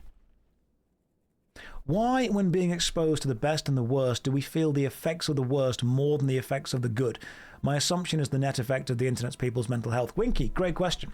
I think that's been looked into by scientists, and you guys will have to correct me if I'm wrong on this again, but I think it's because human beings simply remember negativity far more than we remember positivity, because avoiding the negative is often more beneficial than engaging with the positive, because there is a middle ground, there is neutral as well, there is stuff that doesn't really matter to us. We've got the negative, we've got the neutral, and we've got the positive, and to survive we only need to engage with the neutral or the positive. But to make sure that we absolutely do not die, we need to make sure that we don't engage with the negative. That's why we know the poisonous foods pretty well. That's why the human body is able to say, hey, this is dangerous, don't do this. So we devote a huge amount of our primal caveman brain to what we need to avoid, what makes us scared, what makes us angry, what makes us unhappy. The problem is that you combine that with the modern reality of being able to just beam directly into your brain millions and millions of things that make you unhappy, scared, or make you feel negativity. You're almost overwhelming your caveman brain of, hey, we need to avoid this, frickin' everything. The problem is that the people that benefit from this know that they can abuse human psychology because negativity gets shared more than positivity. Negativity gets remembered, it gets focused, it gets clicked more. Why do you think my series is called Worst MMO Ever, not Best MMO Ever? It's simply got 50 times as many clicks. Unfortunately, the people that benefit from us being overwhelmed are the same people who have the ability to overwhelm us. There is an entire society, an entire monetary system built on people being overwhelmed, insecure, sad, and unstable. Because the vast amount of stuff is sold to people who are insecure. You sell something to fix a lifestyle problem. Plus 11 damage spells, don't need that.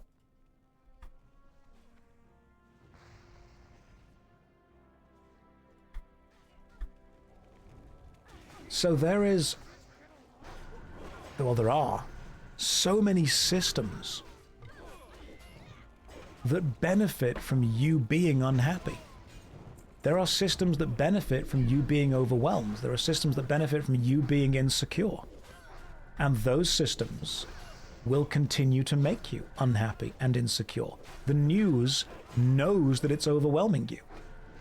It knows that you don't need to know exactly what's going on the other side of the planet every single day. It might not affect your day-to-day, but it can tell you. And you will seek it out. Hate and anger sells. The system needs you angry. The system wants you upset. It wants you passionate about something, but then ideally not changing it. Eldorado says, do you know what I do whenever I see a tweet that makes me angry? Try to guess. What do you do? Elbardo, what do you do? Do you not reply? Do you turn it off? Do you look away from it?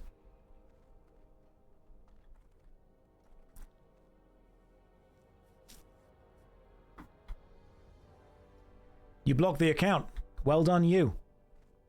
You are not the norm. You're not the average. If you are able to tell me that if something annoys you, you just ignore it, great. You are not the normal. Bunzy, when you know that's a thing, why aren't you trying to make a difference? Because there are people being better like Markiplier. I mean, the fact that... What do you think Markiplier is doing that is helping? I'm not saying he's not, I just want to understand that we're on the same level with this. Because Markiplier is a great content creator. Separate the eggs. Was it details? I want to understand what I can do. Do you mean, why am I not engaging in charitable events? Why am I not actively being involved in activism to change systems and to support people, that kind of stuff?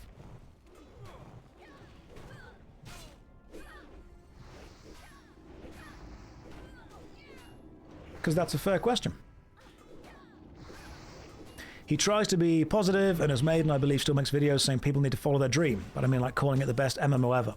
Bunzy, the reason I make those videos is twofold. One, to entertain people who watch them, and two, to financially support myself. It is my business. It is my job to do that. It is not my job to make the world feel better. It is my job to entertain the world.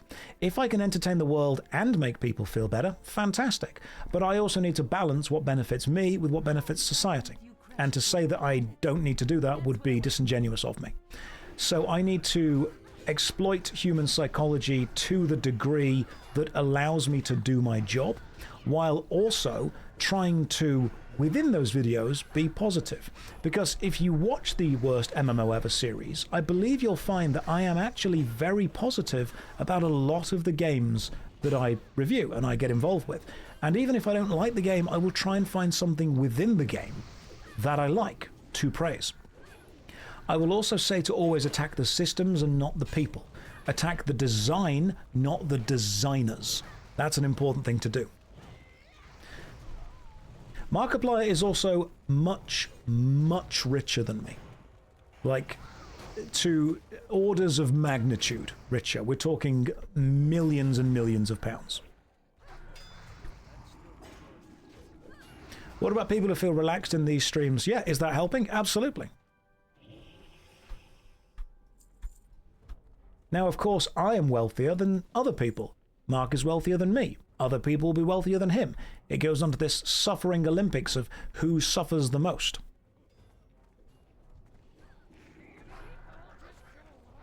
But to answer the question, why am I not doing more beneficial stuff for society in general, loops back to my previous point of I have a limited amount of time, energy, and focus. And if I choose to put that time and the energy and the focus into local concerns that directly affect me, instead of global concerns that I won't have a major part of, I'm going to choose to do stuff that affects me directly. That's a great example. Mouth, I always use that. You guys remember Coney 2012, where we all stopped child soldiers in the Congo? And it didn't do anything? I'm not saying that we need to be negative about that. I'm saying that we need to be focused and realistic about what we can and cannot do.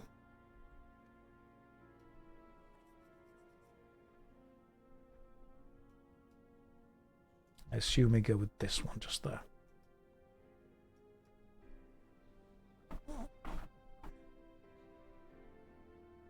This man went to Parliament last month to fight for consumer rights. What do you mean? Alexander, I'm not going to include that because, to be fair, I did spend one day just buying chocolate. Okay? Brussels, great chocolate. Let's be fair. Do you guys remember when we clapped for the NHS in the UK? You're welcome, by the way, NHS. Yeah, I was outside my door clapping, except I wasn't because that's performative bullshit.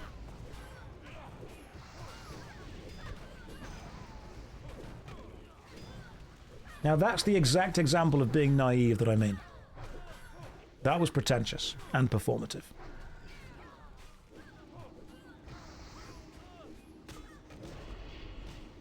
Ever notice that essential workers are the ones that we demand keep going to work during dangerous times, but then as soon as they go back to work are the exact people we start disrespecting?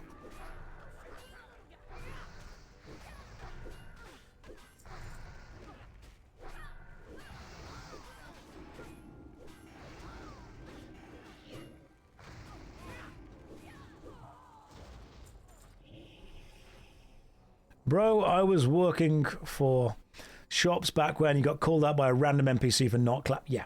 They were like, hey, why aren't you clapping? Because it's not going to do anything. I'm probably taking it wrong, but it's just answers, not just my problem. If the world fails, I'm just here. If everyone says not my problem, then it's no one's problem. This is not saying you should be better, just asking. The problem is, Bunzy, that what you're asking for is collectivist action, which I completely agree with. I believe that collectivist action is one of the most important things we can do. Collectivist action often starts with individual action, and then you join a larger group and a larger group and a larger group. And there's an old saying in the military, soldiers win battles, but logistics wins wars. Logistics and supply lines are some of the most important things that you can have. And when you get into activism, logistics and supply lines matter so much that if you don't have them, absolutely any activist ideal falls apart. That's very, very true. Genuinely. Logistics and supply lines win wars. That's the most important thing.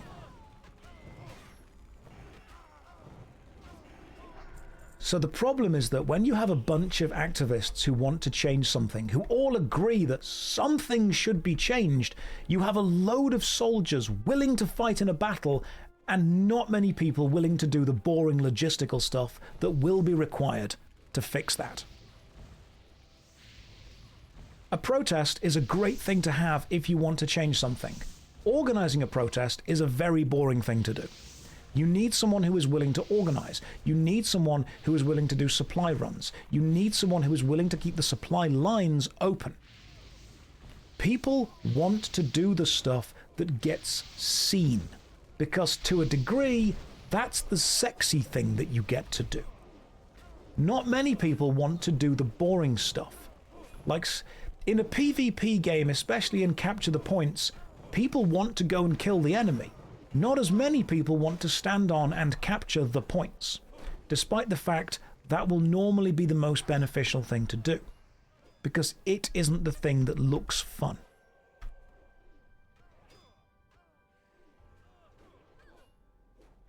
Ooh, hang on. Just do any battleground and you will see that more people are focused. Spirit and stamina, stamina and spirit. These are way better. I'm going to wear some new trousers. Hell yeah. Really enjoy your content. Thank you, Envied. Welcome to the stream.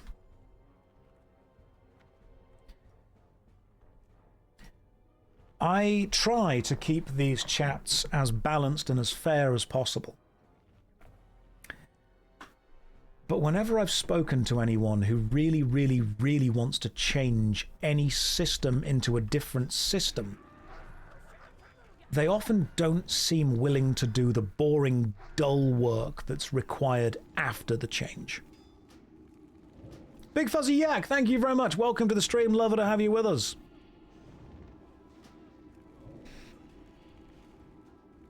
People who have the passion to do the early game idealistic changes, brilliant. The problem is what happens once the change has been implemented and you now need to just maintain.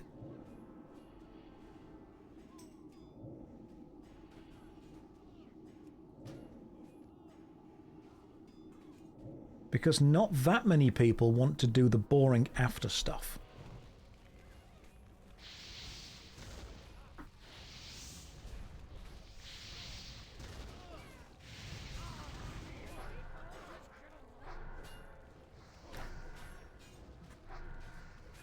Hello, Shep. Welcome to the stream. I think it's because do what you want and try not to hurt others, but almost everything hurts others in some way. Bunzy, I agree as well. The problem is that the people that have the ability to organize people are the dangerous ones. There's an old saying, it comes from Game of Thrones, actually. And I think it's Robert Baratheon that says, what's more dangerous, 5 or 1? And then I think it's Ned Stark says 5. And Robert uses a hand gesture to say, what's more dangerous, 5 or 1? And the idea is that the 1 is more dangerous because it is unified. It is united. Was it Cersei? That was Cersei that did it. Unity can create something far more powerful. Divide and conquer is a saying for a reason. So what I believe you will see, and again, you can correct me if I'm wrong on this, is there are so many people who passionately want to change things, but they are all acting individually. And to a degree, individual action on a large enough scale can be effective. But when you get a couple of people who are acting as a group, as a collective, that is when you start to see real change. That's when you start to see real power being asserted. Dogs outside. That's when you see the big things. Now the question is, how do you get a lot of people to work together? How do you get a large amount of people to collectively act together? It's difficult to do.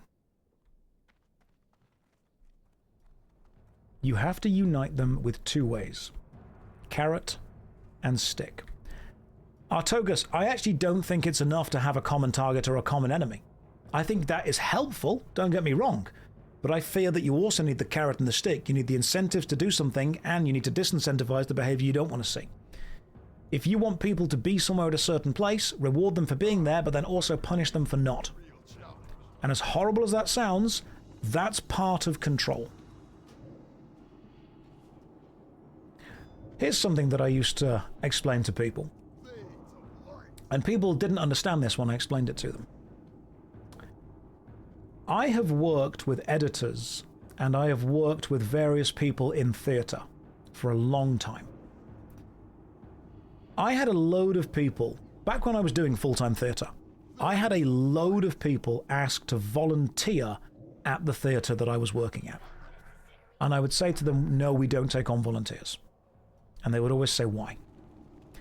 And I would say, because if you volunteer to do something and then don't do it, I've got no recourse to admonish you for that. I've got no guarantee you're going to do anything. I've got no leverage over you doing it or not doing it. If you get involved in a voluntary basis and you do something, great. If you don't do that thing, what power do I have to get you to do it? The answer is, I've got no power at all. That's the problem. Volunteering is lovely, but it also relies on the volunteer doing the right thing. When you pay someone to do something, part of that payment is the safety net of what you can do if they do or don't do that thing. Now, Negative says guilt could be a thing. Yeah, I completely agree. Guilt could be a thing. But that's not enough. It's not enough to build that experience on. Now, some volunteers were lovely people, but I would say to them the danger of volunteering is that I've got absolutely no way of guaranteeing you're going to do the work that you say you're going to do. And that puts me into a dangerous position.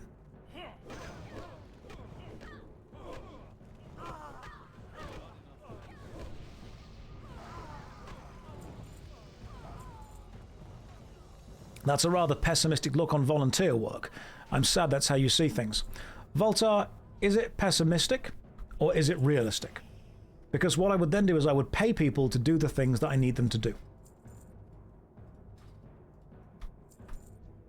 There are a lot of people who have done great volunteer work. The problem is that when that volunteer work requires you doing something that is essential, because if it's not essential, you give it to a person who wants to just do it for a bit. Yeah, need the helm if you need it, man. Go for it.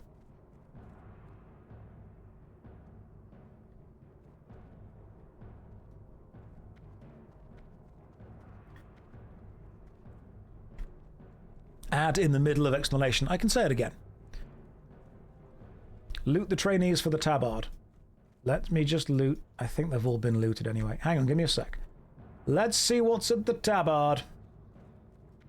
They won't have it, but we can double check. Silken cloth, copper, copper, and then nothing else. Cool. Respect and appreciation do go a long way toward keeping volunteers. They absolutely do. And there are many things that can only exist because of volunteers. That's true. The risk that you take when you work with volunteers is that their input is entirely based on their choice with no recourse if they don't make that choice. It is a business risk to give essential system power to people who are only there because they're volunteering to be there. Because you also need to have the legal risk mitigated. Volunteering is great. That's a great way of putting it. Volunteering is great if there are no irreversible consequences for the volunteer not doing the job.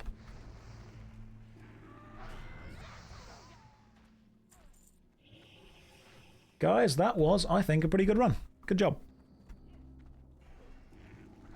You manage ally volunteers at an LGBTQ+ community center. What's an effective way to motivate people to show up and sit behind a desk for 4 hours at a time? Pay them.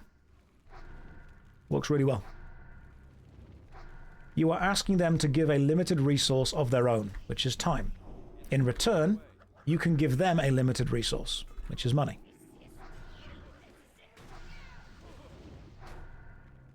Now, it might be the case of we can't pay them, they need to do it for the value of what they're doing. In that case, what you are giving them is the warm, fuzzy feeling of making a difference.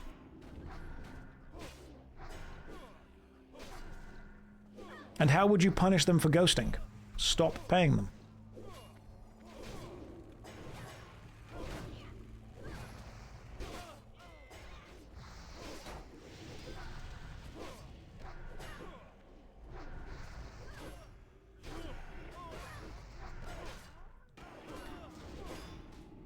I think one of the issues that we tend to bump into is we need this job done, but we don't have any reward for the job being done. Therefore, the job is going to be done by people who don't need a reward, which are either the people who are doing it idealistically or the people who are doing it idealistically and are able to support themselves some other way. I have complicated feelings about what you're saying. Small theatres don't survive without volunteers. I completely agree. Volunteers are necessary, but I would not give an essential business critical role to someone who is doing it in a voluntary capacity.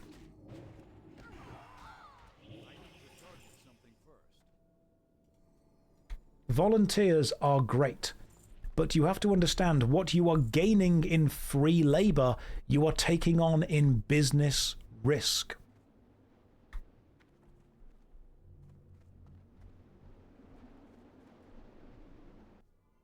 What if I have no money, but I want to make professional people do what I want? You've got to provide them something that they want.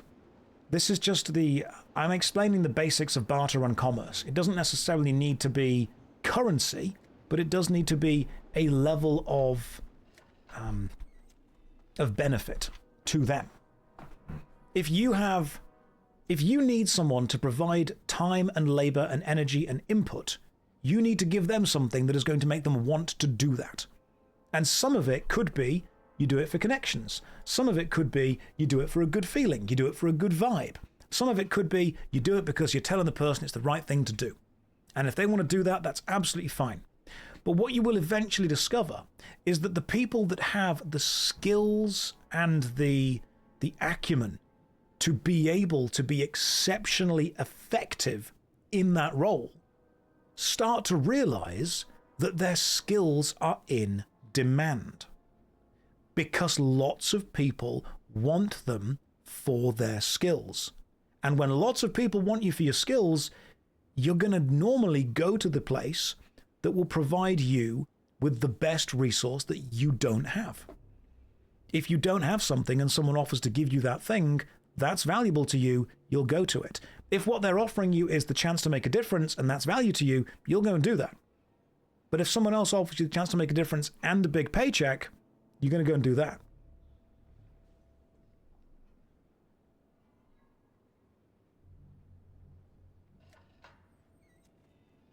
Just having a quick look and reading the chat, catching up with that. Working for a non-profit, you never considered paying volunteers. Well, I'm sure the person that owns the non-profit is probably getting paid for it. The people in upper management are probably making some money from it. Non-profit doesn't mean no income. It means no profit. Salaries don't count as profit. Salaries count as business expenses. A non-profit could make £10 million a year. If it pays the CEO and the C-suite executives a total of £10 million, it has not made profit. It has paid the salaries of those people.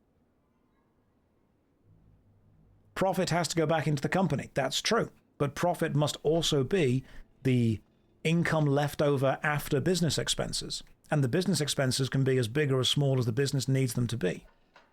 A non-profit could make £10, it could make £10 million. Volunteer coordinators are also volunteers, so you don't have a budget. That's true, and I'm not saying that's a good thing or a bad thing for you. But you have a level of skill and a level of input that is required and essential to maintain the structure that you are within. If somebody else comes along that has more skill than you do and says, hey, I'll get involved, but you've got to pay me, at some point it will be worth paying them.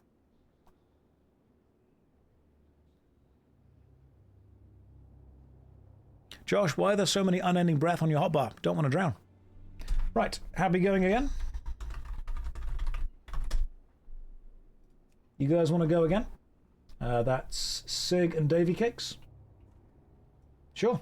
Okay, so we've got a healer and we've got a paladin. Davy, can you grab us 2 DPS, please, if I make you the leader?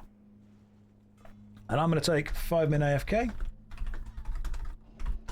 Guys, take 5. Then we're going to carry on grinding for a bit and talking about business stuff. If you don't ask, you will not receive. That is very true. This is a podcast disguised as a WoW playthrough. That's what it is. Guys, and Sleepy says, we are constantly working on new ways to appreciate volunteers. End of season appreciation parties, program mentions, money. Money is a great way to appreciate people, because that is a resource that they can then spend at other places. Guys, take care of yourself, and I'll see you in 5 minutes. Don't go anywhere. Or do. I'm not your dad. Has it hit the corner yet? I know that's the question you're all asking. That's the focus. Is it in the corner yet?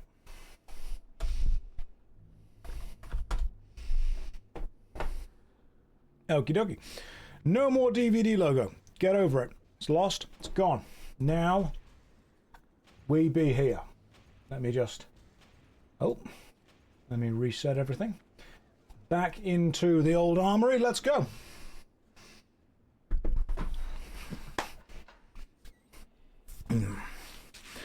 Right, let's have a look. I'm just having fun taking the other side. Okay, be careful being devil's advocate online, because it can end up being that thing of being contrarian just for the sake of it. The node logistics only ever been viable with a few enough numbers. I agree.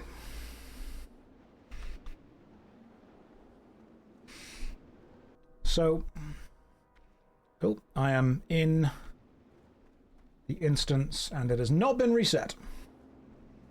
Oh yeah, that's fine. Davey, can you reset the instance, please?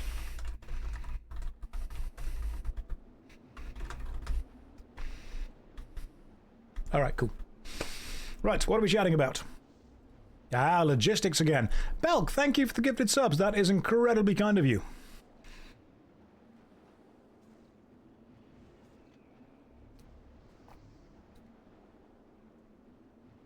And, oh my goodness, CBT, thank you.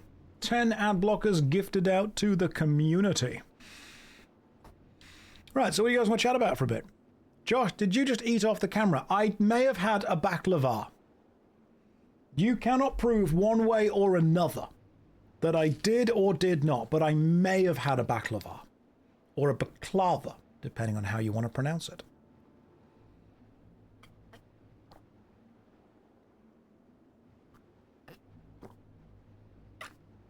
I did not eat a balaclava. I ate a baklava. You're watching a clip where I mention Neverwinter mages grouping mobs and throwing them off the arena. That was so lame. It wasn't lame, that was great.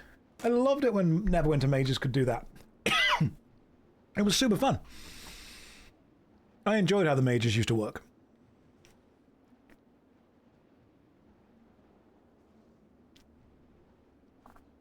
Do I change your sweater? Do I have two of those sweaters? No, same sweater as yesterday. I just, didn't sweat too much in it. How taboo is cannabis in the UK versus the US? Just saying the word out loud right now means the police are on their way to my house.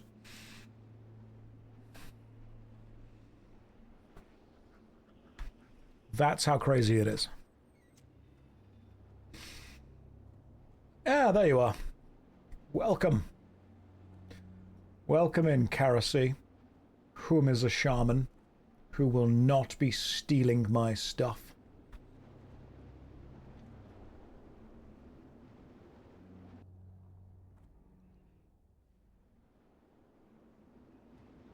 Just want you to know that I liked school and listening to you brings me back. Always like your TED Talks. Oh, thank you, Sabi. That's very kind.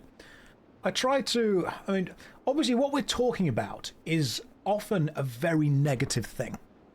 But I think that if we understand something, then we can start to affect change around it. We need to understand what the issues are to understand what the solutions to those things could be. Do I think cannabis is illegal because it's harmful or because it threatens profits? Profits, obviously. Alcohol is far more harmful than cannabis, and alcohol is totally legal because they can tax it.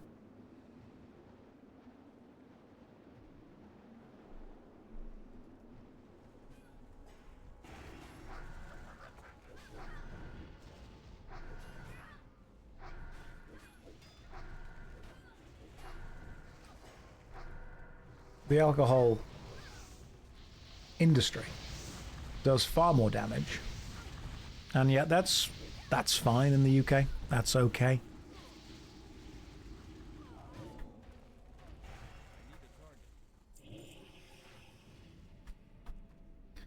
Phalanx leggings, the bear, don't need those.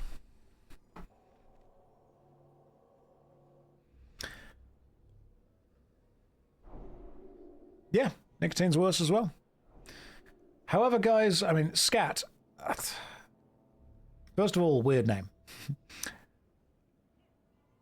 I'm not knowledgeable enough in those subjects to be an authority on them, but I do know that having a discussion about the benefits or the negatives of any kind of drug on Twitch is going to force you to engage with people who will be either firmly against or evangelically for that thing.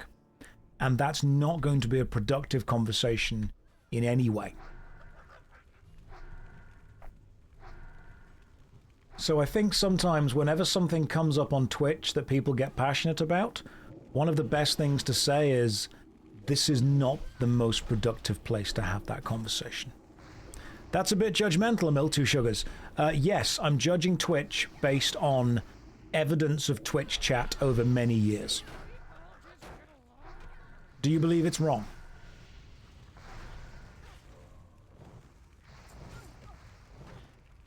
Do you believe that my judgment is being passed out there without reason? But not everyone in Twitch chat, right? Milk2 Sugars, if you are unable to hear the phrase, we should not have this discussion right now because people online are not capable of having it, and your response is, but I'm capable of having it. I'm not talking about you individually. I'm talking about the collective nature of an online discussion not lending itself to a productive outcome of this kind of discussion. Do you understand that? I hope you can understand that. I'm not saying you as an individual are incapable of having this discussion. I'm saying right now there are 2,000 people online. No, not me. I'm sure there's more than one person doing the same thing. Probably Milk and Sugars, but you're intelligent enough to understand that there are 2,000 people in this chat right now. Do you believe that all 2,000 people are going to engage in good faith with this kind of discussion? I don't.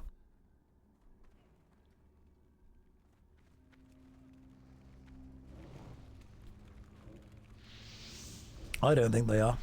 I think if you were to take all 2,000 people individually and have a conversation with them, you could probably have a pretty good conversation. I'm not saying even have the talk. Yeah, we won't have the talk at all. If you were to take each individual person, they would probably be quite reasonable. But when you stick someone online, people inherently change. We are closing in on another level. I should get it this run if we do well.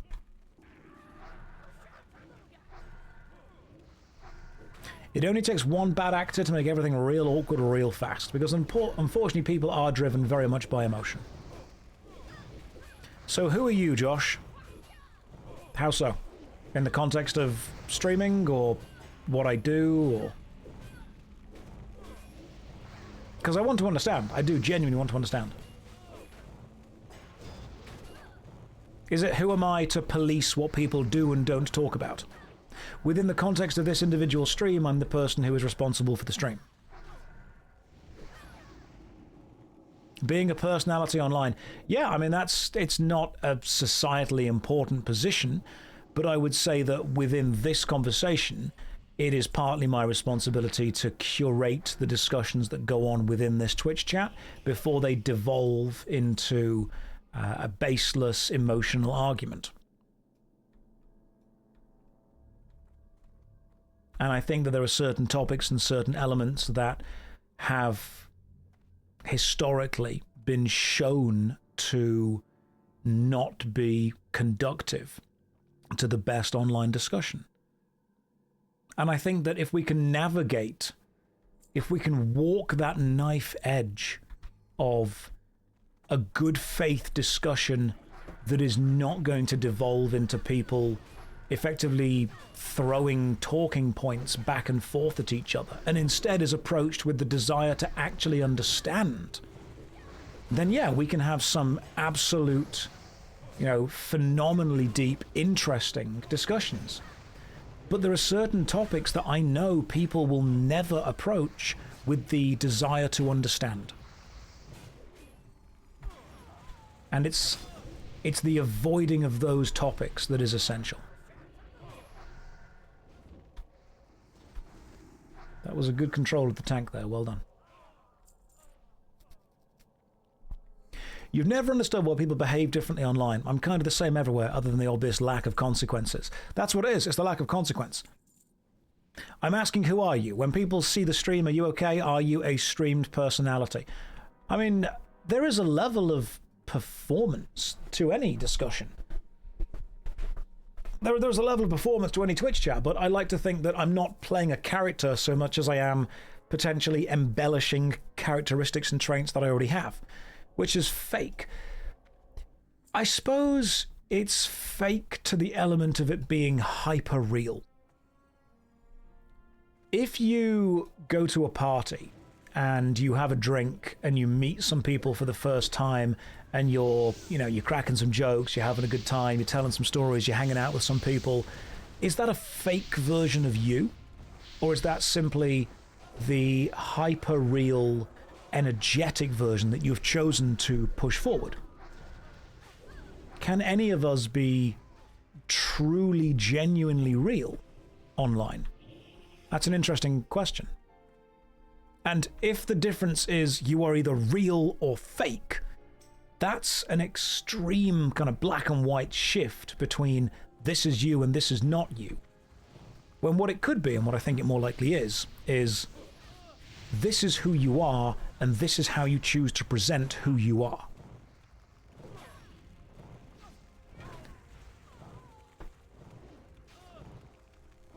I mean, you have to say, what is the real you? There's one streamer who got really heated with me because he still thinks he's some kind of authority on the Silent Hill series, and I politely explained to him why I found one of the games highly toxic. On Twitch, you find out how people, yes, see you in real life. It's a complex balance. When you put someone online, they don't have any consequences. They don't have any social guidelines. There's no rails that you need to follow for this. Give a man a mask and he will show you who he truly is. Milk Two Sugars says, as long as the donations roll in. Actually, I've removed the PayPal donate button from underneath Twitch because I didn't feel the need to continue with that. But I also haven't asked you for money, and I haven't told people that they need to sub. There's not a sub-only chat. The Patreon is available for free. The YouTube videos are available for free. There's no benefit that the Patreons get. There's no benefit that the Twitch subs get. There's no benefit that PayPal donations did get people. If people want to pay me for this, great. That allows me to continue doing that. But if people don't want to pay for this and they still want to engage in it, that's fine. I'm not going to prevent people from doing that. No, but people on Twitch often ask for Prime and such. Great, but I haven't. If you have Twitch Prime, give it to the streamer that you value.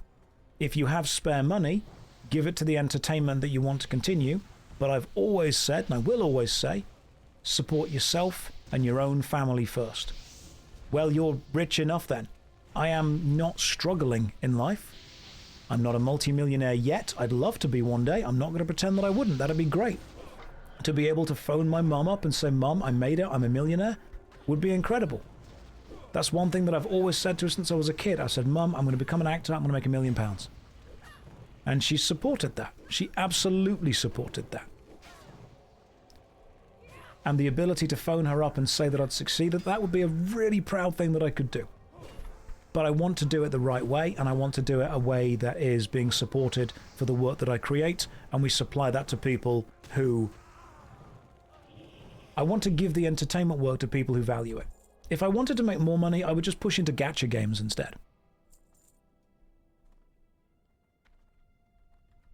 But I like MMORPGs, I like talking about philosophy, I like talking about the human condition, I like talking about sociology. I want to be able to have the deep conversations, but I think we all to a degree understand that we absolutely need to be sensible enough to maybe push away from the topics that are just going to devolve into arguments.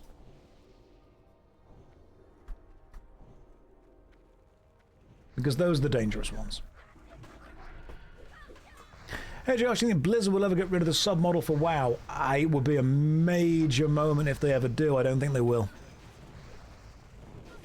You're drunk right now. Okay, cool. Had your second drink. Am I right now my true self or someone else? Because you know what, that's a great question. I don't think anyone is ever their true self. What, is it a Japanese or a Chinese philosophy that we wear 3 masks? The ones we only show ourselves, the ones we show those close to us, and the ones we show society in general. Is it a Japanese one? 3 faces. The 3-face philosophy, the 3-face idea. The ones we see, the ones that close people to us see, and the ones that society sees in general. It's an interesting idea. It's a very interesting idea.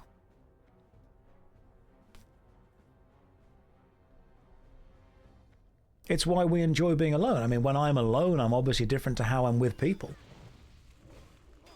But as opposed to how different, I don't know. My only judge there is me, and I'm not a good judge of myself.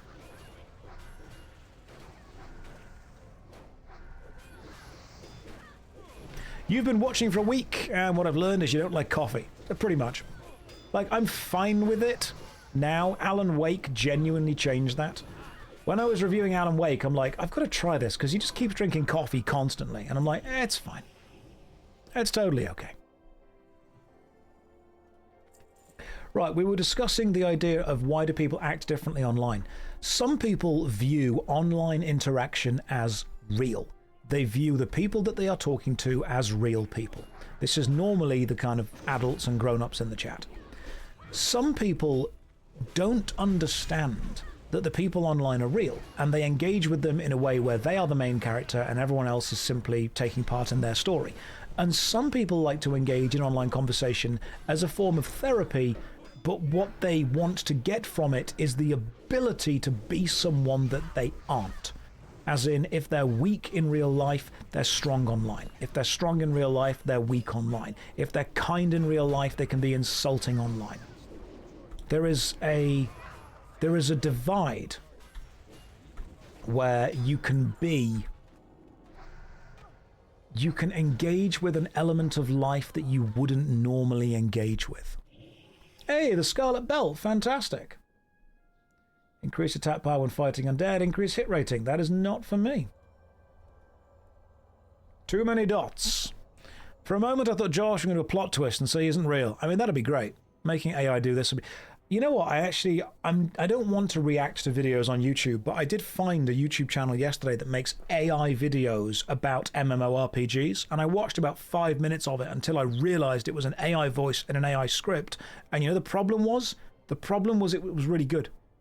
I was watching the video kind of going, yeah, this is really insightful. And then I'm thinking, nobody wrote this. And the reason I realized it was AI was because it repeated the same paragraph twice, which a human would have caught. And I'm like, oh my god. This is that. Yeah, full-on bamboozled, man. You see argument as PvP. You love the mechanics of it and trying to win it. Even if you lose, you still have fun, and you can learn by evolving from the loss. Nightcrawler, you are engaging with an argument as in there is a winner and there is a loser, which means there is a correct position and an incorrect position. When instead... you can approach it as, what can I learn from this? What can I gain from this? The problem is that if you approach online discussion as PvP, you are not wrong for doing that. That's how you want to do it. But can you imagine how incredibly emotionally draining it would get if every single online interaction was confrontational?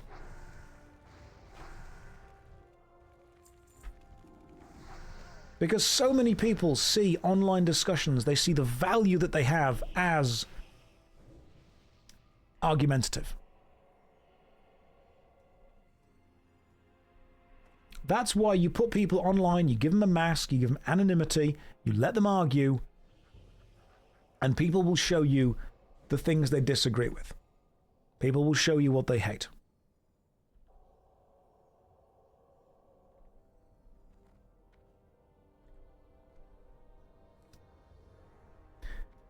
One of the important things is that you have to understand that sometimes people just want to be angry. I've said this before, and I've said this so many times. Online debates are not about finding an answer or any information. Online debates are about galvanizing each side against the other even further than they were before. Being angry and being hateful can be pleasurable to a degree. People who are angry all the time don't know how not to be.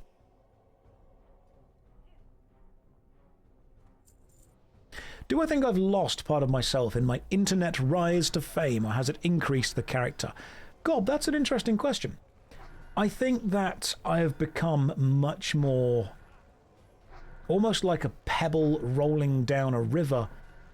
The harder edges have been eventually just sheared off, and stuff that I would have argued back against years ago, I've been able to sit back and just go, you know what, I don't know enough about this to have an opinion on it.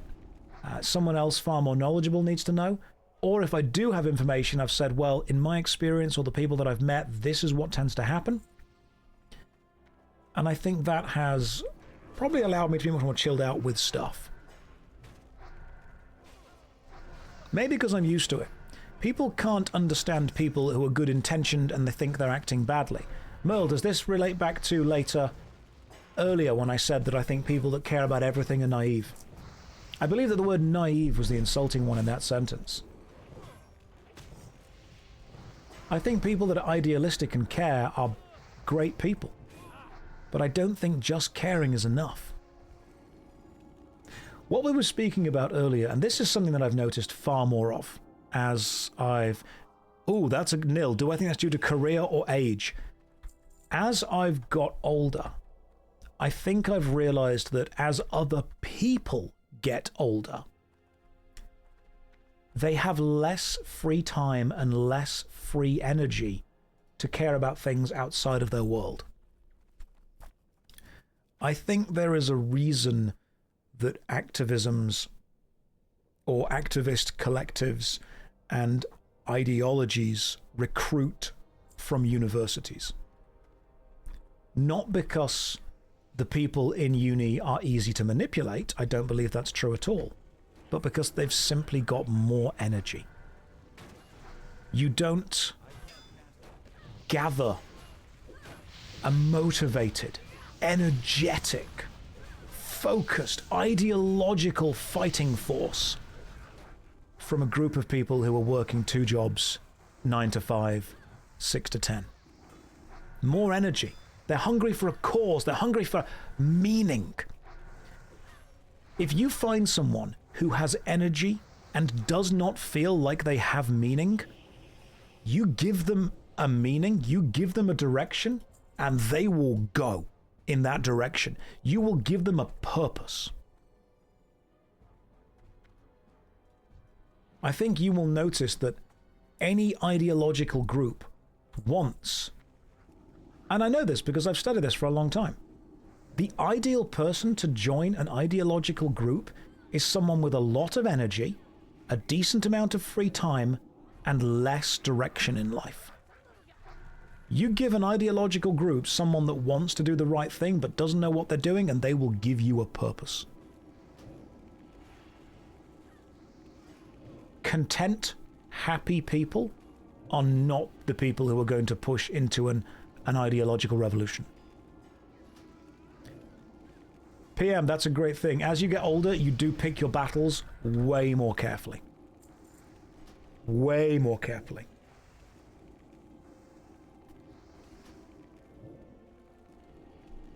So whenever I see someone who is young and ideologically driven, I don't see someone who is wrong. I see someone who is maybe not directing their energy in the most beneficial way.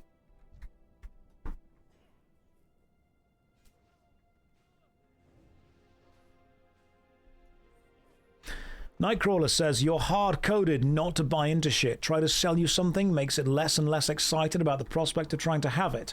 In that case, you're still being manipulative by marketing. If being shown something makes you like it and desire it less, your emotions and your actions are still being controlled by the outside forces of others, just in the opposite way.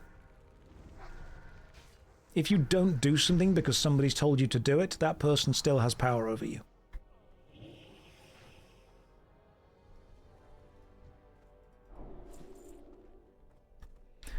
You believe I've matured in a direction, seen other perspectives he maybe couldn't fathom truly. Yes. Do I come off as humble? Dunno. I mean, I probably come off as arrogant to a lot of people, humble to others.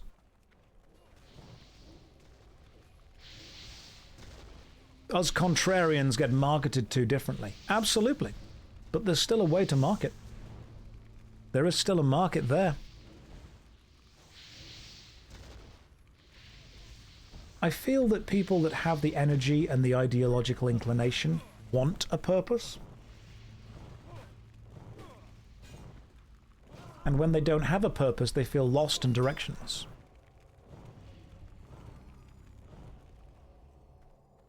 Oh, hang on. I've got a talent point. Can go into...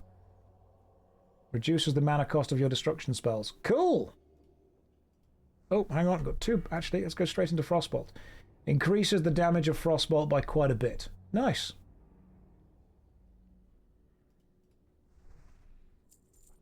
Everyone does want a purpose. That's true. Human beings do need to have a purpose. Having one is beneficial. Is arrogantly humble a thing? I feel you're like that. Yeah, absolutely. I mean, the thing about being humble is I'm just so good at it. I'm probably better at being humble than other people.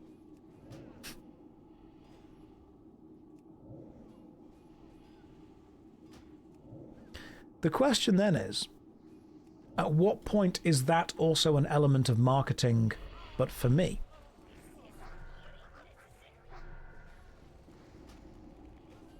If I am aware of that,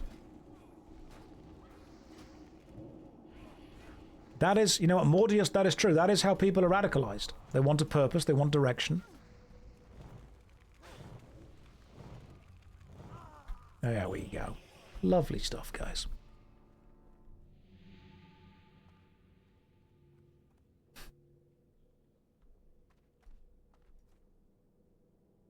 Let's just open this door.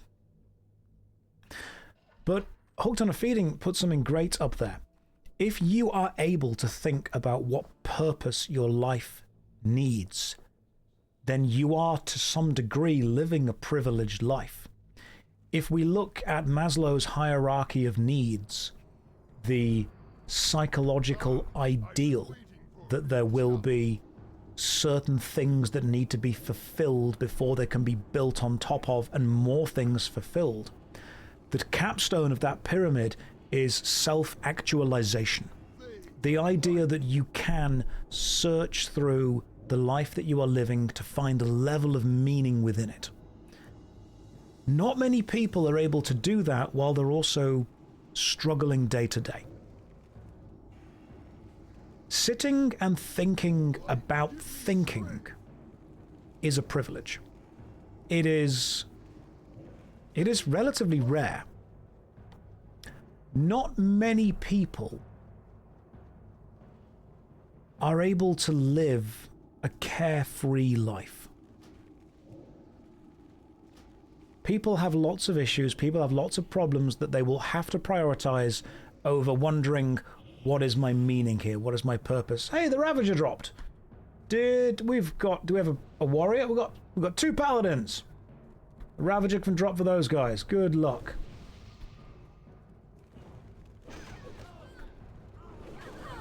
Right, let me just get the old fire up.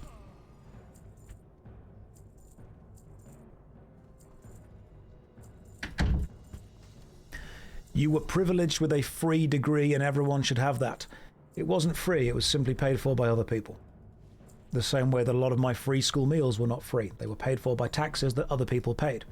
Those taxes were then distributed in the forms of salaries to the people who were cooking the food and the farmers that made the food and the distributors and the logistics that sent the food. Anything that is free has been paid for at some point.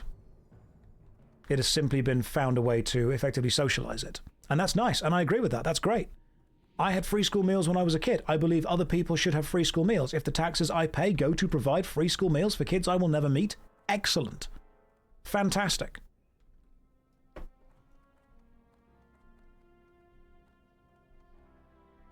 Taxes can be distributed better. I agree. I completely agree. But saying that someone has a degree for free means that at some point someone has to have built the physical building that you were in and maintains it. People have to be educated to be able to teach the thing that you are then learning. There is a structure that's built around it. And I've spoken about this before, that the systems that often work best for groups of people change based on the size of the group that you're trying to deal with. If anyone's not been here for this chat before, allow me to explain, because I think this is important to understand. I believe that different systems of governments, or governance, not government and governance, work better with different sized groups.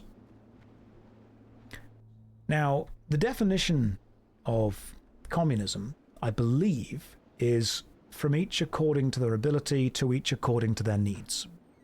Which means that on a small enough scale, a lot of people would benefit from a communist collective, such as the family. Mum and dad go to work, they provide for the kid. Sounds great. That right there is a level of communism that works. When in a small enough scale, it works. The problems occur when you expand the scale, the amount of people outward. Because for a system that relies on personal input and personal gain to be varied person to person, you need to be able to, on a humane level, see the effect that you're actually having. You need to be able to see the benefit that your extra work is giving. Because if you can see the benefit that your work is giving, you will be inspired to continue doing it. Once there are too many people within this system that you simply cannot see them, resentment, which is a natural human thing begins to build up. You are putting extra work in, and someone somewhere is benefiting it, but you're not seeing it, and you might not know them, and you know what? You might not even like them, but you're benefiting them, and that will breed resentment. That's a great way of putting it. Orange Freeman, with my family, I'm a communist. With my close friends, I'm a socialist. At state-level politics, you're a Democrat, higher levels Republican, and the federal level, Libertarian. If that's how you want to see it, that's great. I think that different systems of organization work. I've reset it, guys. It's reset. Hang on. It is reset.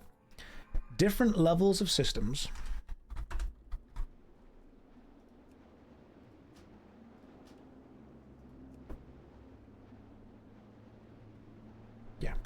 different levels of systems work on different sizes of groups. So in a system where everyone knows everyone and everyone is able to freely interact, communism works really well.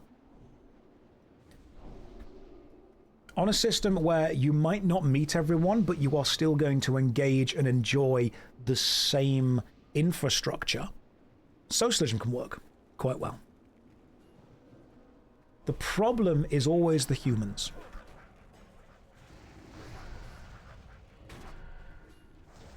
The problem is the people.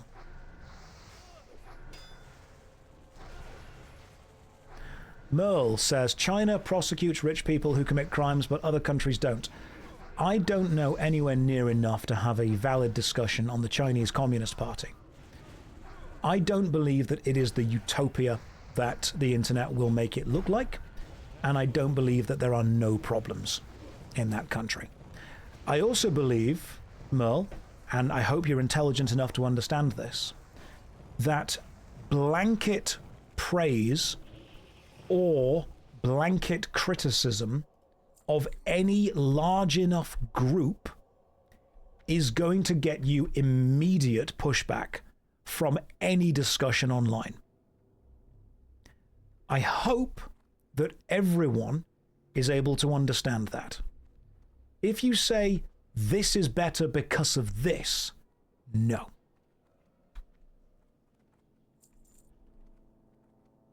So Merle, while you may agree with many things that a system is doing,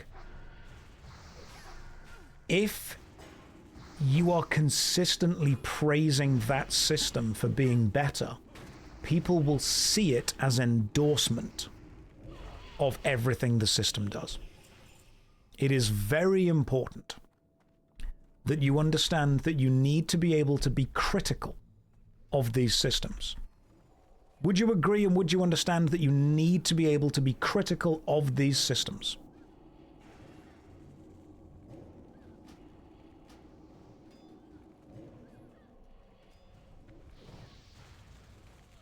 Because being critical of how a system works and who is in charge of it and how it runs is one of the fundamental ways that we can affect the system and then change it. Okay, cool. You agree. You need to address every aspect. Excellent. And Merle, you must also then agree that when a system prevents you from critiquing it, it is potentially a bad system.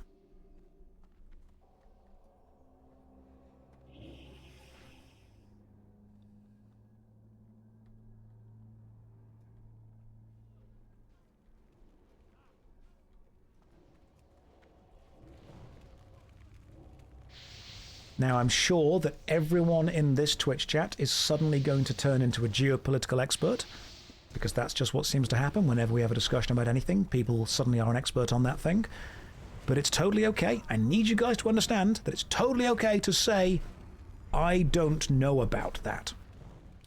Merle, do you understand how the internet works, Merle?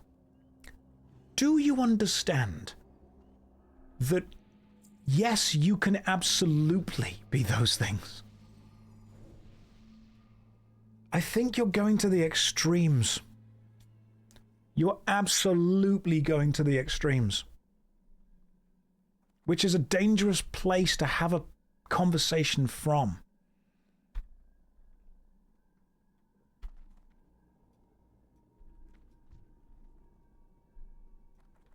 You're an expert, trust me, you're an engineer. I would trust you more than most politicians.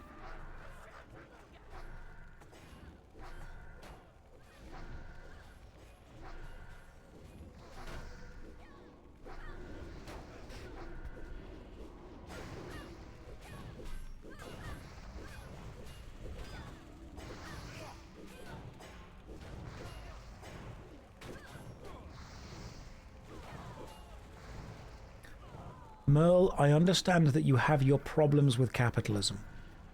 But just like you said, and just like we agreed that systems can learn things from each other, the capitalist system can learn certain benefits from a communist system. And a communist system can learn benefits from a capitalist system. Because capital is the idea that you get paid a currency which itself is a value of work. The currency you get paid is a value of work that at some point you have put into the system of collective social use, that then you can trade with someone else who is able to trade it with someone else. And effectively it's a system of barter and commerce that all connects together. The problem is humans. Okay, well, it may do. But the idea here is not that what you have a problem with is you don't have a problem with the idea of a system of barter and commerce. You have a problem with the idea that there are people who have exploited that system for personal benefit, which means that you have a problem with people taking advantage of other people. And you know what? I have a problem with that as well. You don't hate the system. You hate what the system can become if immoral, evil people take over it. The problem is that any system is potentially able to fall victim to that. People think that you can have a better system that itself becomes incorruptible. You can't. You absolutely cannot have an incorruptible system when humans are involved in it.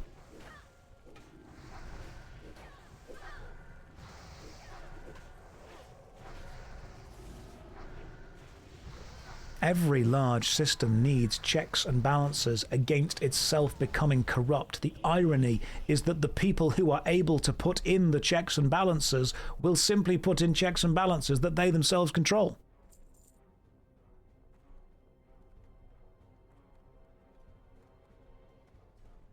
Oh, there we go.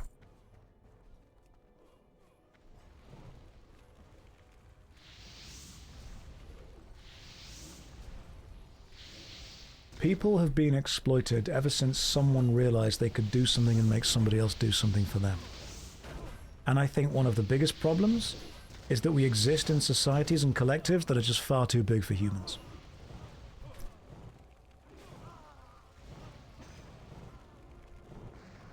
We could live in a theoretical utopia, and someone will try to take control of it.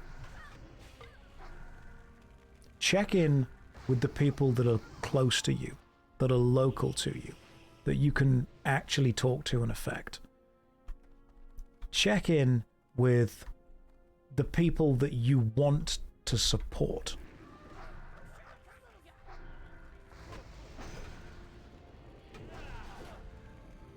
It is very important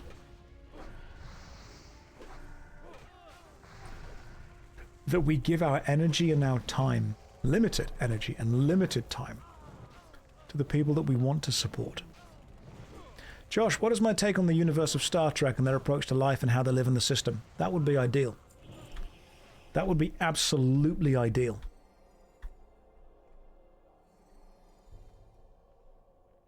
The reason I love Star Trek is because it shows the human ideal.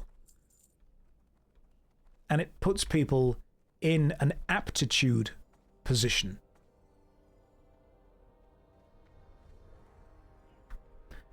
The idea of Star Trek is to put people in positions that they are uniquely suited to. I'm not trying to fight with all my comments, just discussing ideas. Merle, I appreciate that you have ideas, but what I need you to understand is that some ideas are risky to discuss online. This does not mean that they don't need to be discussed. It means that they need to be discussed with a focus on the outcome, not a focus on the conflict.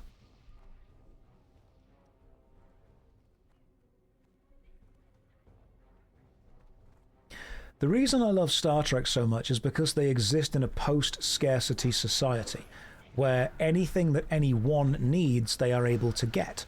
But this does not mean that everyone is able to do everything that they can do at any given time. If you work on a starship, you have a job, you are not a volunteer, you are an employee, which means that you are given a certain aspect of life. You're not necessarily paid a salary because they live in a post-scarcity society and money isn't exchanged. But they still have a system that rewards them with a life.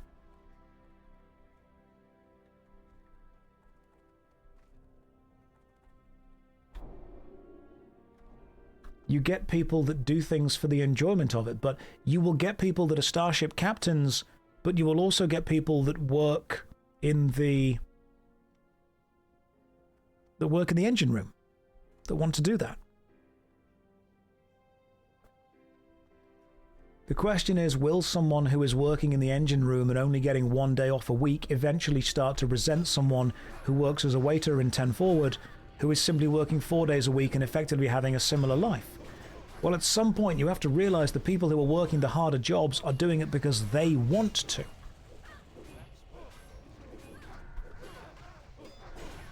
I would kill the defenders first, guys, if we can.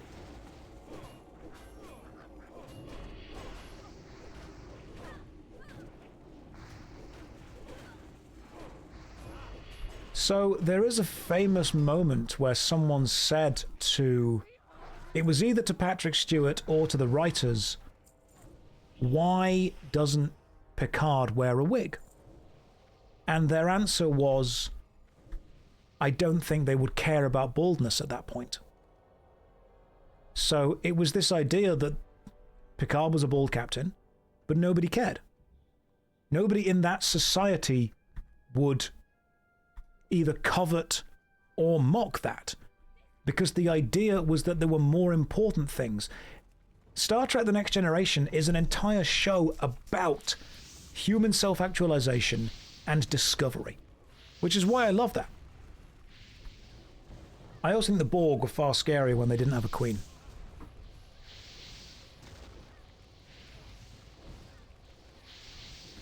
The question is, would that system work in real life? You have to ask, would everyone be on board with that system if they have to do work that they don't necessarily see the benefit of?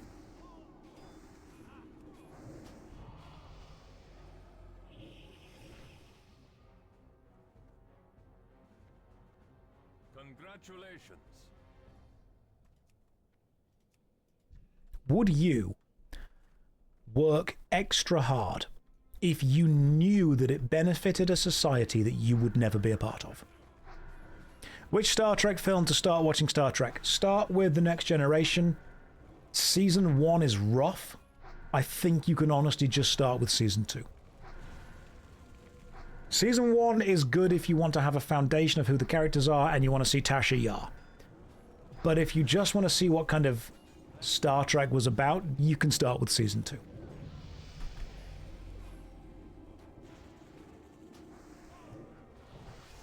It's got some good episodes, but what I would say is, if you enjoy seasons 2 onwards, go back and watch season 1.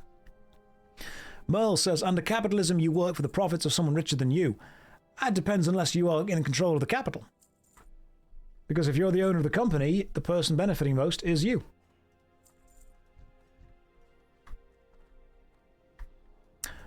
Merle, can I ask you an honest question here? And I don't want to distract from the rest of Twitch chat, who clearly want to talk about some other stuff. Are you here because you want to change my mind about the systems? Are you here because you want information on other systems? Or are you here because you have an emotional investment in the success or the failure of one system and would like me to validate that. Do I like Stargate? I've not seen Stargate as much, to be honest. I've not seen Stargate anywhere near as much. The film was good.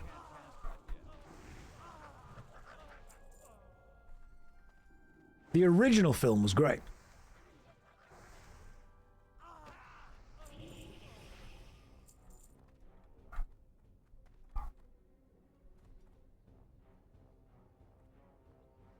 Stargate SG-1 had some weaker spots, much like the TNG Season 1. I will get into it. I will get into it at some point. That is a great quote there, Sama. A society grows great when old men plant trees whose shade they will never sit in. But unfortunately, we seem to have a society where the old men would rather strip mine the planet for what they can get and then move on. It's a generation of fuck you, got mine, as they say.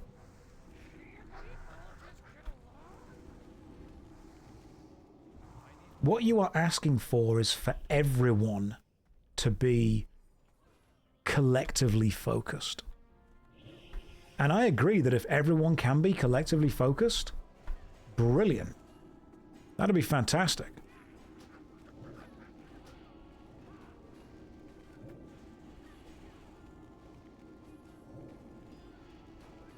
The danger is that if everyone is collectively focused, who stops people who are going to go against this? Everyone? Does everyone stop this? Because if everyone stops this, you're asking people to act as a community police force against themselves.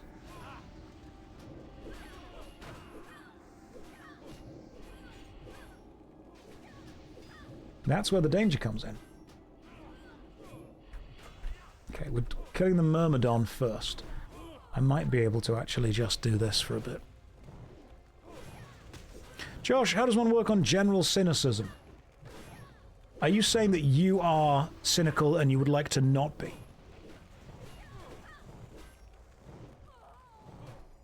Because that's a great way.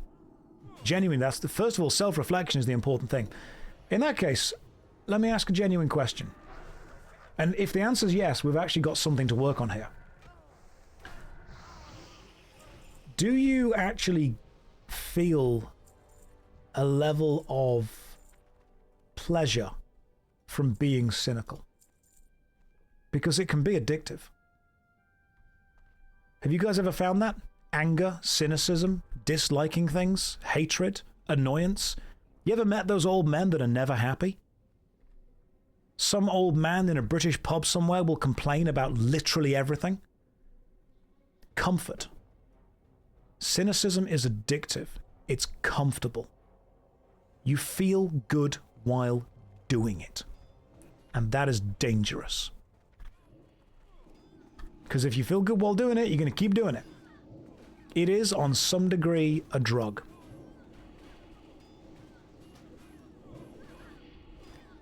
So you have to ask yourself, why are you doing it? Are you doing it to feel better? Are you doing it to feel something? Are you doing it to feel like you feel helpless personally? And one of the ways that you justify not being able to help is just by complaining about how bad everything else is. Because lots of people do that. Lots of people think, oh my god, the world sucks. I am therefore going to complain about how much the world sucks, and in doing so I have referenced the world sucking and I've taken the responsibility off myself. Cynicism is alluring. It absolutely is. But if you're doing it as a way to justify and to almost remove the scary factor of the world, isn't idealism the opposite of cynicism? Putting ideologies in either support or opposition to each other is a risky thing to try and do, because you end up with people taking the thing that they agree with most and then just arguing in favor of it constantly because they feel they have to represent their team. They become a champion of an ideology. Cynicism can be self-care if you're annoyed at something. But if you're doing it as a way to justify the crap world to yourself, if you're doing it as a way to alleviate your worries about the world, then you're actually using it as a level of escapism. It's okay to recognize the negativity in something, and it's okay to recognize your own limitations and say, right, well, I can't do this, but I can do that. And it's okay to think, the world sucks. But it's also very important to think, right, there are some parts of this that are beautiful. There are moments that I have that are beautiful. And it's important to recognize and resonate with those. Because you can become a lightning rod for the emotions you put out into the world. You can become an amplifier for what you want to do. You can amplify what you put out there. Cynicism is on the rise for young people. Why do I think that is? Because young people have followed the life path put down by the generations previous, and they have been promised a certain outcome, and it has not happened. If you go to college and get a degree, you'll get a house, you'll get a job, you'll be able to secure a family, you'll be able to go on holiday, you'll be able to buy nice things. If you follow the system and trust the system will benefit you and work for you, and you'll be part of it. And they have done all of that. And they cannot afford a house, they cannot afford a holiday, they have to work 2 jobs, they cannot afford insurance, they cannot afford medicine, they cannot afford to buy nice things. Young people are cynical because they have been sold a lie that success is bred through hard work, when it's not. Success is bred through exploitation. And you are not paid based on how hard you work. You are paid based on how hard you are to replace.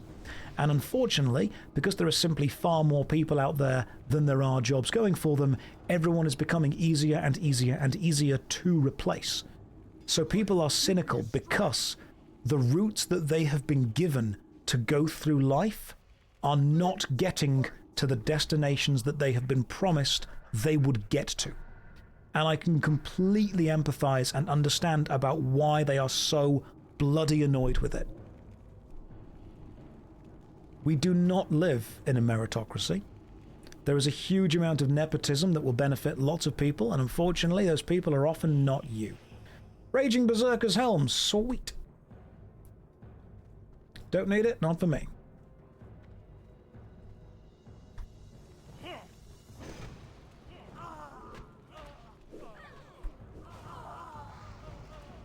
Is there any point of being a good person when it sounds like it leads to an early death? That is something you have to decide for yourself. Shield of Thorson. Interesting. 711 block, 25 shield. How does it look? Looks like a garbage bin. That's interesting. I've never seen that before. Shield of Thorson.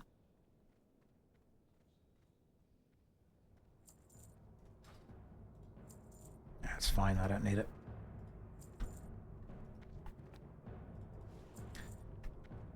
The question of why be a good person if it doesn't get you any rewards?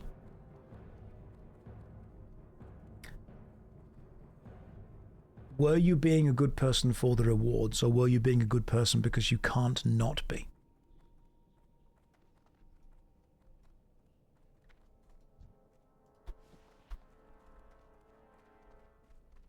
I get a lot of questions from a lot of young men who ask about life advice in general. And one of the phrases that I hear the most is, "I'm a nice guy." And that phrase I normally hear in relation to, "So why doesn't the girl like me?" And I've said, why are you being nice? Because if you're being nice in order to get a certain reaction, you are not nice. You are treating this as transactional. A nice guy doesn't care if the reaction that they get is not the one that they were hoping for. They will respect it and understand it. Being nice is not something you do in order to achieve an end goal. It's a process that you go through because that's who you are. You don't see what comes from being nice. It makes good friends and a good relationship, and then it makes sense, but then I feel like I'm still not a good person. Either that or it's all fake. Ask the beggar if they care where the coin came from. If you think you're an awful person, but you're doing as many nice things as you possibly can, and you're trying to prove that you are doing that through a nice thing, if you're putting nice energy out into the world, if you're treating people in a nice, respectable way, we are who we pretend to be. Don't be a nice guy. Be a good man. That's the advice. Many good people are not nice. The word nice implies that everything you do has to always be supported and you never make people unhappy or upset. Whereas sometimes you need to do things that make people unhappy or upset. Shouting at a child to not pick up a red-hot burning pan on the stove is not a nice way of treating that child, but it is an essential thing that you need to do to ensure their safety, that you have a responsibility to do.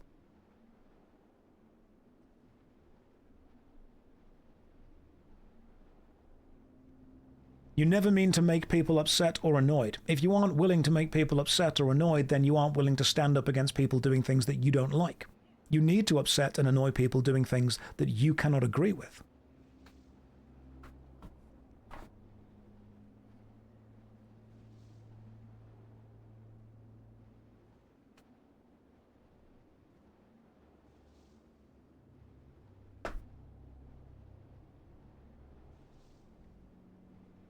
The way that we navigate these moments in life, these confrontations, is one of the reasons that I think the schooling system fails.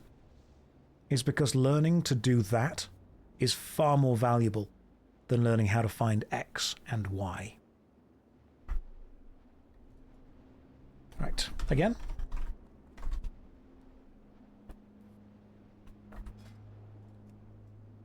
I don't think we could do... Right.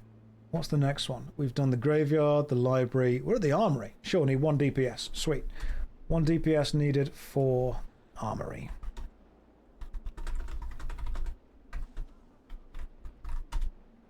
Need 1 DPS for Scarlet Monastery Armory. I'm someone who the US educational system failed, and at the time, the point of unquestionable abuse. It's my 34th birthday today. Happy birthday! Congratulations, man. You don't feel any closer to finding yourself. Everything is fighting for your attention, and you're a creative. Everything is fighting for your attention. That is a great way of looking at it. Why? Why is everything fighting for your attention? Right, you are a level 40 hunter. Is that going to be a problem? For the armory, no, that will be fine. Do you need a summon?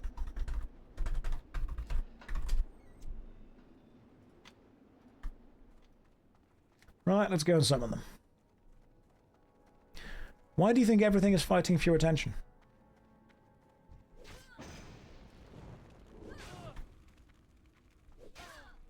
Because I agree. I think it is. Because your attention is one of the most valuable resources that we have. We live in an attention-based economy. It is profitable to get your attention. Sounds more like was our parents told and their parents, young people can't behave, or young'uns like that. I mean, BTD, every single generation thinks every single generation that comes after them is incapable. I don't believe the generation that comes after me is incapable. I believe they've been put into a different playing field. I don't think the generation that comes after me are incapable of playing the game. I think they have unfortunately been given a different game to play. Okay, we're all here. Cool. I think they have been given the rule book to one game with the rewards of that game. And then, unfortunately, they played the game by the rules they were given, and it turns out the result wasn't what they expected. I mean, that's every generation.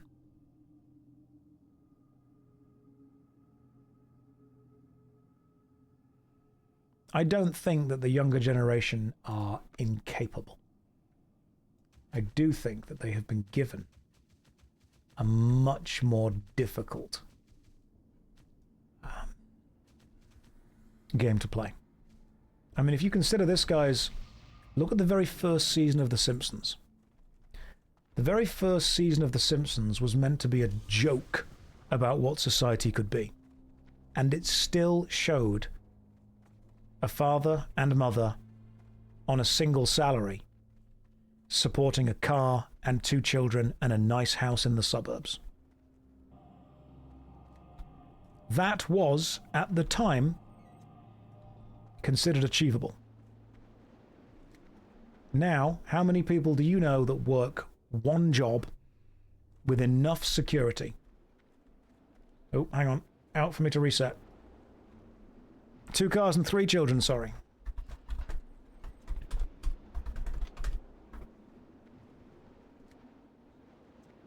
Bunzi, if your parents are able to work one job and support 2 cars and 3 children and a nice house in the suburbs, they are doing very well.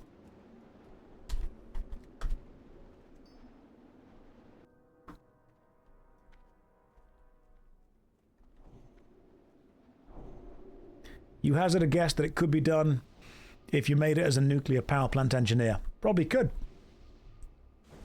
Probably could, but those jobs are definitely few and far between.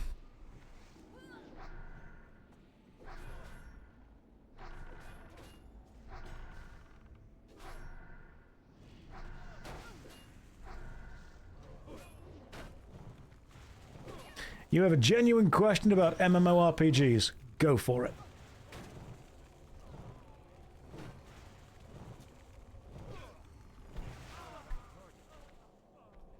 Let me just summon Yazbis back, my imp.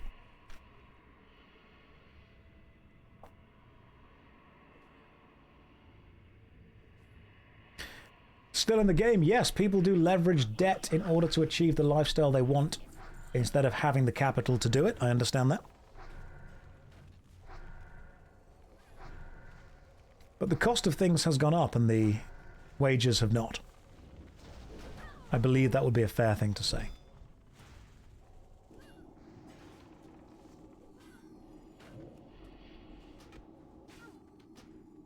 I've not watched too much Modern Simpsons. I'm sure it's still fine.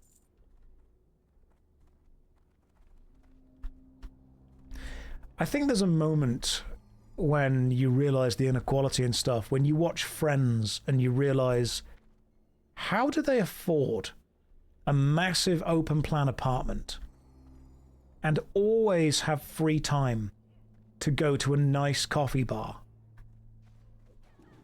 that's in a nice part of the city? Like, these people are remarkably wealthy to be doing that. How is Joey... It was the 90s, yeah. That's one of the things.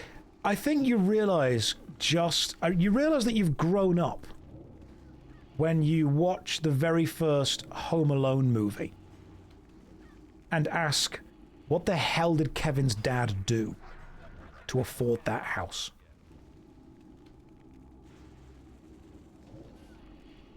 That, to me, that's the most unbelievable part of the whole film. Like, you watch the first Home Alone movie and you're like, these people are minted.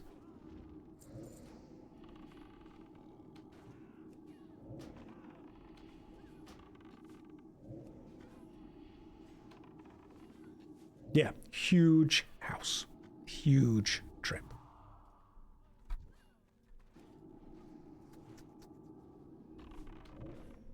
Right, what was the question about MMORPGs? Let's swivel back to that. Hang on.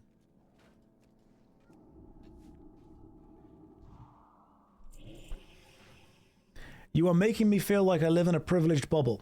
You might do. You very much may do. If something like World of Warcraft is one of the biggest problems that you have to discuss, you absolutely do. We all do.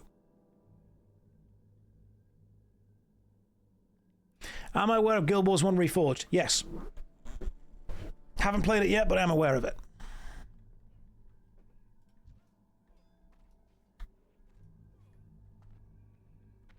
It is very important to recognize the privilege that we do or do not have.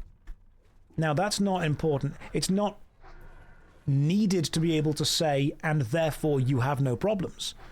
One of the sayings that I hate the most is when someone says, you can't be sad, there are people that have it worse. That's disingenuous. Because the opposite would be, you can't be happy because people have it better. I think that's also disingenuous. You can have a lot and also be sad. You can be very privileged and still have problems. There may be problems that other people will not have. That's fine.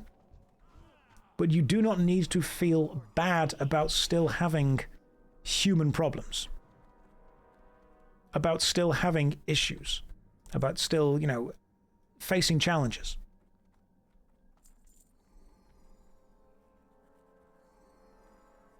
More of the fact people can't afford houses and have super small problems that make their life. I wanted to talk about WoW, but it's not my number one problem. Thought it'd be a cool topic. You have friends buying houses and having good lives. Good, and I'm glad for them. And I'm glad for you to be able to have that. You want people to be able to have nice stuff. But it is important to be able to sit back and be like, you know what? There's a hell of a lot of benefit here.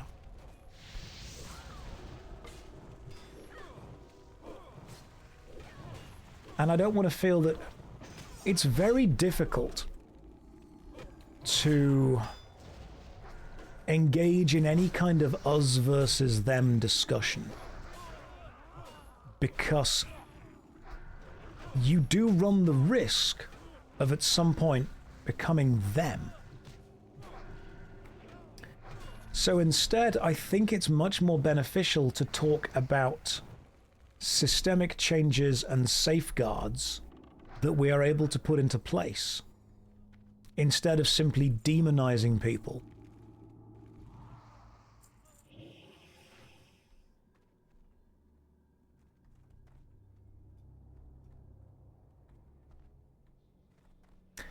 People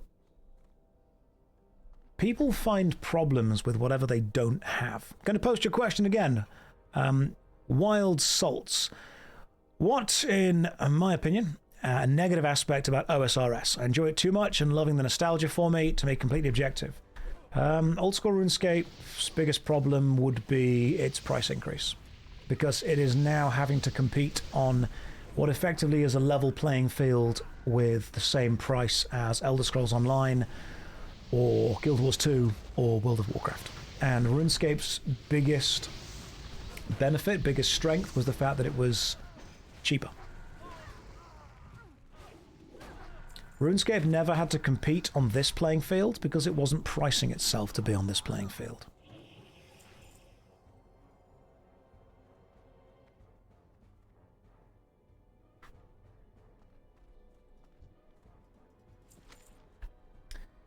One thing that people often don't understand is that all human life does go through a level of experiencing problems.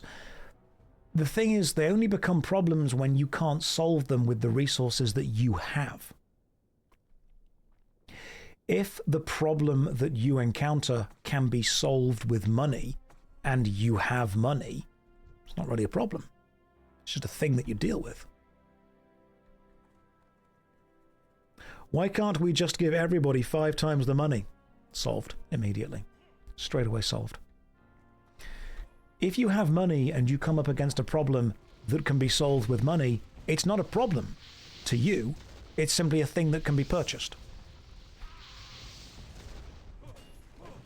If you have a hell of a lot of free time and you come up against a problem that needs time to solve, you can solve it. If you don't have a lot of free time, you could not solve that problem.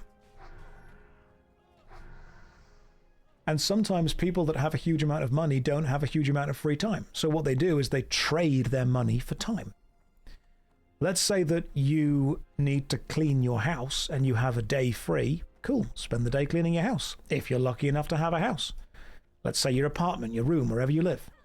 You'll spend that time cleaning it. Let's say that you literally don't have the free time. Well, at some point then you can just pay someone to clean your house. So what you're doing is you're trading your money for someone else's time.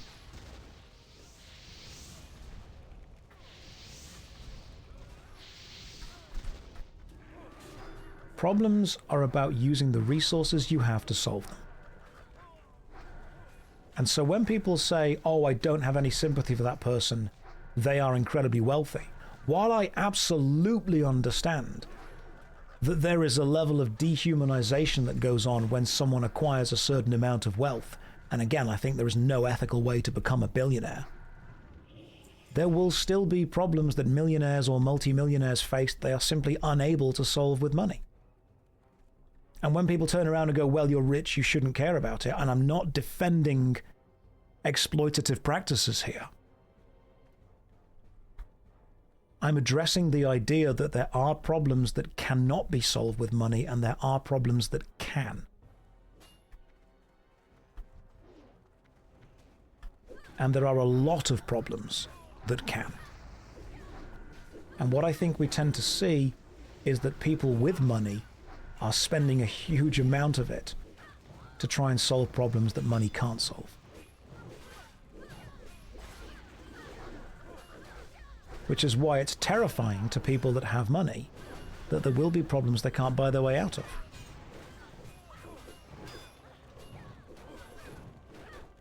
What can't be solved with money? Genuine question. That's a good question. One of the things that can't be solved is people genuinely liking you. Because you will never know.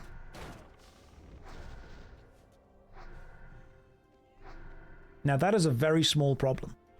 It is a very small, tiny problem. Pass me the tiniest violin. I get that. But eventually you will have to ask yourself, does anyone I know like me? Or would everyone leave as soon as the money leaves? And you will never know the answer to that.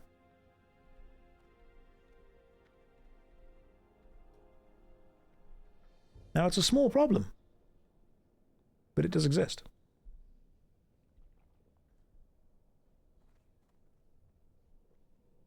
Josh, you're a 31-year-old man whose favorite MMO is Wizard 101. How do you solve that problem? You don't. You embrace it. It's a great game.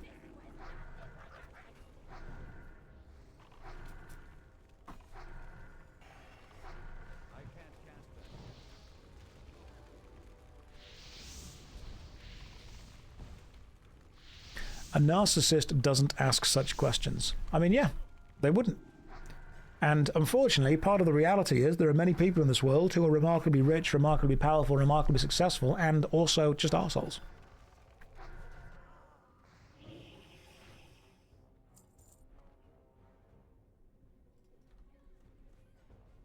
The problem with humanity is pretty much the humans.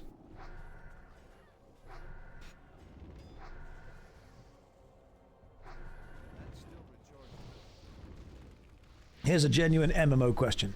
Do I have any strong thoughts about player-driven economies? Some people have a black pill moment where they realize a handful of players or guilds can manipulate a whole economy. Yeah, they've always been able to. That's never not been the case. Ever. Anyone who ever says that they're really excited about a player-driven economy because they think it's going to be open and fair, and they don't realize that actually what it will mean is a few extremely hardcore players and their guild will simply control the economy of a server, have never taken part in a game with that kind of server. That's all that's ever happened. As soon as you give people a level of power and control over the in-game economy of a game, you will get people who have nothing better to do than exploit and control and own the economy of that game.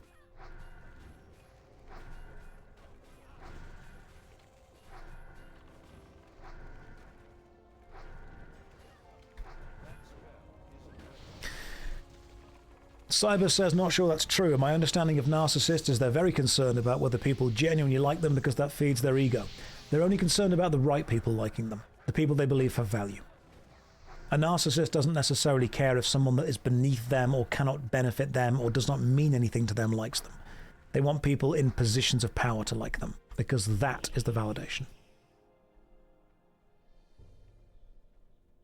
They don't care if someone they see as beneath them matters.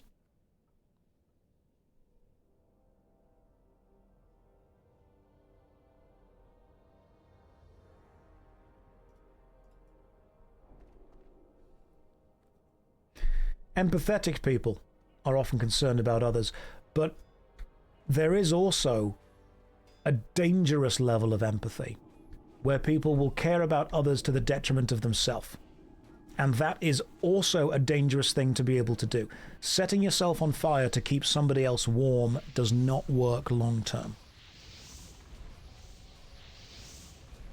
Sticky says, you write really ephemeral short stories and are told you're a good writer by many. Good, well done. Nice way of doing it. You can never sit down to make something lasting and always being told, just do this thing for 15 minutes a day. Any tips for managing to practice? I feel like I need some kind of trick to it. Sticky, your life is going to pass whatever you choose to do. How you choose to spend your time day to day, you have to take into account, do you like the moment to moment? And do you like the result the moment to moment might produce? Unfortunately, at some point you will get to the answer, sit down and do it, because if you don't, somebody else will. If you like doing something for the process of doing it, regardless of whether someone tells you you are or aren't good at it, sit down and do it. If you are physically incapable of doing that, talk to a doctor about the fact you are physically incapable of doing that. Sometimes the best motivation advice will not be able to out-biology whatever your brain is doing. And it's very important to match motivation with biology.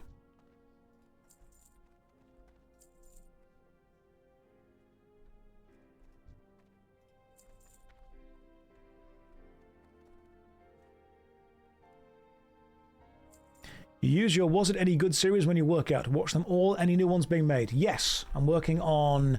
The next one is Icewind Dale. It is being worked on, it's just slow because I'm playing a lot of WoW at the minute. Still in the game, I would disagree with that.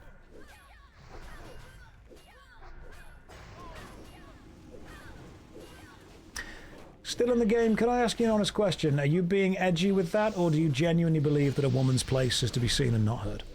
Do you believe that we need to go back to a 1950s style repression?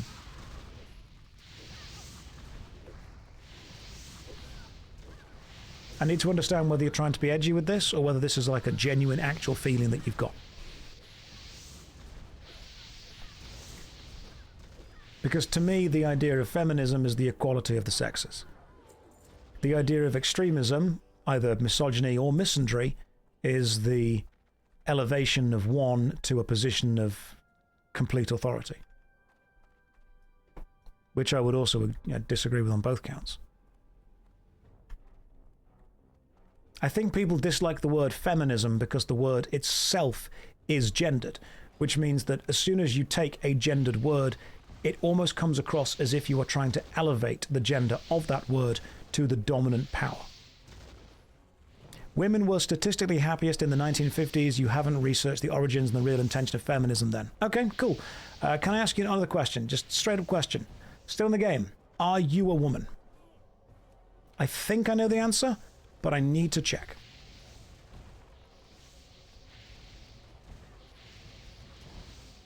There are lots of books about it. There are also lots of books about Lord of the Rings. Doesn't mean it's real.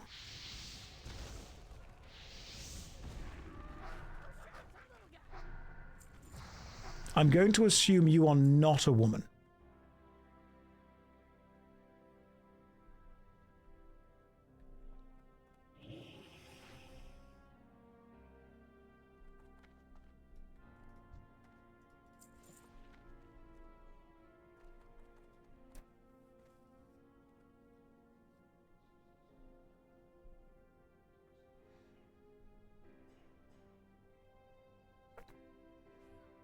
Now, I don't think this conversation is going to go anywhere productive, and I don't think that we are going to see eye to eye on this. Which means I have to ask the question. Of course not. I'm the most qualified to talk about why Rockefellers, Rothschilds push feminism onto women who didn't want to vote and anything else. Right. Gotcha. I see. You are the most qualified. Oh, you're not the most qualified. Okay, gotcha. I see you're not the most qualified to talk about this. Gotcha. So, the idea of the equality of human beings, I would say, is a pretty good idea. There is, and again, you'll have to correct me if I'm wrong because you've probably read and researched this more than I have. there is the idea that when households were split into one full-time working person and one, at the time, effectively stay-at-home wife, then you could only tax whatever was being earned, which was the one working person. When the idea of, hey, women should be able to work too, was pushed, a lot of people believed that it was because of the idea that if you have two at-home working people, you can then tax people twice as much. And homes can cost twice as much, and things can cost twice as much, and you can effectively make twice as much money because you're not tapping into the working market as well as you should be doing. Does that make sense?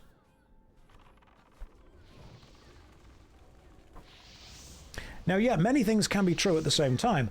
I believe that there is absolutely a monetary benefit to the corporations of making more people work. I believe there is also a societal benefit to the general structure to be able to give people of either sex equal say, equal rights, and equal voting. I think we can agree on that at least.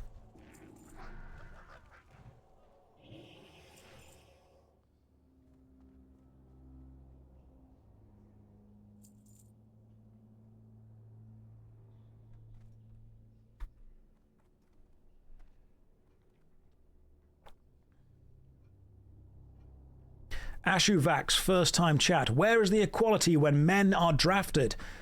You know what? That is a good question. And I think that question will then link back to, first of all, I'm not active military at the minute, which means I was civilian contracted to the military many years ago, but my knowledge is now completely out of line with whatever the current thing is, so you need to talk to somebody there with that in. I think that then links back to the idea of from each according to their ability to each according to their need, which pushes back into people do what they are able to do. And I think that there is no way that we can have this conversation online that is going to be beneficial.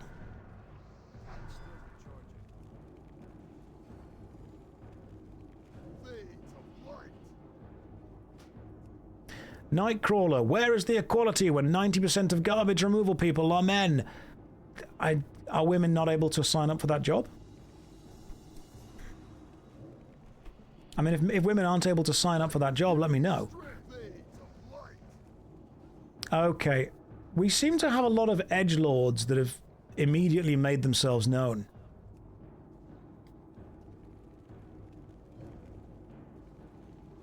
And I need to ask some genuine questions of people here.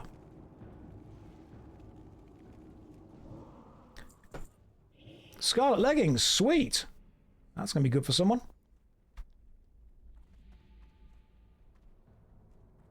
It is Saturday, that's true.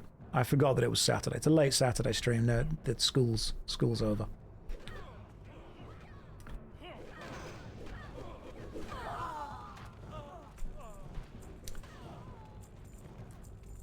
A lot of people have a lot of opinions on stuff that is given to them by a lot of content creators.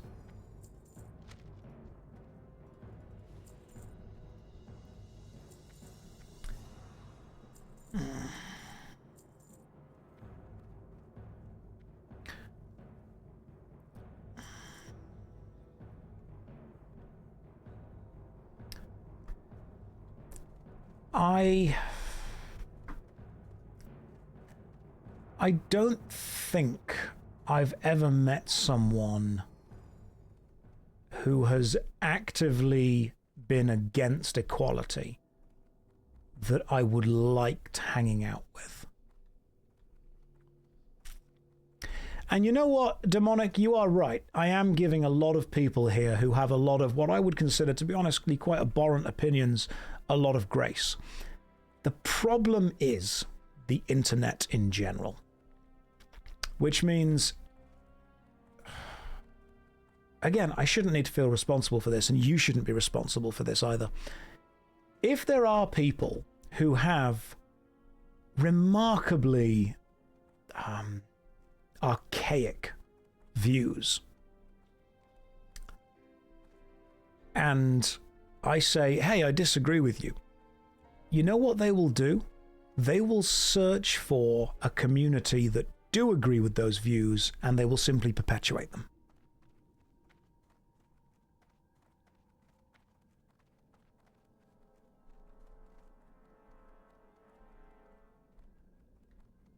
Still in the game, what kind of equality? Because men and women aren't biologically and physiologically equal. Biologically, I agree.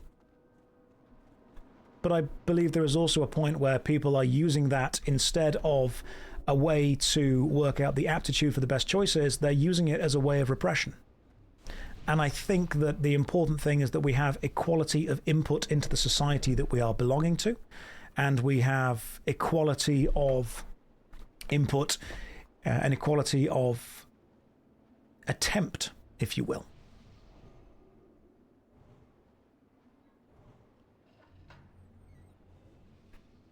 The very important thing, Tan, and I agree with that as well, the important thing is that there are groups within society who have been downtrodden, who have been abused, who have suffered under the level of any kind of societal oppression. And those groups are then given a huge amount of support and resources, which means that the groups that are not being given support and resources then often feel undervalued. And the problem is that when you are used to privilege, equality can feel like oppression, which is a saying that I did not make up. I read that somewhere many years ago, and I agreed with it. If you are used to being the dominant privileged power, when you are asked to share a level of power and a level of authority and a level of input that you've got, you start to feel that you have had a level of reduction within that power. So what I think a lot of people see is, oh, but men are suffering as well. And you know what? I agree. I absolutely, completely agree that there are aspects that men are suffering with, which is why I think it's very important that those guys who are hurting, those guys who are lonely, those guys who are suffering are able to be supported in a way that shows them support is important. If you turn around and say, I'm not going to support you because other people are suffering worse than you, what you do is you simply drive a wedge between that person and the person they're supporting, the person you're supporting instead. And how would that happen? You want an example? Exactly. An example about what? How I would show support to a male-focused problem or a female-focused problem? One thing that I would not do that I think is not necessarily beneficial is if someone comes into this stream, I would hope that it is a place where we can help people understand that hatred is not going to help, and pushing people further away into extremist viewpoints they already hold is not beneficial.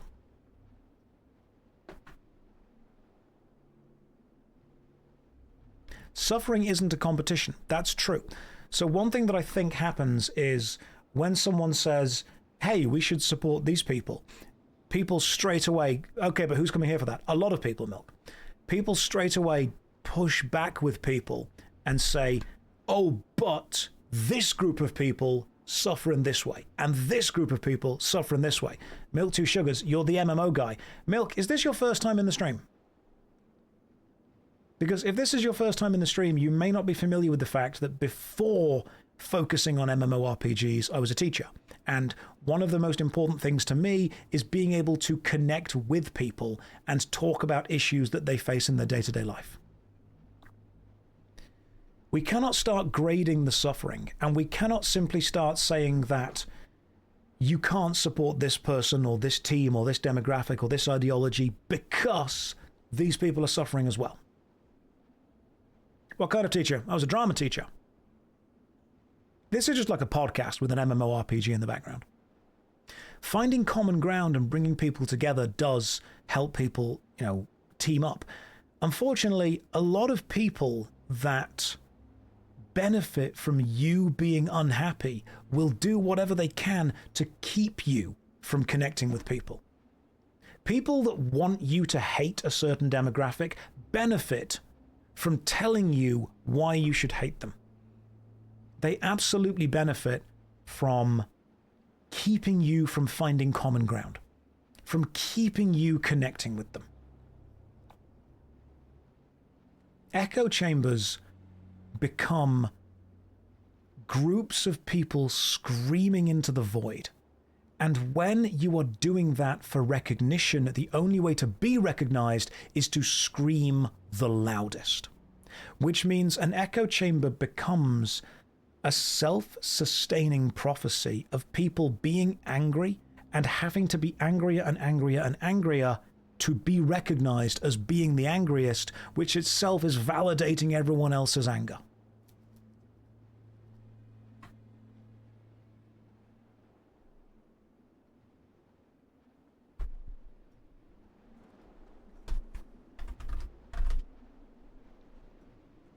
Do you guys want to go again?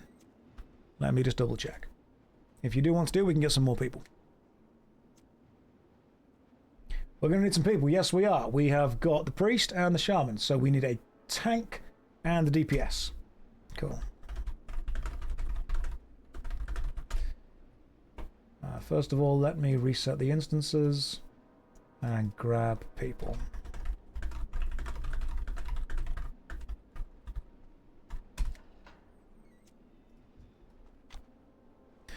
You know, people... It was someone said earlier that I was just the MMORPG guy. I totally get that. Ink with you, rogue. I don't know what you mean with that. Nope. Hang on. Yet. I could tank on my chamois. Yep, give it a go. 40 shaman standing by. Cool. Let's do it. Invite. You could tank on a shaman, but you're a little over leveled. No, don't do that. Akron, I've tried to invite you. You are already in a party. Since the internet, there has been a huge social and cultural divide. Milk, I completely agree, but you do understand that you've just contributed to that by saying you're just the MMO guy. So I'm talking to people about stuff that is affecting them and is important and is emotional, and people want to be able to engage with in a way that they don't feel judged about engaging with. And then people are coming in and saying, why are you bothering to do this? There's no point doing that. And almost continuing this us versus them dichotomy that's been going on for a while.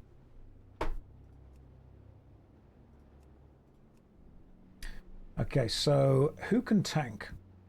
Ah, Totemic Earth, you can tank. That's fine.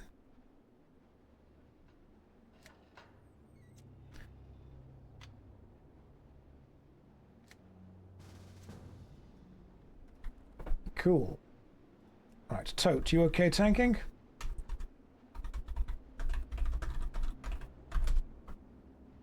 I mean, you can now, you're level 40. You're level 40 and you can absolutely tank. Totemic Girth can tank. I'm a shaman, but I wear mail. Cool, that's all we need. If you have an open mind toward other people, they become more inclined to listen to you. If you give pushback on every single thing this guy says, regardless of the fact he's been patient, people become less inclined to listen to you because it feels like your takes are more emotional than logical. I completely agree. I agree with that, Shupati. The process of changing someone's mind is not an attack. You do not beat someone into agreeing with what you agree with.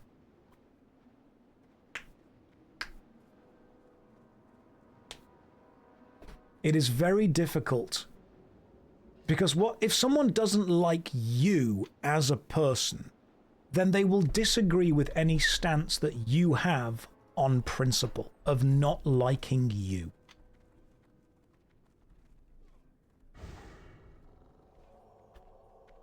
If you want to convince someone of a stance that you have or an idea that you hold, then that person needs to like you. Because otherwise, you are not just dealing with their logical understanding of your point, you are dealing with their emotional connection to you. And most people will focus on the emotional connection more than they will focus on the point you are making. So when someone comes in here and says something that is most people would consider a viewpoint or an ideology they disagree with, we have to ask ourselves, What do we do? Immediately kick those people out and force them into connecting with a society who are going to continually reinforce that belief, which means they will ingrain it within themselves? Or do we try and engage with them in good faith and show why that viewpoint may have complexities to it? Does that work? Yes, I believe it does. I believe that if someone wants to change, they can. Mostly it's still not going to happen, even if you're trying to be as polite as possible. That's fine. Mostly is the key word there. If someone comes to me and says they believe in something that I think is damaging or dangerous or wrong or hurtful, and I say you're wrong and kick them out straight away, all I've done is validate that they are now no longer welcome in a certain community, and therefore they will find a community that does welcome them, which is a community that already believes what they believe. You're perpetuating the cycle. If you turn around and say, hey, I don't agree with that or believe in that, but why do you? Then I can understand them. Then we can maybe change. Then we can connect. If someone is against someone else's rights, they don't deserve much patience. Demonic, that is true, and I get why you're saying with that. The thing is, how do we then change that? They don't deserve much patience, but if we don't give them any patience, we're guaranteeing they will always be against that person's rights.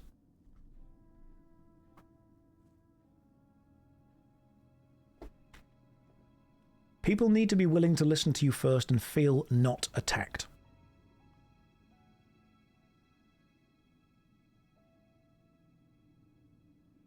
If you push people out of a society that would be willing to help them change, you push them into a society that will force them to stay the same. Those people do need therapy. They absolutely do. But they're not going to seek it without understanding that it would benefit them.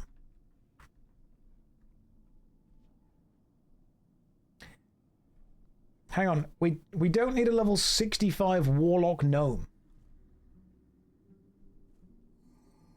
Oh, you need a summon. Okay, gotcha. Yeah, we can't summon level 65.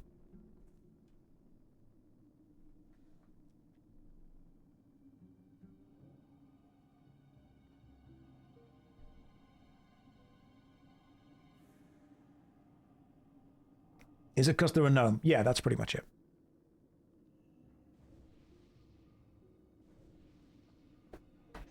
Why do I hate the gnome? I just think they look stupid.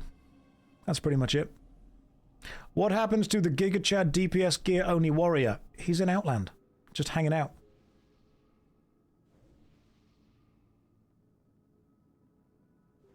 Just hanging out, chilling, relaxing.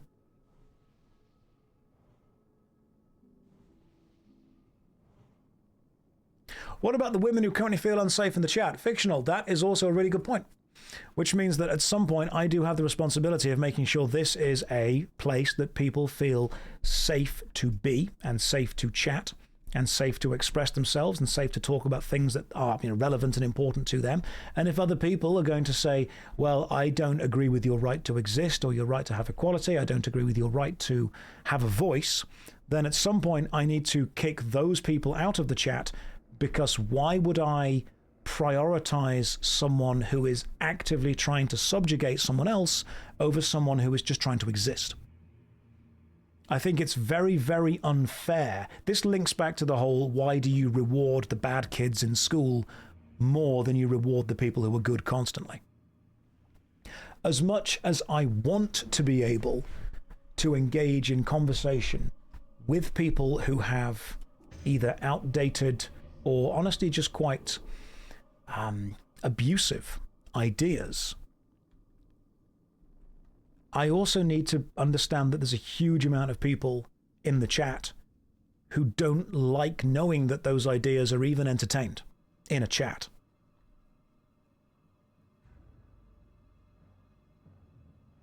So when people turn around and say, oh, women bad, if I turn around to them and say, let's have a conversation about why you think that, am I doing a disservice to the women in the chat who think, why are you giving any time and attention to this person who has clearly just said something that's just blanket insulting? And there have been times when we have just kicked people from the chat and banned them because they have got to the point of effectively showing beliefs that I think are now just damaging to everyone else more than the benefit of changing those beliefs would be.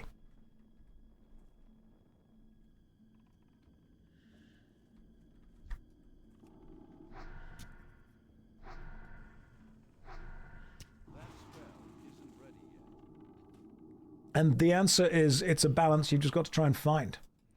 Right, Apox, we have kicked you. Give me a sec. Uninvite. Cool, we have kicked. And invite his mage, Escarbil. There we are. Thank you.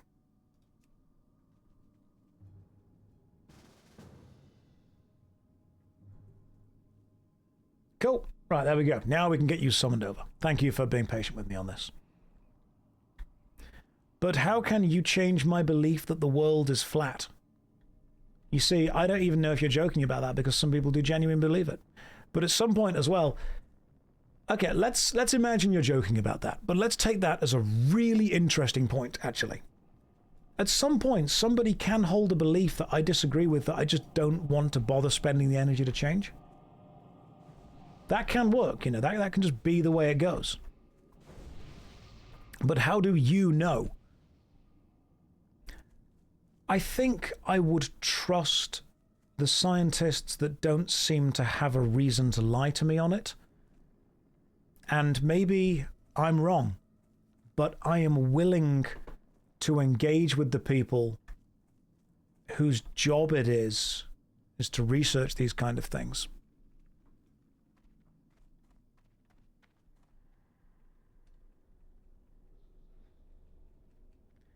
I think a lot of people that really engage with the flat earth theory, and there's an excellent documentary called Behind the Curve that I would recommend you guys watch. They often do it because they don't feel like they have enough control or agency in other aspects of their lives, and so being part of this club that has esoteric, secret, truth knowledge makes them feel good. It's simply a way of feeling good about yourself for having that knowledge.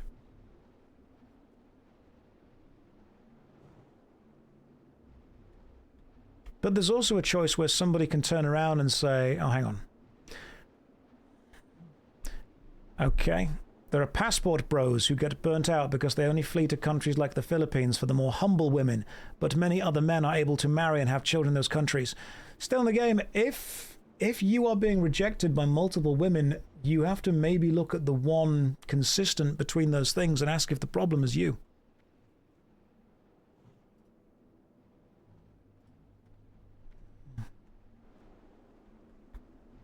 If you have to leave a country,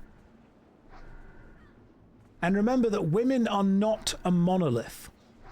Milk Two Sugars, are you being controversial and contrarian simply for the fact of conversation, or do you genuinely believe that it is your right and your responsibility to just disagree with everything that we talk about?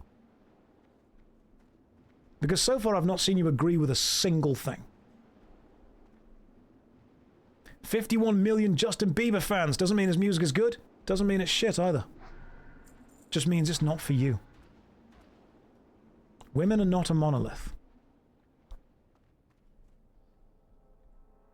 There are lots of people that will like lots of different things, and if every single person you meet finds you repulsive, chances are it's you.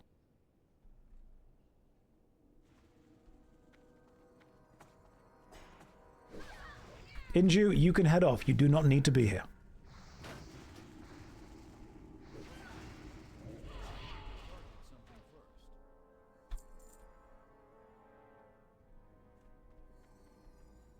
But thank you for putting the effort and time in. I appreciate that.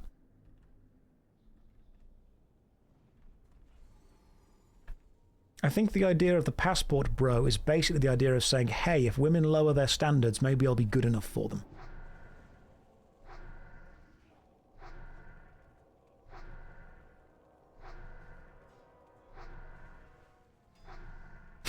Ray, Josh, I'm going to be real. I feel like you're using the word monolith all the time without actually considering the real monolith from the film A Space Odyssey. That's true. Maybe I've been saying things about that would hurt that, and I shouldn't say that. Sticky says, this feels weird to you because you're raised by two women as mothers, so your perspective always views them as fellow humans without weird connotations. Sticky, great. And I very much ascribe my raising to my grandmother. But unfortunately, a lot of people are very angry and very upset. Didn't take you for a Bieber fan. I'm not. I am completely indifferent to his music. I don't think everything has to be something that's either good or bad. Some things just are, and they aren't for me.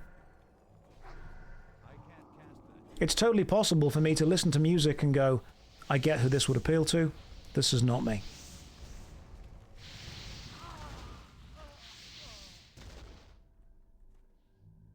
So it's not bad enough to be shit. No. I don't care about it.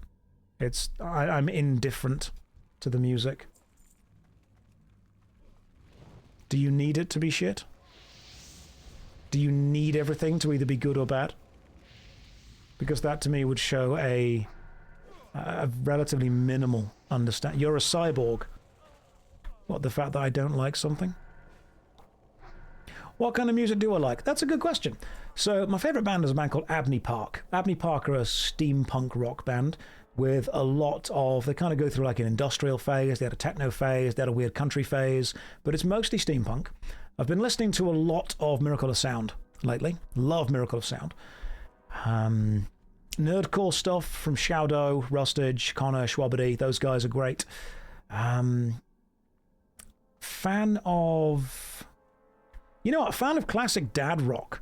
Like, stick some Nickelback on. I don't care if you don't like it. We'll stick some Nickelback on. We'll stick some Abney Park on. We'll stick some Skillet on. That's fine. I'm okay with that. And I'm not going to pretend. I like Nickelback. People are like, oh, you've got to hate them. No, you've got it. Is it good, though? I like it. It doesn't matter whether it's good or bad. I like it. Didn't know steampunk music was a thing. Cool. Google Abney Park. I would probably say... Oh, God, there's so much good stuff. Nomad was a good album. Nomad was one of their best works, without a doubt. I like that a lot. Steam Powered Giraffe are a good one as well. Steam Powered Giraffe, and there's quite a few kind of steampunky bands which do some good stuff. How do you measure your like for something if you don't like it? I can enjoy the composition and the creation of something even if it's not necessarily a good thing. I like the first Power Rangers movie with Ivan Ooze, but it's not a good movie. I can just get pleasure from it. I can get enjoyment from it. And my enjoyment does not rely on somebody else liking it. You used to play D&D with one of Abney Park's old sound engineers. No way. So, random fact, I've actually got all of the Abney Park D&D models that they brought out for like 1 year. So they brought out actual metal miniatures of the band. And I bought those. I've not painted them yet, but they're super cool. So if you ever see them again, let them know I've got those.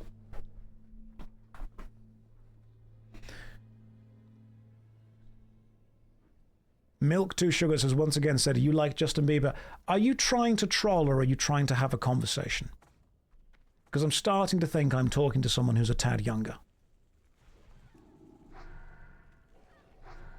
Oh yeah, metal minis, man. Metal minis are a tad harder to paint, I personally find, because they don't get the details as focused as the good injection molding plastic. They've achieved both, yes.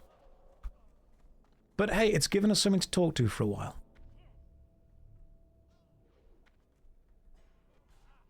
Do younger people know Justin Bieber, though? No, I'd say that younger people know what they need to dislike.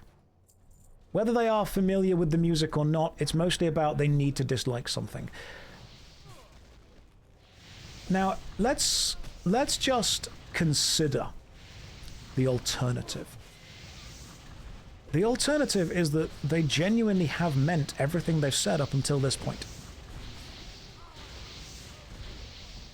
Would you want to engage with that? Would you want to live in a world where that happens to be true?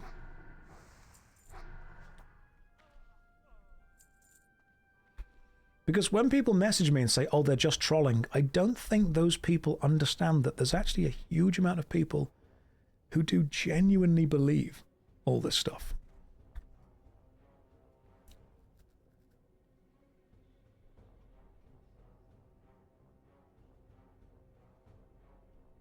There are a lot of content creators who have pivoted their audience to appeal to people who hate.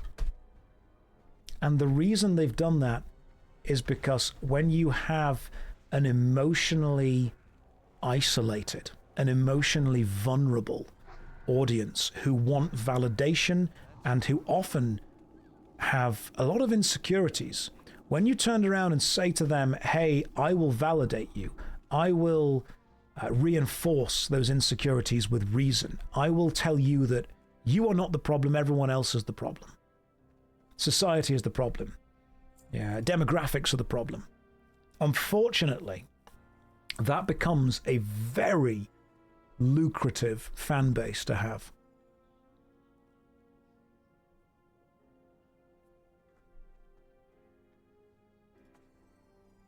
Ooh, is that better for me? Belt of Arugel. No, I'm going to stick with the blue. It is remarkably financially rewarding to engage with and support and reward people who are hateful. It's very popular.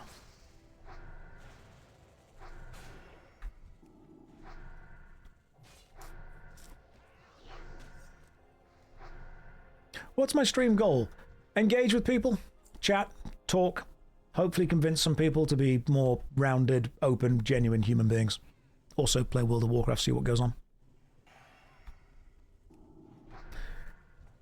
Josh, I'm talking to a friend in voice chat about this, and we both said demographic at the same time, and I don't like this. Anna, I'm listening. I'm there.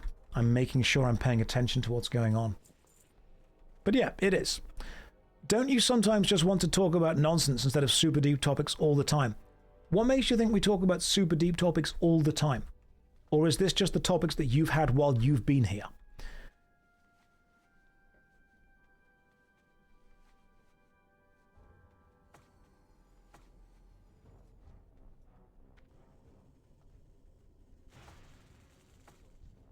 People message me on YouTube being like, hey, why do you only ever talk about negativity? And I'm like, what makes you think we only talk about negativity? And they say, well, we've only seen clips of you being negative. I'm like, okay, there are clips of me being positive, but you don't watch them.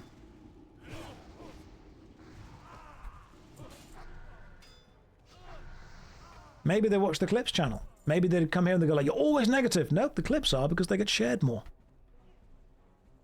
Your diet is not only what you eat, it's also what you consume.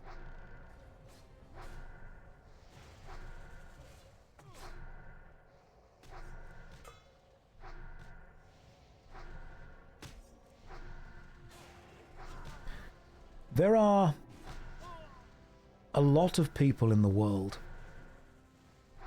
who feel deep down a lack of agency in their own lives. They feel unhappy. They feel scared. They feel weak. They feel that they do not have the ability, the input, the control that they would like to have. And these feelings can often manifest themselves as outward shows of agency, outward shows of power, outward shows of force. Now, it's obviously difficult and dangerous to say every insecure person is actually deeply insecure because of XYZ. It's going to change from person to person. But in my experience, the people that I have met that are most often and most willing to blame others, to seek systemic oppression that affects them, to put others down because of their own shortcomings, are people who are scared. They are people who do not have a huge amount of power, a huge amount of influx, and they are insecure. They are deeply insecure.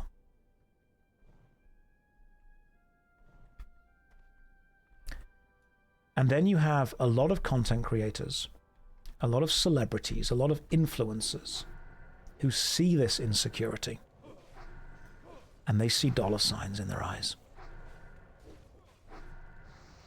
They realize that all they need to do is say the right words in the right order, and they can convince these people that not only are they correct to feel insecure, but by supporting them, they will be fighting the good fight and pushing back. You create a community and you fill it with those that have been isolated from other communities, and then you monetize them.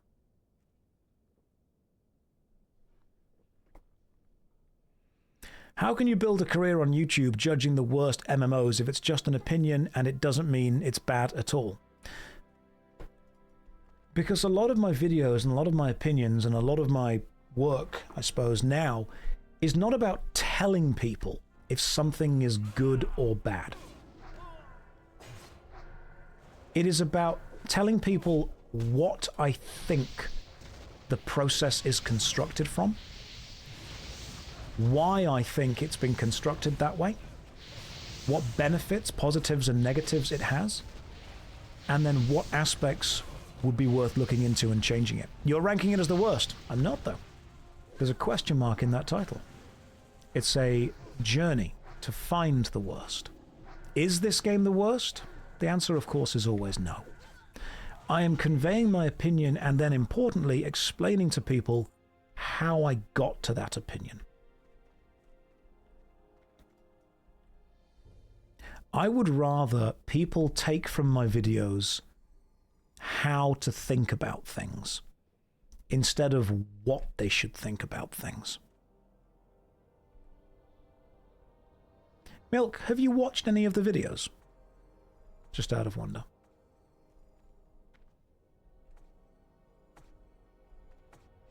It's not clickbait, it's emotional titling. There's a bit of a difference. Clickbait is setting up a promise and then not delivering. Emotional titling is getting somebody to engage with a piece of media because they are immediately emotionally invested and then providing them with a suitable answer based on that emotion. Randran, thank you for the gifted subs. That is very kind of you. Welcome back to the Scarlet Monastery. Good morning, everyone. Morning? It's 10 to 11 at night. I mean, don't get me wrong, Isekai Demon Waifu was a pretty bad game. But if it appeals to people, it appeals to people.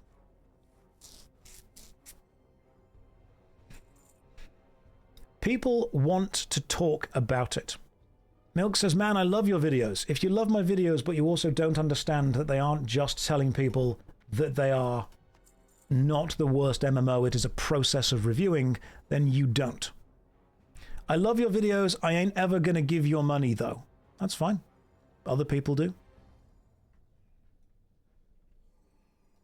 If you believe that my work is worth your time, but your time is not worth any money, that's okay. Insecure people will let you know how insecure they are.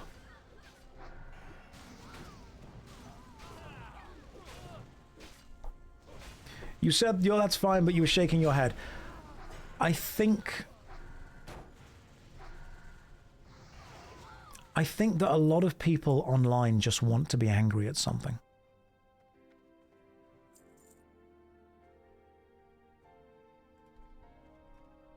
And there are lots of people who are deeply unhappy. And I think a lot of those people who are unhappy come here to vent. And I have to find that there is a balance between the venting that they want to do and the safety and emotional stability of people that want to be here consistently. Because, oh, thank you. Ah, that's very kind of you. If people want to be here consistently, they don't want this stream to just become constantly reinforcing the beliefs of people they disagree with.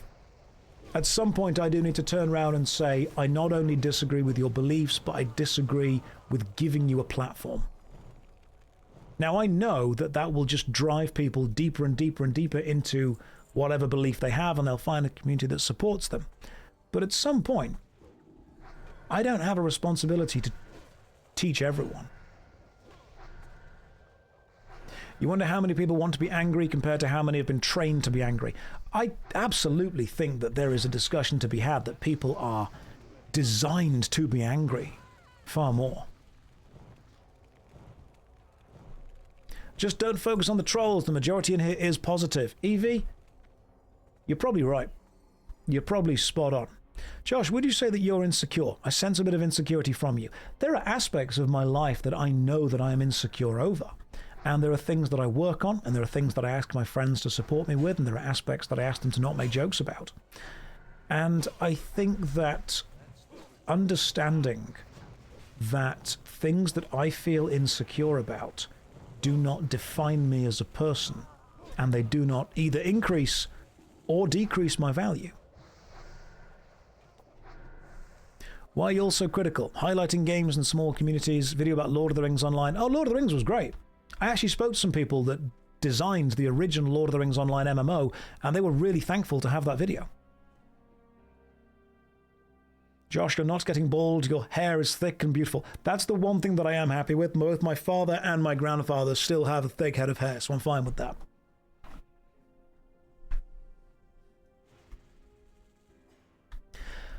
I think one of the things that still does make me insecure, believe it or not, this is going to be a weird thing, and I will tell you about this, is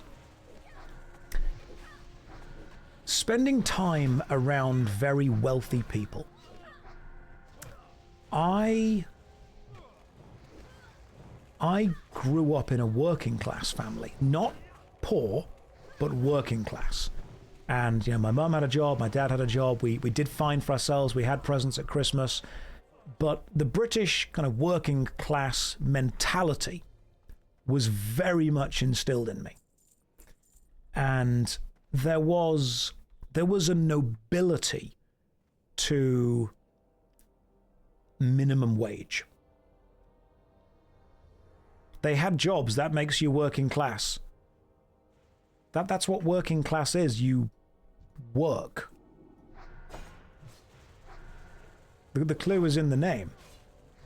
If you are surviving paycheck to paycheck and you do not have savings, Boris, you're not shadow banned. If you are working, paycheck to paycheck, then I would say you were part of the working class. But of course, everyone thinks they're working class. Are those shoes better for me? No, they're not. Don't middle-class people work? Yes, they do. But I think the difference in the UK, especially because there's no hard and fast kind of class rules, I think middle class would generally be when you either were paying off a mortgage on a house instead of renting, and when, if you lost your job, you would not be destitute immediately. You would have a couple of months of savings to be able to sustain you. And through time, my mum and my dad were able to elevate themselves to middle class. I was able to do that as well. And I'm now definitely in the upper middle class of the UK.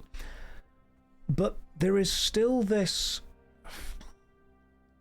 almost unshakable guilt around earning anything over minimum wage. And I think my grandparents very much pushed it into me as well. There is this idea that if you are doing better than other people, there is a level of guilt and shame to be associated with it. My voice is feeling weird now because I've been streaming for 7 hours. Hang on.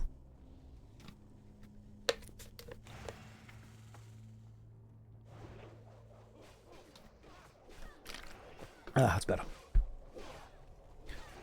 But now, of course, some people will be able to elevate their position within financial independence. Is it imposter syndrome based on income level? I mean, potentially. I do live in the UK, yes.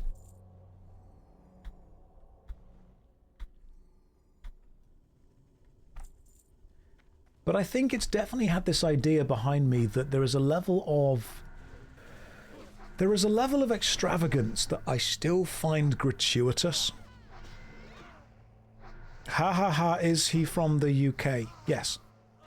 There is a level of extravagance that I still find gratuitous, and there is a level of, do you want to go to this restaurant, it's £200 a plate, that I still think, no, that's way too much. Why would I do that?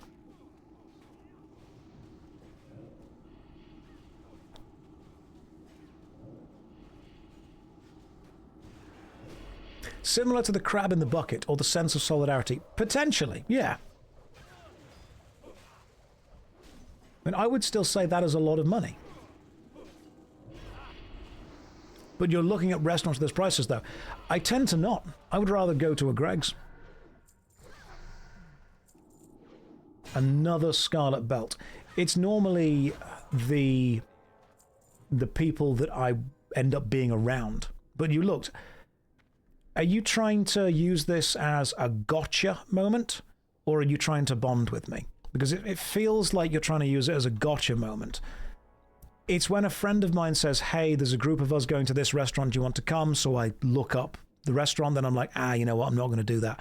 I feel like you're using this as a gotcha instead of actually trying to have what's the word? A good faith conversation.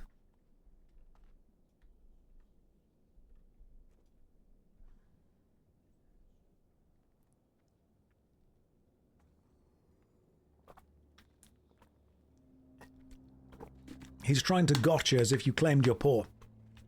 We've never struggled. Well, no, that would be unfair. My mother and my father worked very hard to make sure that me and my brother were able to have a lot of nice things. I've been waiting for a real challenge.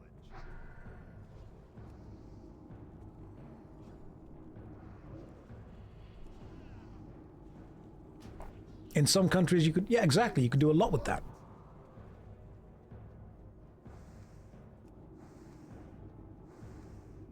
A huge amount of the benefits that you will see through life is based on geography and luck. It really is. So I still feel a level of insecurity over that, which is why I try to make sure that I'm staying as grounded as I can.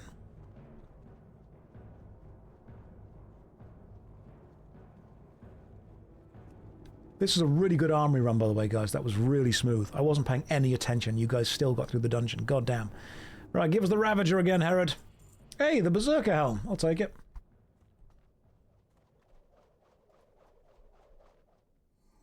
Josh, there are rumors that your brother Zach is Asmongold. True or not? Not true. My brother is called Zach, but he's not Asmongold.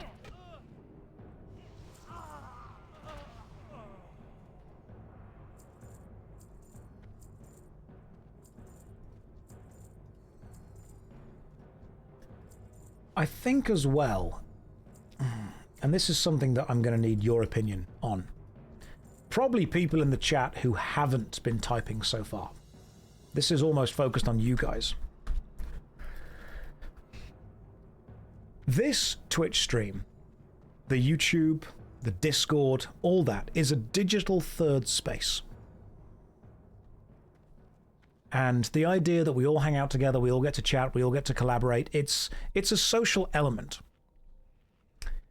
And I want people to feel welcome, but that does mean that we will occasionally get people who specifically do not vibe with the feeling. And at some point, it is no longer my responsibility to educate people who do not want to learn, especially in good faith. And it's not your place to constantly placate someone who is actively trying to be antagonistic. So at what point do we say someone is not welcome in this space? Is it when they start being antagonistic toward me? Or is it when they start being antagonistic toward you? Or is it when they start treating this space as a way where they can voice abusive opinions, monopolize it? and know that there will not be an immediate pushback. You guys want to go into the library? The library is this way. Right. Who else needs stuff? Going to stop here, been running for a couple of hours. You have.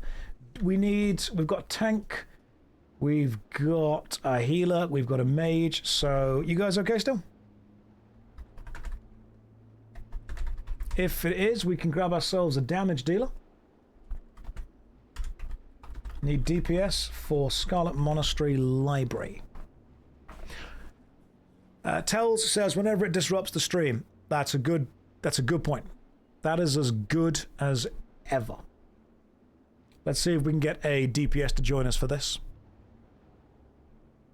I trust you know your patience and good faith is being abused to the detriment of the community. That is a great way of looking at it. The paradox of tolerance is what we get into with that.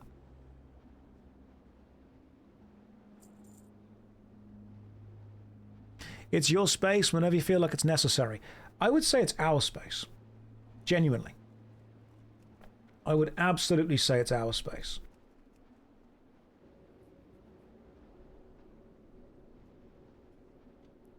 Tolerance is indeed the social construct. The idea that you will be extended the grace of tolerance if you extend it to others.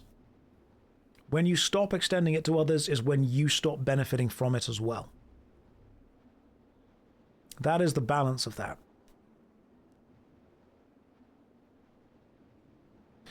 Okay, I'll DPS. Sorry, I was AFK. Cool. Come and DPS with us.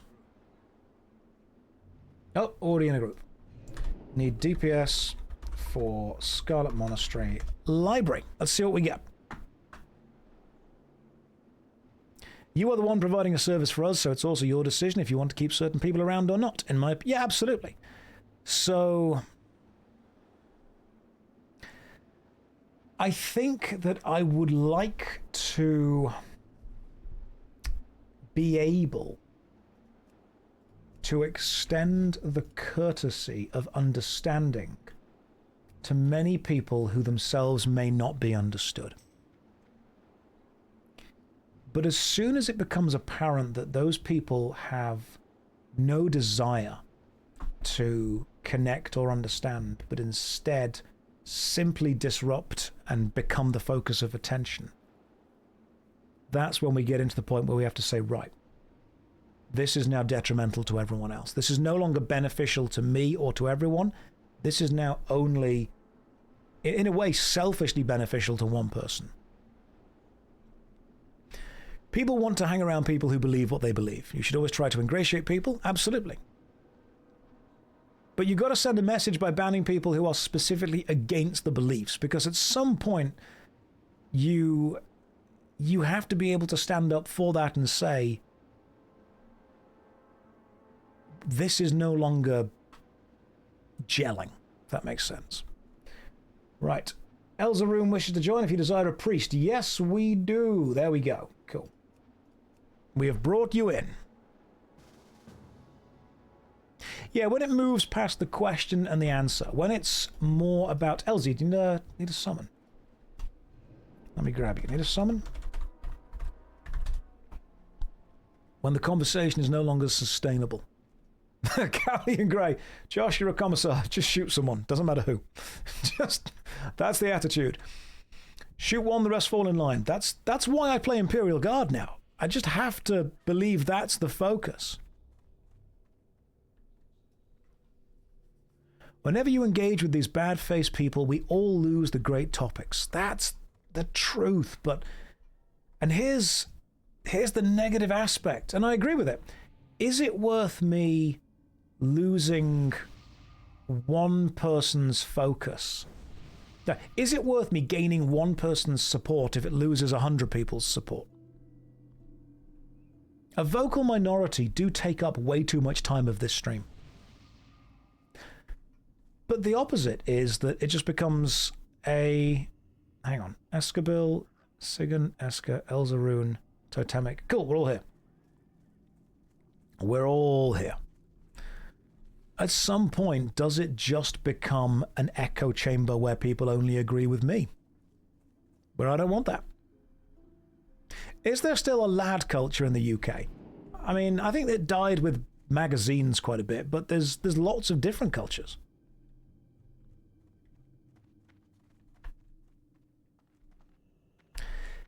If I could get 10,000 people on this stream every single day. Josh, I'm sorry for asking self-centered questions. That's fine. The fact you're aware of that means that you are at least self-aware. What advice would you give to stop focusing too much on yourself, like constantly thinking you're unseen when people have troubles in their lives?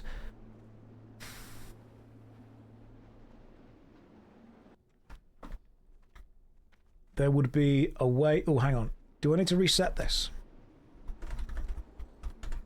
Out for reset, guys.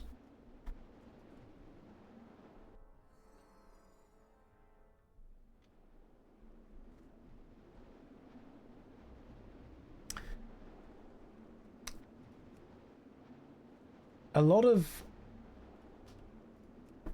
Okay, cool. Reset. A lot of your focus will come from your internal validation.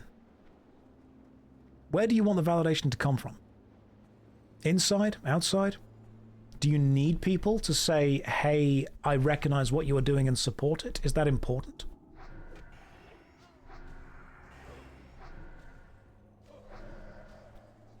Combo Lizard, I've loved to learn more about why you think karma is real. I don't think I've ever said I think it is. I think part of me thinks it isn't. In a kind of nihilistic way, if you will.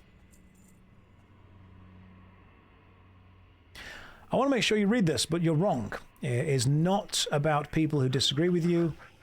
It is about people who actively harm and offend other people. That's true, Moondoggy, that is very true. If people disagree with me in a respectful way, but they want to engage, that's fine. If people want to actively continue to spread and perpetuate ideals of discrimination and damage, then we should push people away. Does that seem fair? I think that's fair.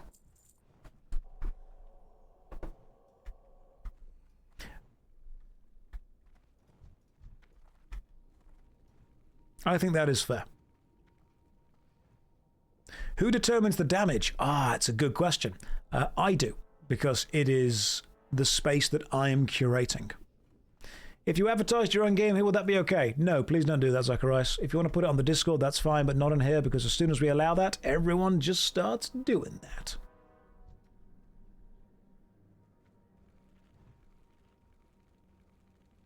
The philosophers are being consulted. Yes, they are. Thank you for asking, though, Zach.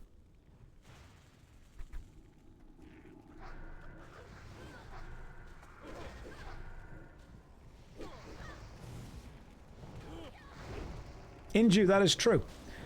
Whenever there is a topic about feminism, I think it's important to get a woman involved in that.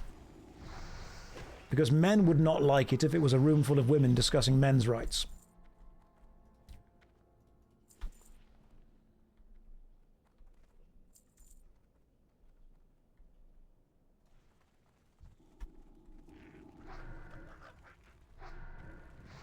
So let me relink this back.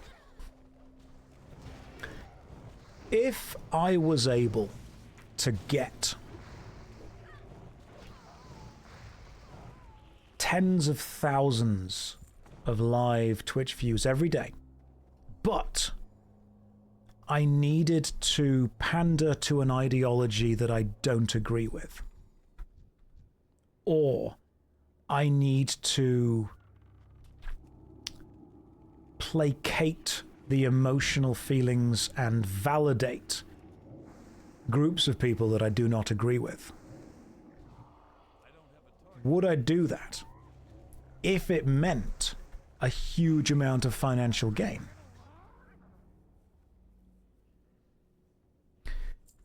Should I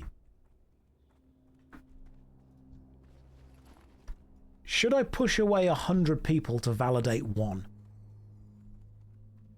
That's the question. And the answer is probably no.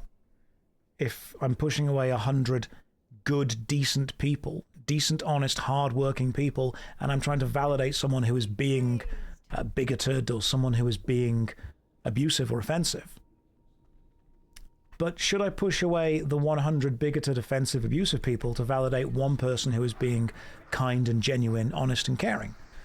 Well, in that case, people who are focusing on this from a moral point of view, an ideological point of view, would say no. But at what point is this just a job? At what point do you need to start looking at the numbers of the job?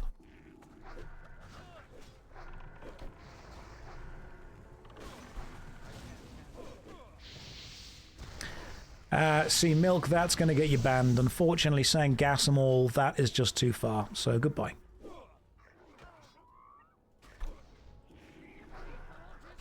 So when we go back to the idea of, is this just a job? Is this just an entertainment-based job?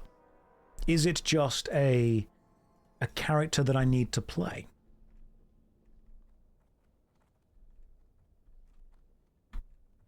I'm fine with people being a little bit of a dickhead, but as soon as someone comes around and says, yeah, the solution is to just kill everyone I dislike, no. This has been one of the Saturday streams. If you've disliked this stream, don't worry, so have I. Unfortunately, it's Saturday, and Asmongold has been banned off Twitch for a week, so we have had to contain some of the fallout of that. And I think it's been rather apparent. Inju is a hero. That's true. It's Sunday tomorrow. That's okay. It's Sunday tomorrow.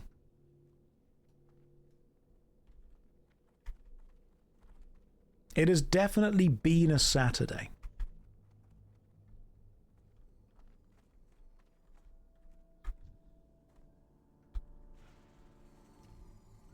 Oh, damn, what did you miss? Nothing important. Nothing important. If you are making a game and do want to advertise it, you can message it me in the Discord. I'll see if I have some free time to play it.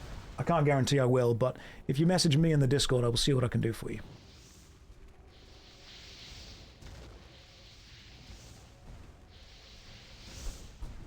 This team are an absolute powerhouse, by the way. You guys are doing great. I am putting very little effort into this run, and you are doing super well.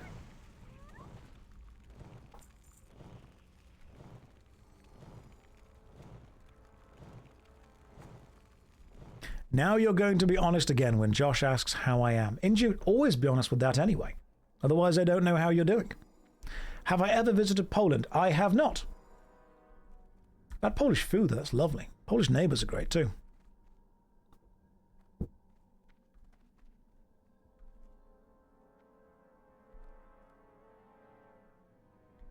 I'm just going to stand where the enemies are and burn them.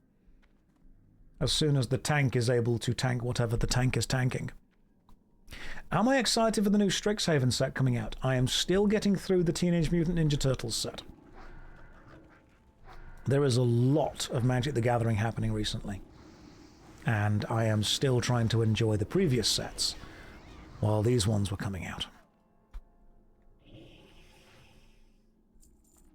It is indeed a late night stream. It's what time is it? Ah, it's quarter past 11. Cool.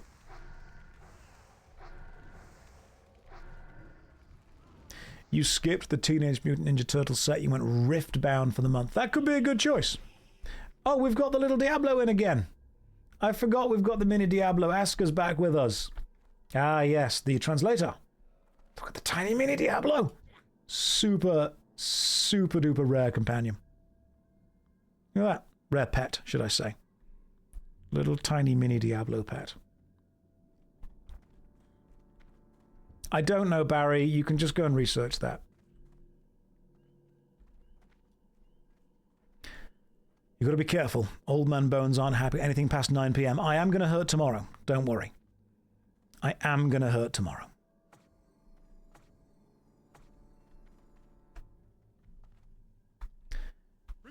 Right, let's go as soon as you guys are ready. Then we start doing some AoE aggro stuff. I think I need to buy some equipment which increases my damage because I am capping out at about 88 at the minute. And I don't want to be doing... I want to be doing more than 100. Hey, dog training gloves. Sweet. They're quite rare. I want to do at least 100 damage with this. And it seems that the Warlock is very much based on the equipment and the level of the spell. So I'm going to need some better equipment and better spell levels. I need to Hellfire more better. That's what it is. Now, people that have been in the stream for a while, first of all, well done. Secondly, can you imagine how much easier it would have been if instead of trying to have nuanced conversations, I just validate everyone's most extreme beliefs and then tell them that if they sub to me, they're even better than they thought they were? Because I think a lot of people do that. I think that could be a thing. Call me cynical. Pirate Captain Jack, thank you very much for the raid. That is remarkably kind of you. Welcome in. How are you doing today? It would be content for some people. It would be content. I'd be retired if I did. I could retire. Absolutely. Everyone should send you chocolate. Inju, you can leave. You are not a prisoner. We all appreciate you being here. But do not do it at the detriment of your own health. Please. Please, good Lord, don't do it at the detriment of your own health. I'm doing that already.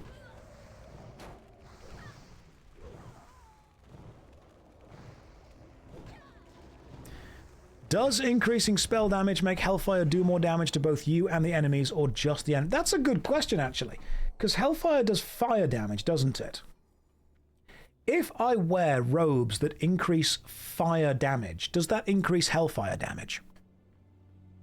I think it does, doesn't it? That would make sense. Okay, cool. So I want shoes, robes, gloves. I want everything that basically says fire damage up. And if fire damage is up, I'll be happy. Inspect me. I will inspect you. Right. Plus 19 fire spell damage. Plus 23 fire spell damage. More fire spell damage. Plus 10 fire spell. What the hell? Plus 10 fire spell. That increases all damage. That increases damage. That increases damage. That increases damage. Spell hit rating and improves. Good lord. Okay, I see why you're doing all of that. That is incredible. That's what we want to do. If I increase my own fire resist, do I take less damage from my own fire spells? I would say that I do, don't I? No? Oh, interesting. So my fire resist does not reduce the damage I take from my own Hellfire. Gotcha.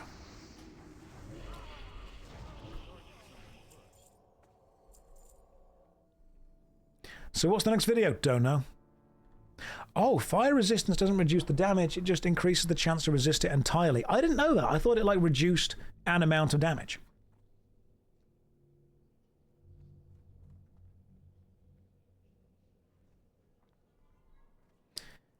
It's percent per tick based. Gotcha. Okay. I will learn. We'll test it in some way.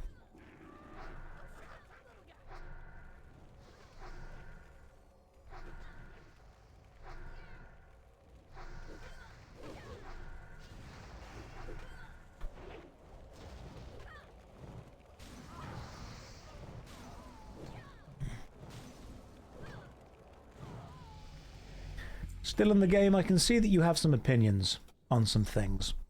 And I think it needs to be made very apparent that this online space, if you will, is a much more I suppose, liberal would be the word, space than you were probably expecting it to be. And because of that, you may be presented with a lot of people pushing back against the dislike that you have for some of those moments. Thank you for the healing potions. I appreciate that. So you can dislike the gratuitous nature of the amount of sex scenes available in Baldur's Gate 3, but you also don't get them unless you actively look for them.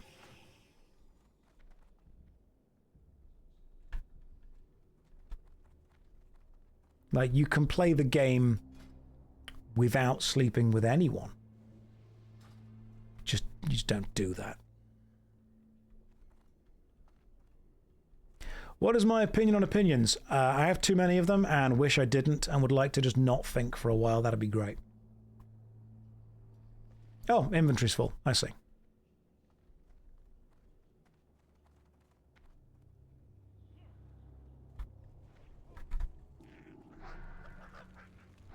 Let me just drop some cheese on the floor. I don't need Stormwind Brie. That's not important. You don't understand Dungeons and Dragons either. What can you do? It's an imagination-based game. It is about telling a story. Oh, fire resistance potion. Thank you. I'll see what I can do as far as taking less damage goes.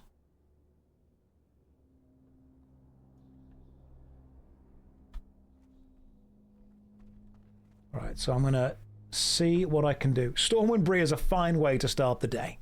It could be.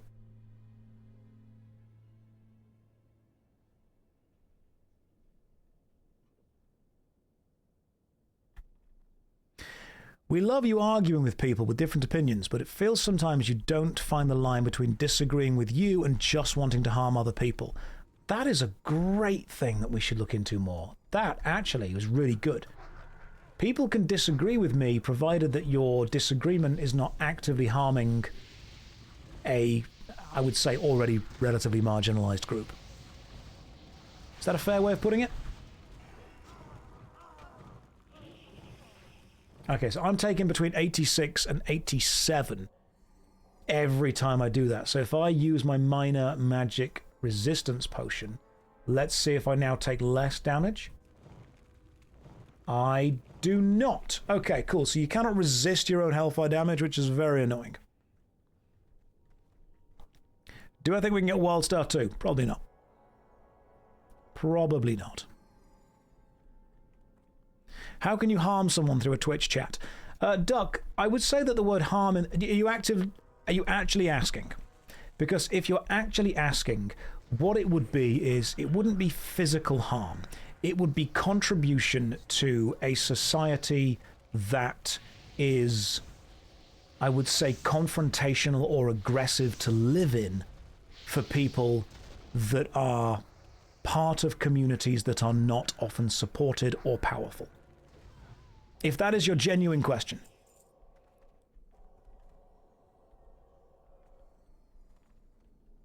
My Albion Online partner is Nomad Poncho. Nomad Poncho is great. When we say about, you know, causing harm to a society, it doesn't mean that you're going out and actively punching someone in the face. What it can sometimes mean is that you are contributing to a framework that is designed, or is maybe not necessarily designed with the intention to, but is by design oppressive to an element of society. Does that make sense?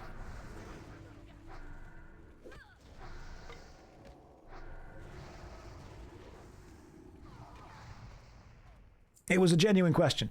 In that case, Doug, yes, the way that people contribute to what we would refer to as harm is continuing to perpetuate either harmful stereotypes that will encourage people in real life to treat people in certain ways that have negative connections.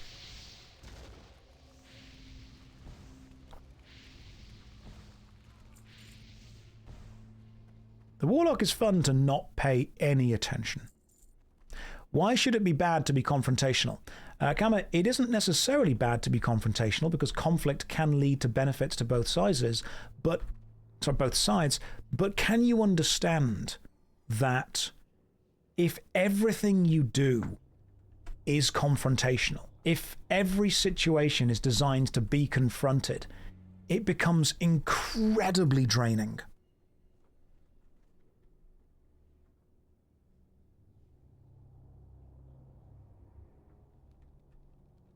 So it's less about emotional harm and more about normalizing harmful worldviews. That's a good way of putting it, Doc, yes.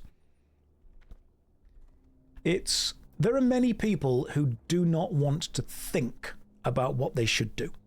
There are many people who want to effectively be told how they should act.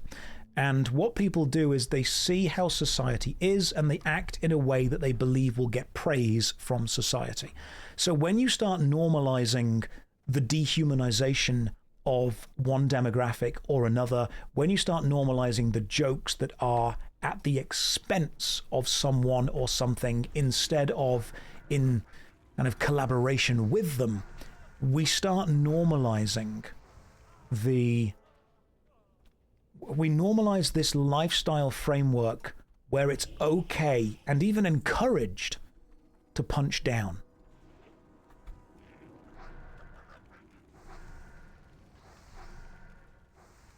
And I don't want to do that. I don't want to be encouraging a society where we can take huge demographics of people and basically say, hey, we're going to make jokes at these people's expense and treat them like, a punching bag, and everyone has to be okay with that because it's just a joke.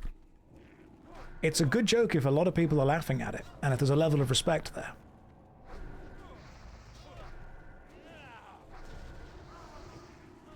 But at the same time, I can also just say, I'm not the content creator for you.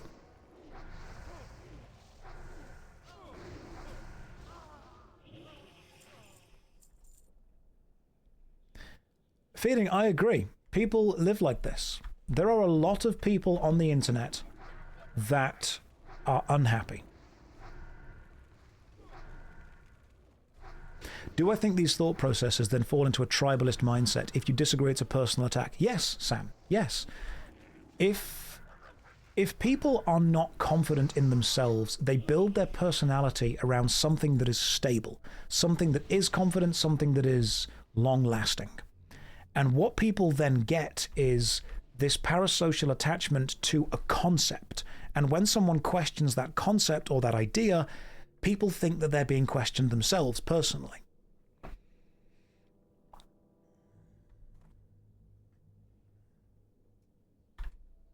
And if people aren't confident in themselves, they take questionings of their worldviews as questionings of them. Now, consider it like this.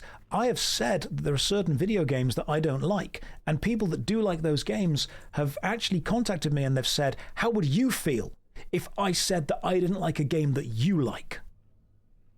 And the fact that they felt the need to say that to me, you know what that says? That says that they were so offended and hurt by my opinion on a game that they like, that they want to cause the same offense and the same hurt to me. And they think that they will do that by saying they dislike a game that I like. And the reason they think that matters is because they think everyone has the same connection to video games that they do. Part of their identity is based on not only liking the game, but having other people like that game as well. And so when they say, how would you feel if I did the thing that you did? My answer is, I wouldn't care, because my happiness doesn't rely on your validation of what video games I like. But to them, there is no way that it couldn't.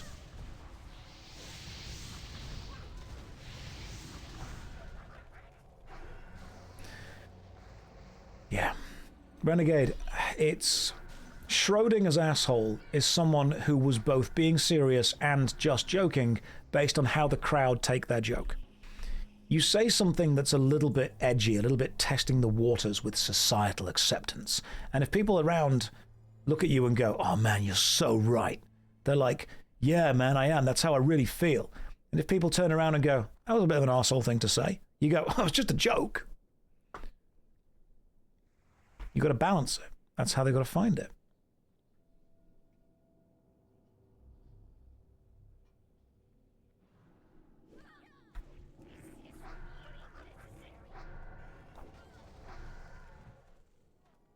People's opinions only have value if you care about them. Yeah, just kidding. Unless. It's testing the water of where you can push it. Can you join a faction? I don't know. I'm actually not sure. I'll have to ask Nomad Poncho. We'll be streaming possibly tomorrow to work out where that's going. I don't have a target. I need a target. We have gained like 3 levels today, by the way. Other people, yeah, exactly. If people need to contact me, they will say, hey, I heard you dislike this game, why do you dislike it? The irony is that people could work out why I dislike something by watching the video where I explain why I dislike something. The issue that I take is I put my opinion out on the internet because people found my opinion to be relatively entertaining, and the way that I put my ideas forward is a way that people like playing videos in the background. And then people feel the need to contact me to confront that opinion, to have that dialogue, to start that conversation. The problem is that I get hundreds of messages a week from people who just want 5 minutes of my time, who have to tell me why they disagree with me, or who have to tell me that I should have thought differently because of this, this, or this. And honestly, that is so draining. Because it's not like I want to say to someone, I don't think your opinion has any relevance to me. It's that I have to say, I simply do not have the time to engage with this. I am engaging with hundreds of people a day about stuff. And it becomes noise after a while. I have had entire essays emailed to me. I have had Instagram messages which are pages long. I've had Discord messages which include screenshots of things to prove people's points.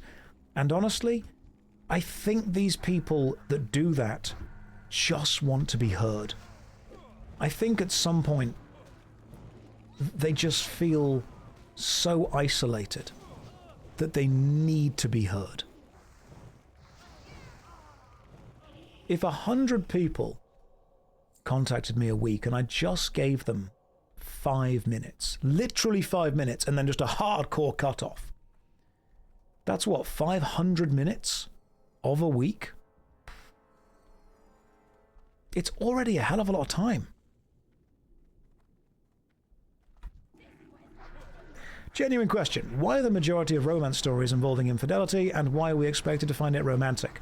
They're not a majority of stories. I don't read a hell of a lot of romance novels, but I would say that there are a lot of stories out there that cater to people's fantasies. And we have to decide whether they do or don't cater to them. I mean, I would say that the vast majority of romance stories that exist purely out of volume would be Astarian fanfiction on AO3.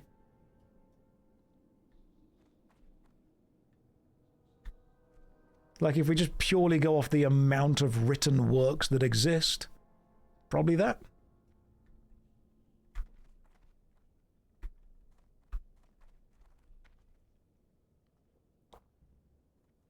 This is Gale Erasure. He can do that by himself. Don't worry.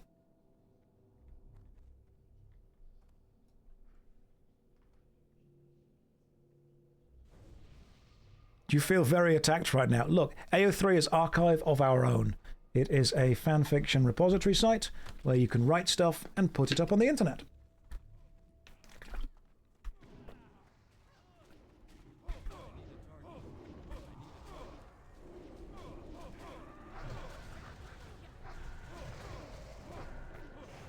And some of you are going to go there now and discover your new favorite thing ever.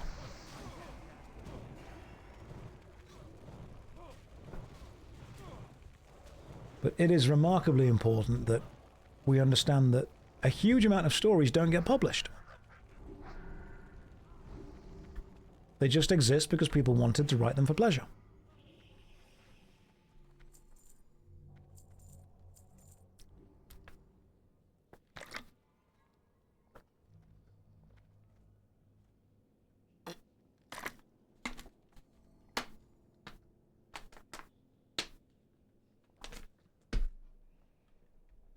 Right, do I need the Night Sky Mantle? No, I do not. Okay, cool. Plan. Kill the boss. Hey, maybe late, but struggling to get into exercise due to fear over it overcoming my lifestyle. How so? Overtaking, not over... Are you a person with an addictive personality? Are you scared that if you decide to get into exercise, it will become the only thing you do? I mean, there are worse things, don't get me wrong. Righteous fire.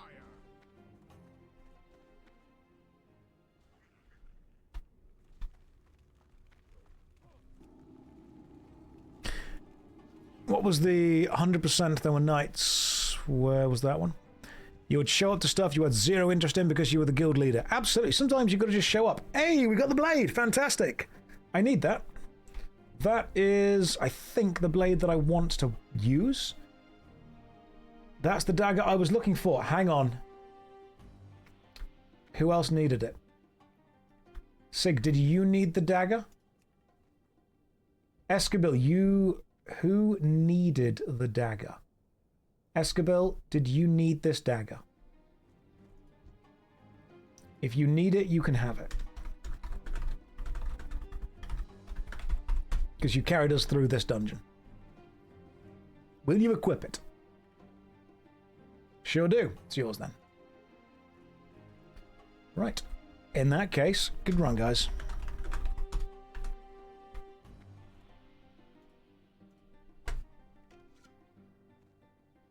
I wonder if Josh wants to know what lots of romance novels entail. I mean, I think lots of them cover lots of different things.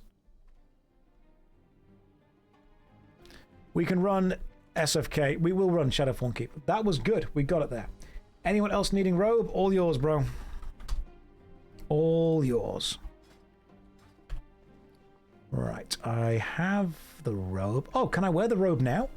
Increases damage done by up to 14.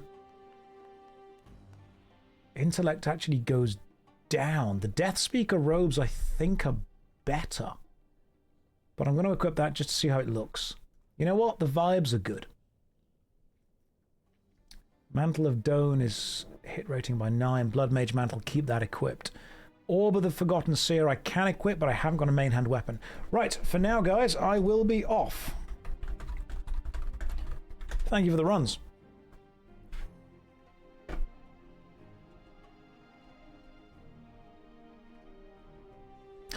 Guys, I will be off for the evening. Let's see who else is streaming. Because I know that you don't want the voices in your head to be focused on. Luality is streaming. We love Luality. CD is also streaming. And Joe is doing... You know what? Darth Microtransaction is on. Jesse Cox is there. We might need to go and say hi. You know what? Joe Joy is doing Crimson Desert. I've not watched Joe in a while. Let's go and see what she is up to. I've met Joe before. She's a good friend. Let's go see what Joe's doing. We want to say hi to Joe, just to see what she's doing. She's playing some Crimson Desert. I've not played Crimson Desert yet. You people seem to want to know what it's all about, so let's go and see what Joe is up to. For now, take care, good night, God bless.